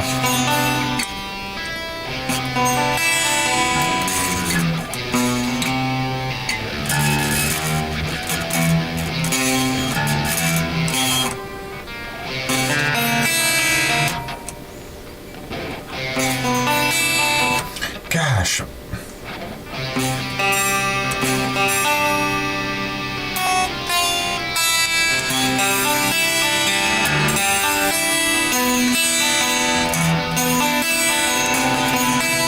I want to say that's it.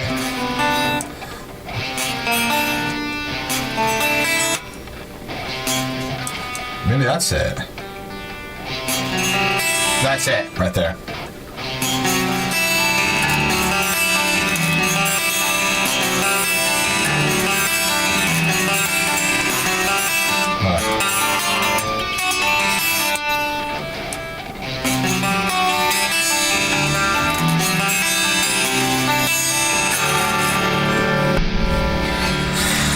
Have a good night, Martha.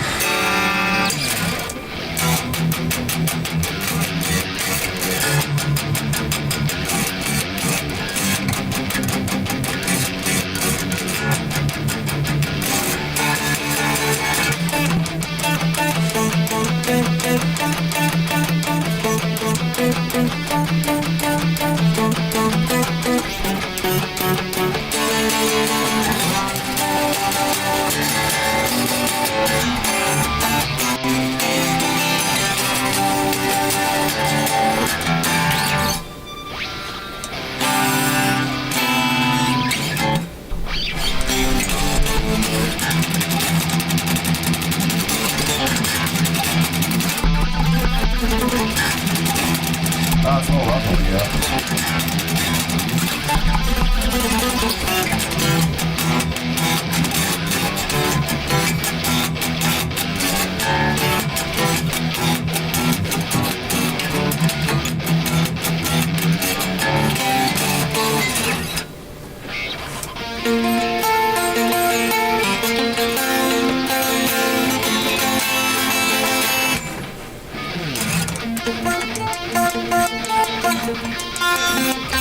Oh man, it's not going good over here.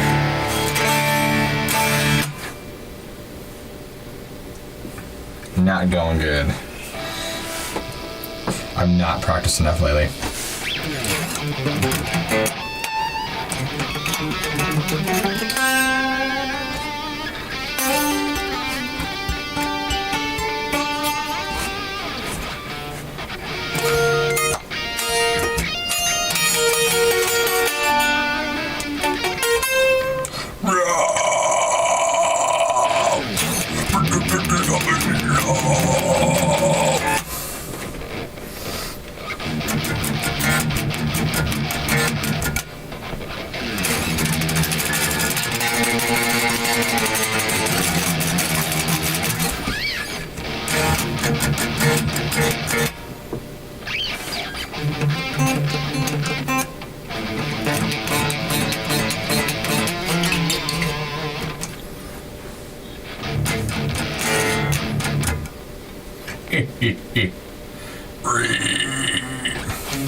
No, I can get my voice is such a.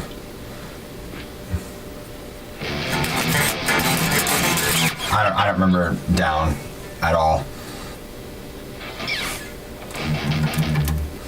But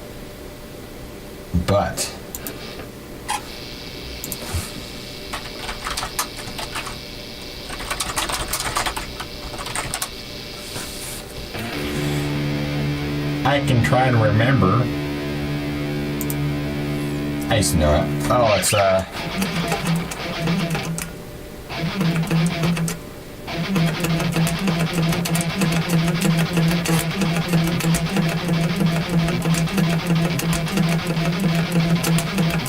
wow.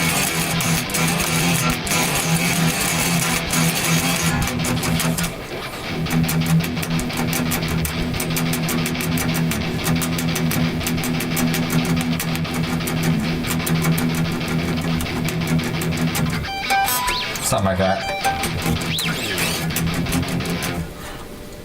Yeah.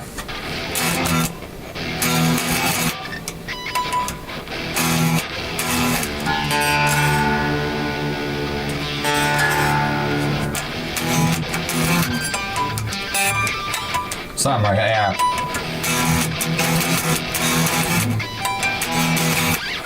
I remember the pattern.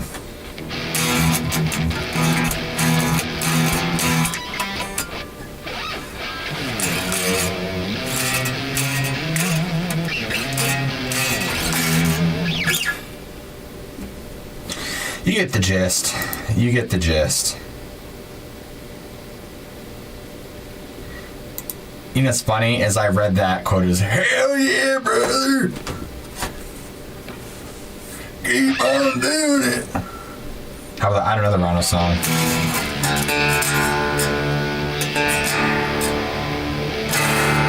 Why is it so out of tune?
See ya, buddy. I'm about to get off here soon, too.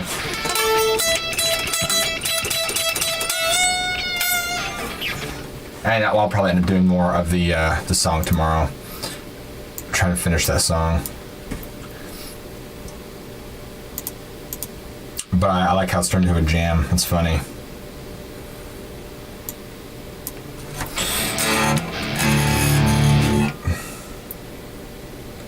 And do I have a particular influence? I can do all sorts of stuff. I like kind of like Yngwie, more of the...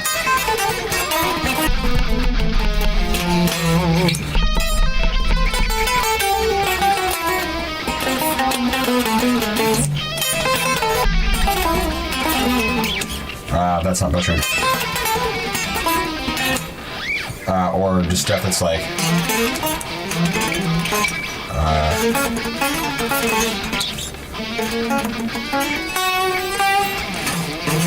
Oh, you asked me, do you have a picture there?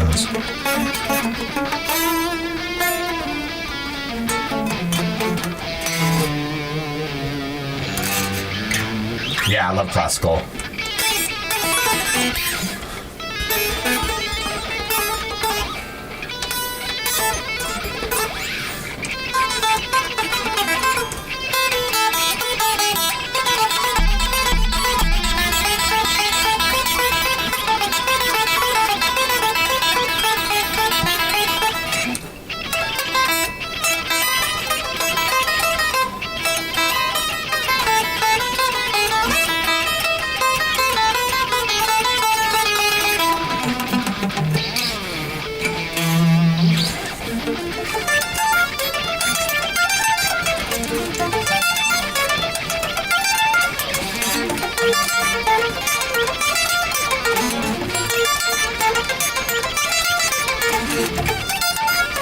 Oh, it's rough. Gosh, it's sloppy. Oh my gosh.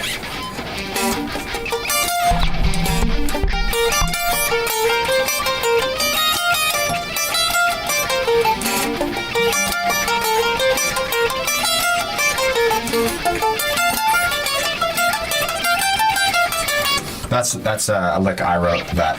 Just meant for a warm-up. Kind of gets all your joints going. based on two rotating arpeggios.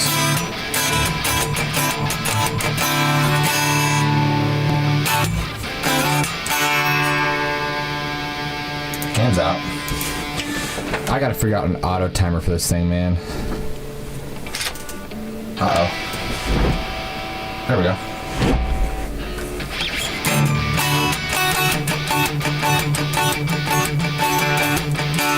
Hello from Washington State. Alright, I'm just have to sit in my head and go through the songs. I know so many songs, but yet, when you're like, hey, you should play something, in that moment you forget everything. Everything out the window, right? Everything.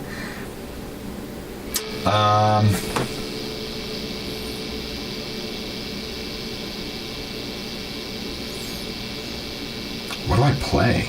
I don't even know what I play.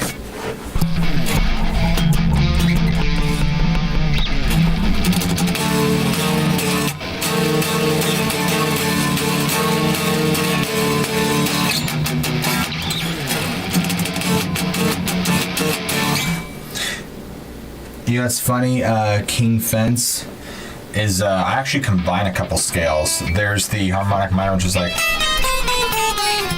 or excuse me, but I combine like three, so there's,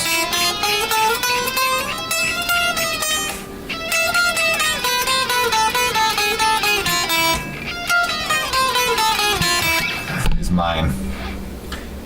I've played live before.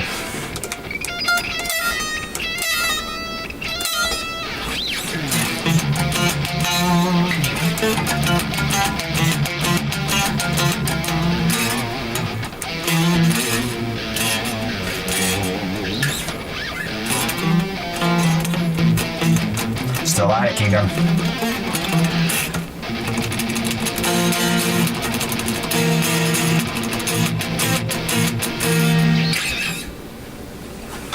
I'm running out of stuff that I remember how to play.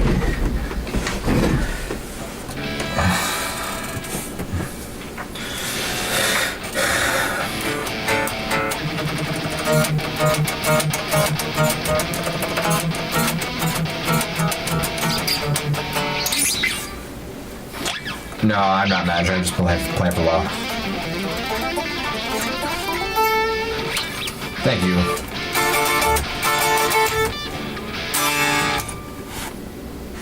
Oh, man.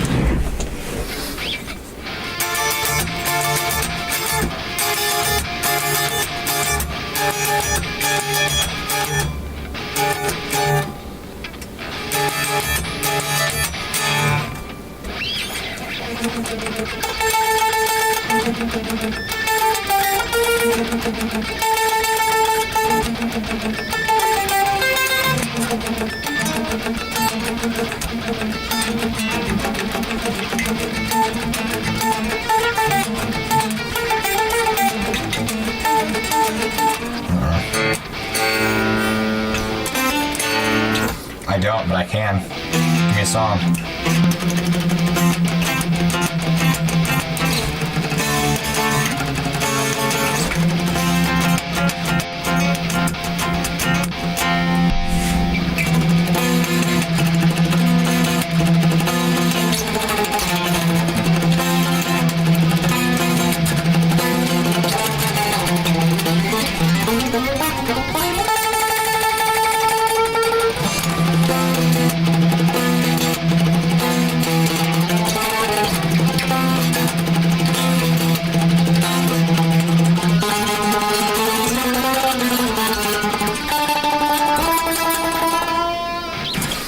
Downgrade desert, I can probably see.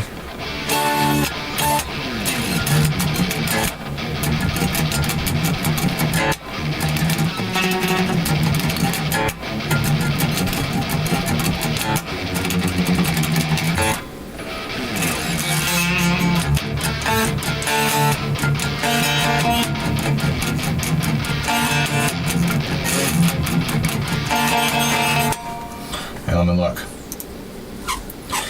Downgrade desert. Come on. Nope, there's none. There is no tab for that. I found... I don't know how to play that, buddy. Let me see what else I can find.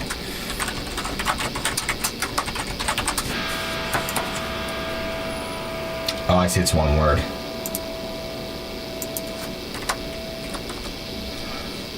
Wow, there's no tabs for it, huh? Oh, it's a pretty new song.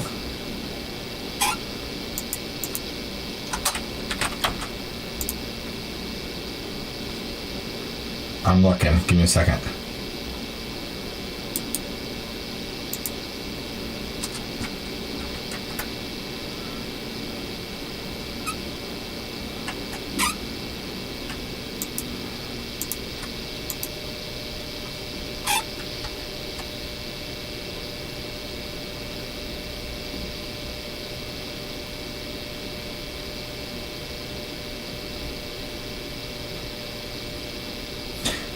It's not showing me the guitar. It's showing the bass. The bass looks like it's something like...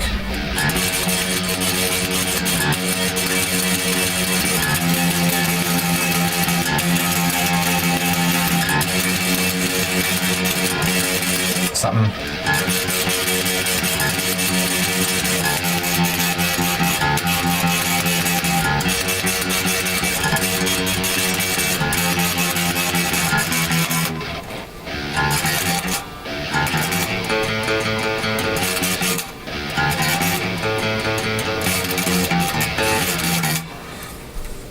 I'm trying to go from a bass tab. They're not showing the guitars.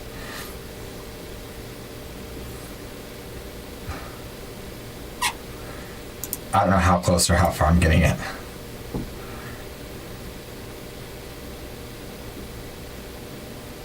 Yeah, they don't show that.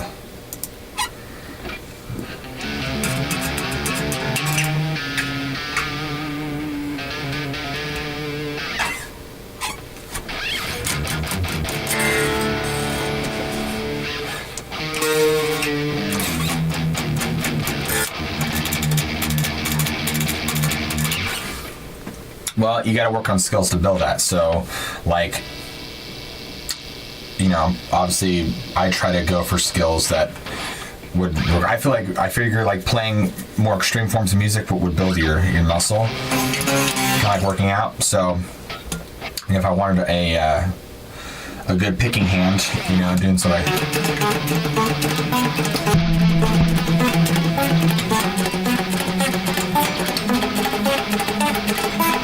Really get those triplets down.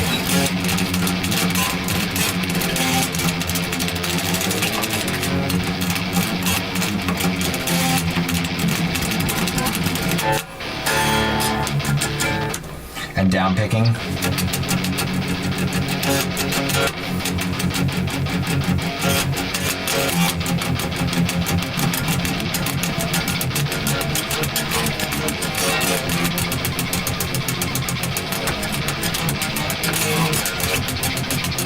Ah, my forearm!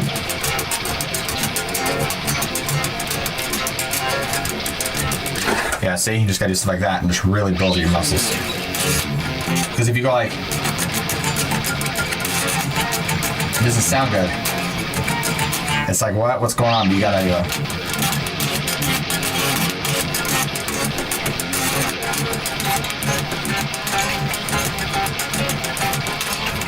Gotta be persistent with that down picking. Even sweeps and stuff too, you know, when you're doing that. Of course I'm not doing it good, but...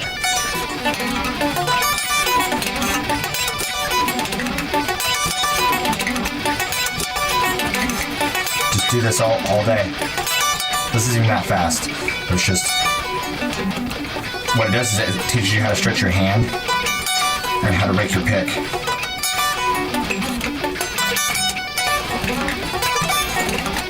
See, it sounds sloppy, but I gotta get mine back up to practice.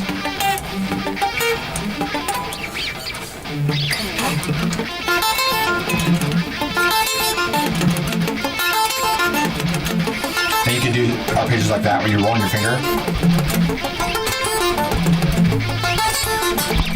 Yeah, I'm very rusty.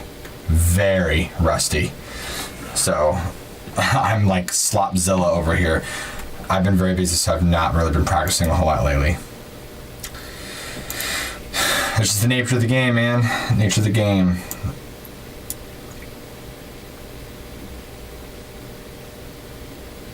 What I'll do is just have more jam session and just get tighter. Get tighter, get tighter, get tighter.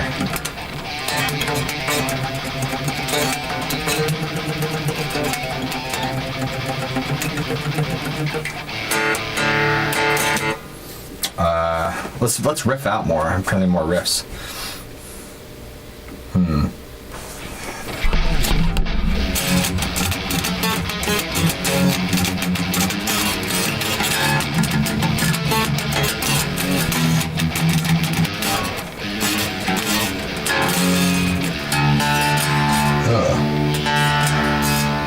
I'm sure you guys know this one.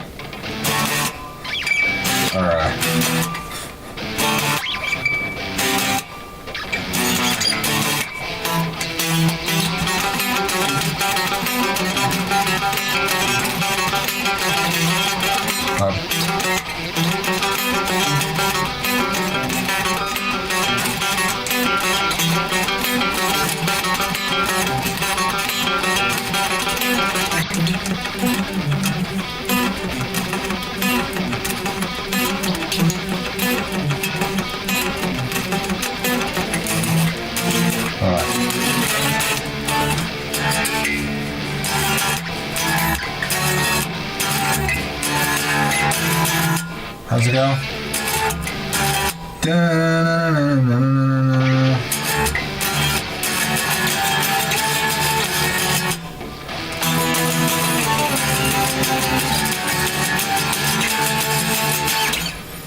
Yeah.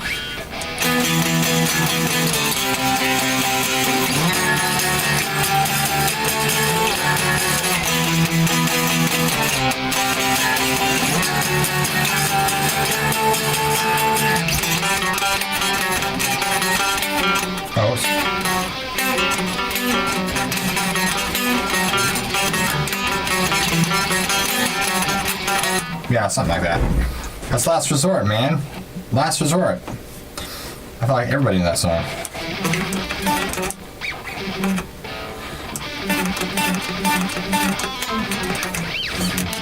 Oh, this is one of my favorites.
The change of the town, we've been on this town for a long time.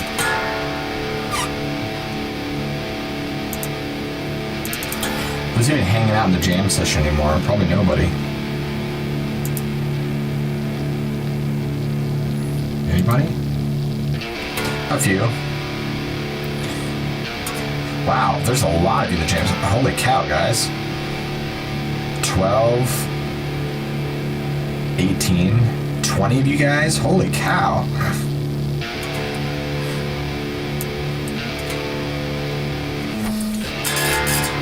You guys just like jamming out too, I assume?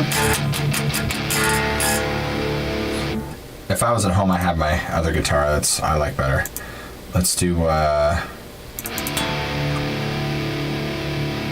high gain OD.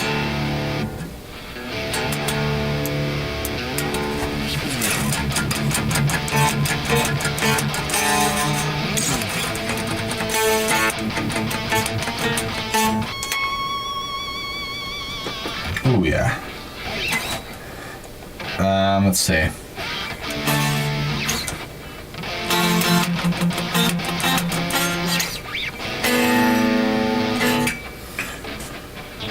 Come. Oh, I can't do it. This thing is detuning a lot.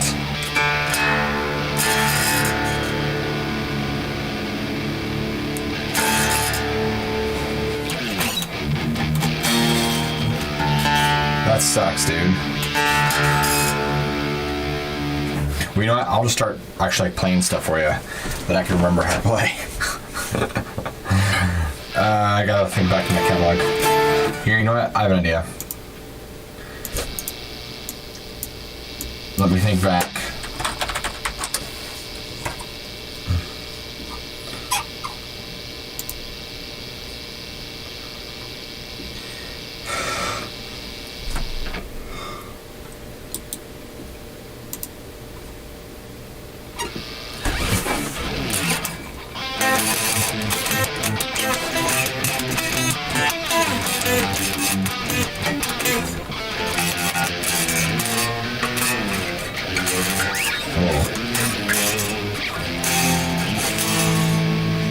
Man.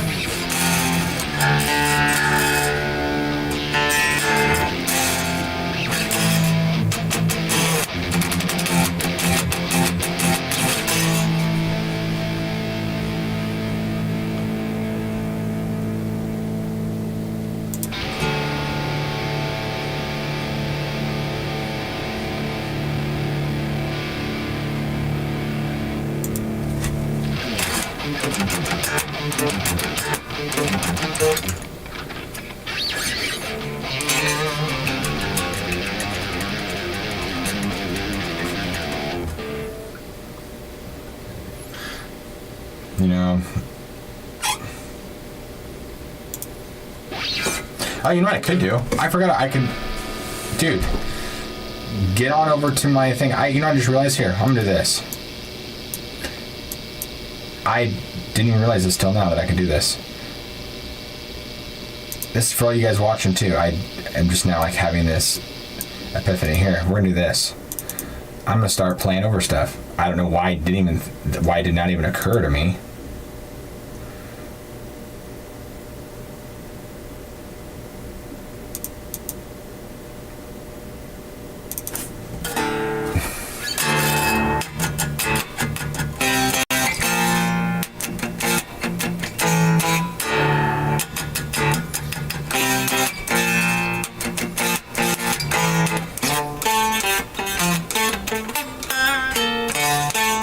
What's up?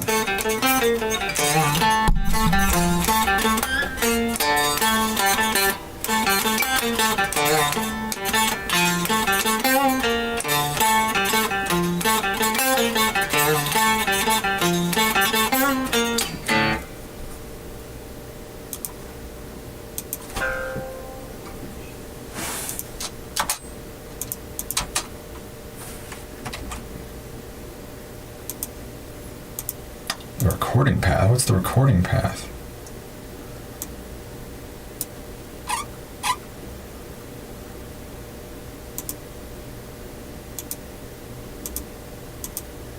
Yeah, I'll figure out another time when I'm not live.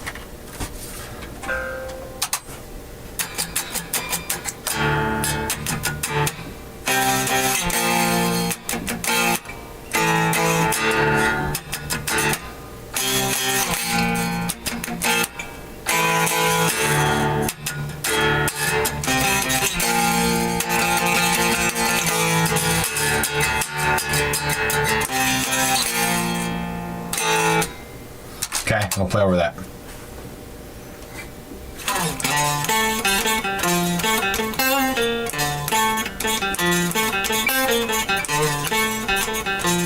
No, here. Let's do this.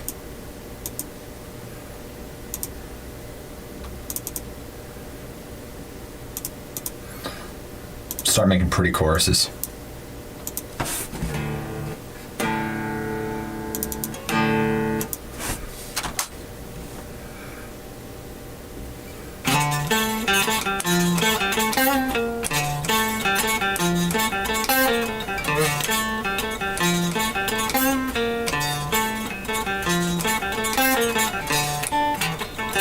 No.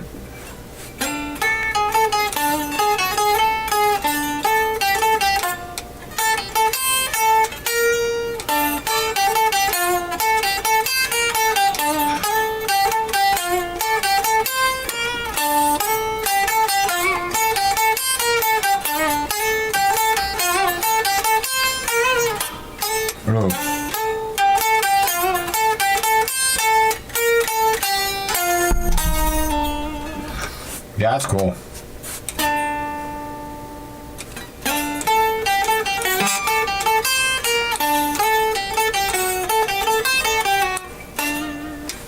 No, that's Strife.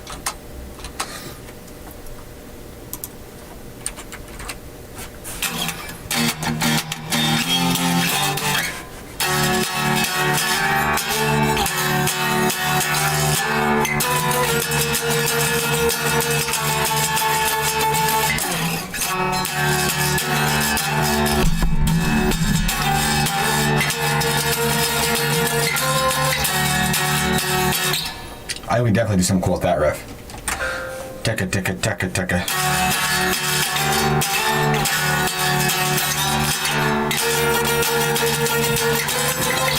Ooh, that was ugly. That was ugly.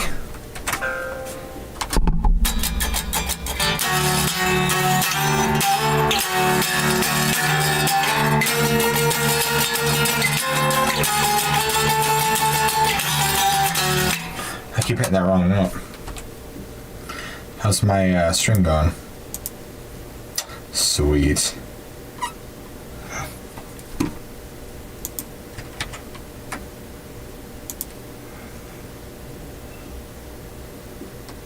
What's my chat looking like? If there's even a chat left to this point. Give us some Swiss cheese. Oh, I'm sorry. I did not even see your guys' stuff. I am so sorry. I don't know any Coheed, but I can. Holy cow, give us some Swiss cheese. Adam song, all the small things.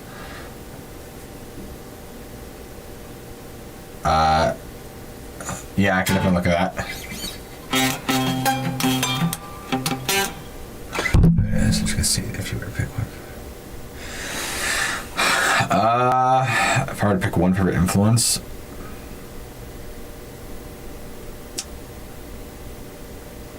what's Swiss cheese? What did I play that was Swiss cheese? Multiple people are saying Swiss cheese. I don't know what that is.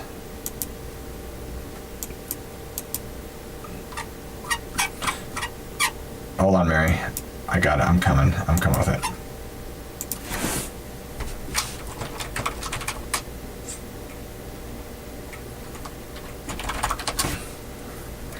Something about Swiss cheese.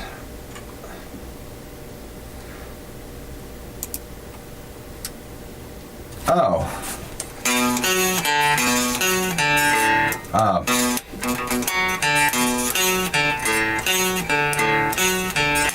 Oh, upset. No. I got it. It's...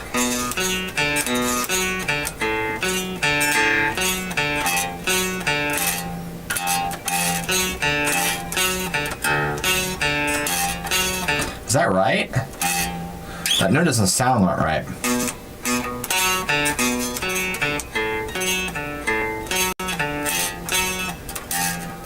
That's like an ugly note.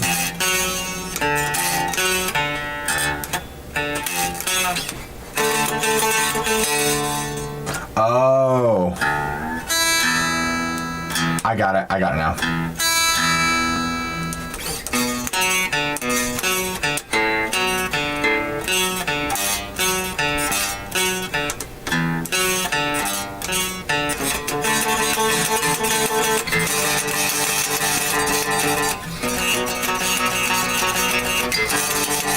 Ooh. This guitar is doing some funky stuff. And that's like...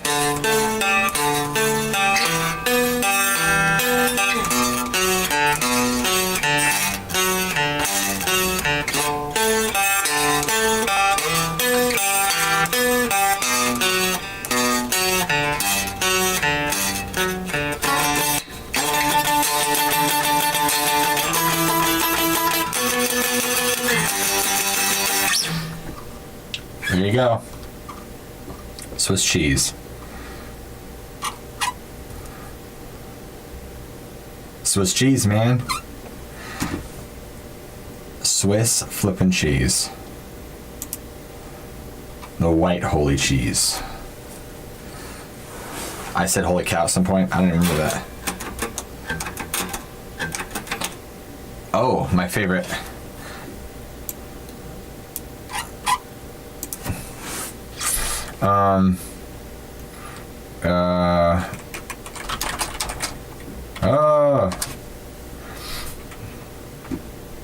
Swiss cheese, man. Swiss cheese.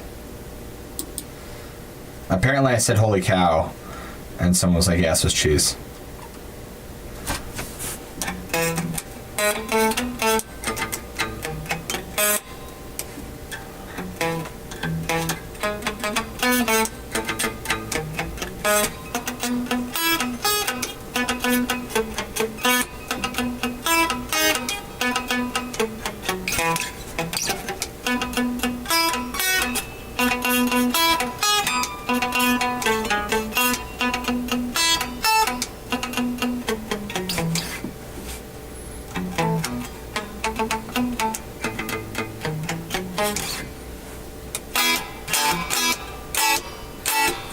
Oops.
Yeah.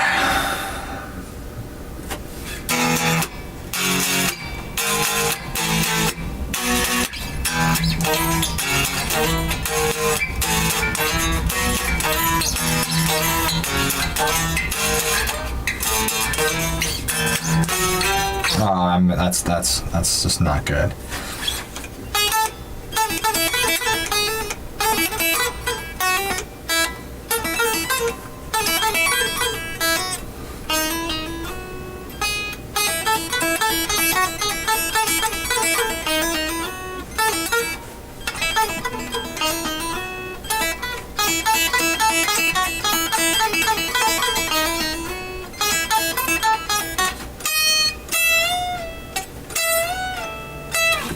Something like that, yeah.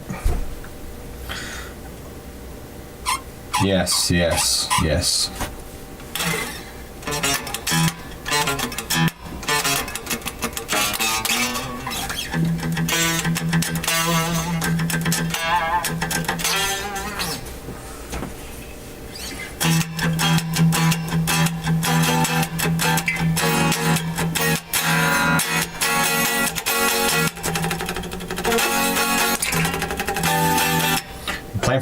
15 years, buddy.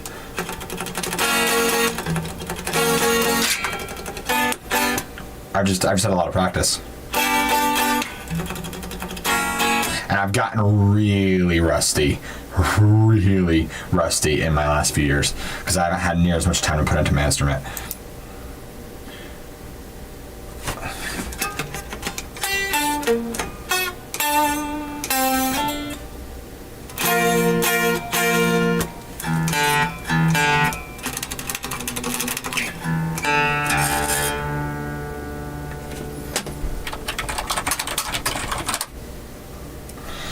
This is a good one. One of my favorite songs ever. Hear her. I don't know how much copyright strikes I've probably gotten.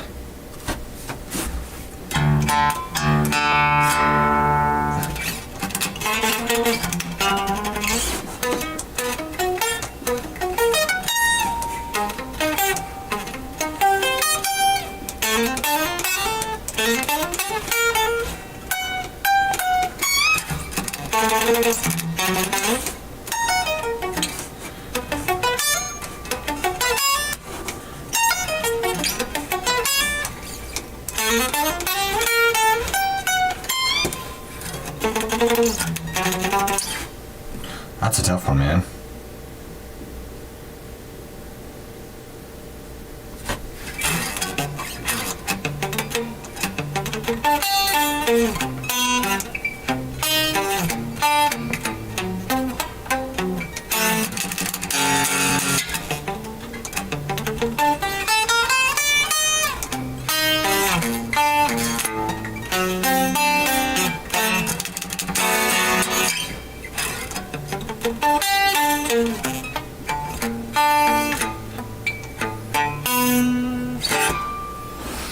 So I need to know something, please. What do you want to know? What do you want to know, Nicole? Santana? Yeah, what do you want to know? I could look up some Santana.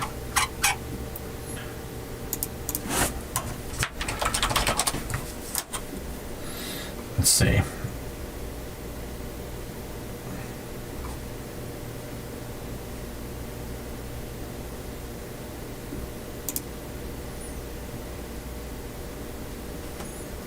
Dang. Hey, what's going on, guys?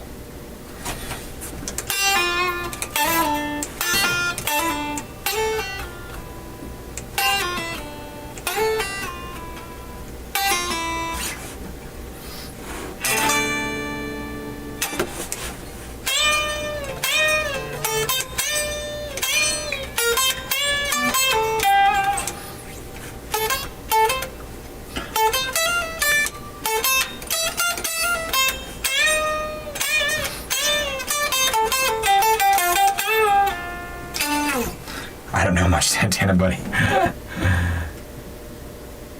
The Man at the Door? Which one was that?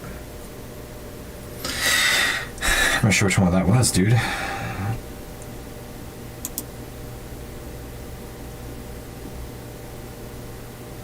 The Jimmy.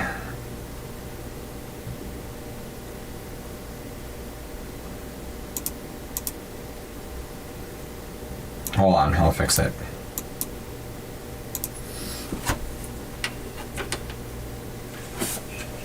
Burpity burp. There we go.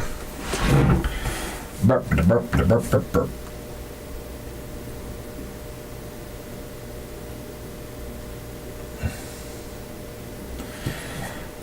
Burpity burpity burp. That's you, burpity burp. Yeah, I know. I knew who Hendrix is.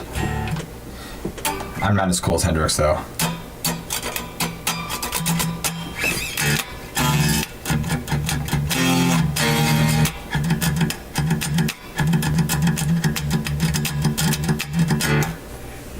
How are we still having jam hour, guys?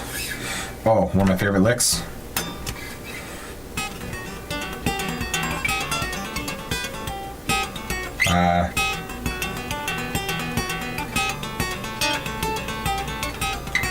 Oh.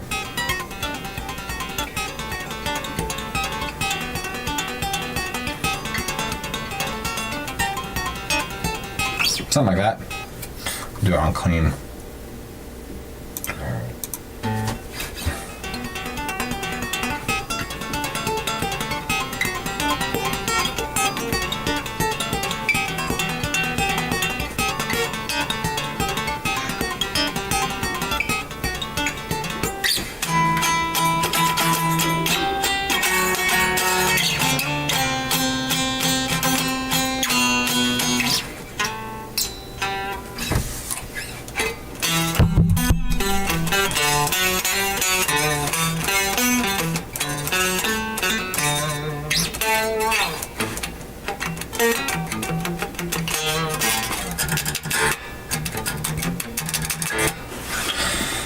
Yes.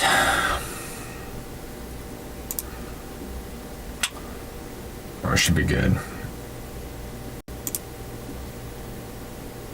Alright, I'm actually going to switch over to that. You want Eddie Van Halen? Is that the...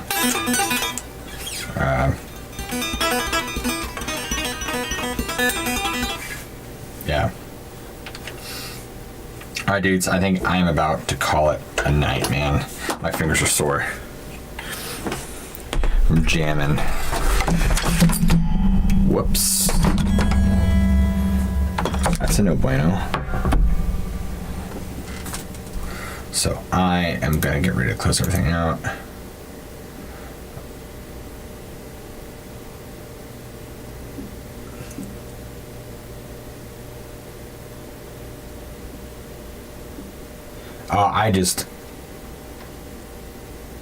I like Flare because, well, keeps your fingers and chops up, man. Keeps your fingers and chops up, buddy. If you don't flare, you can't be on top of your game. Remember that, Kings. I'll be on tomorrow doing more jam stuff, as always.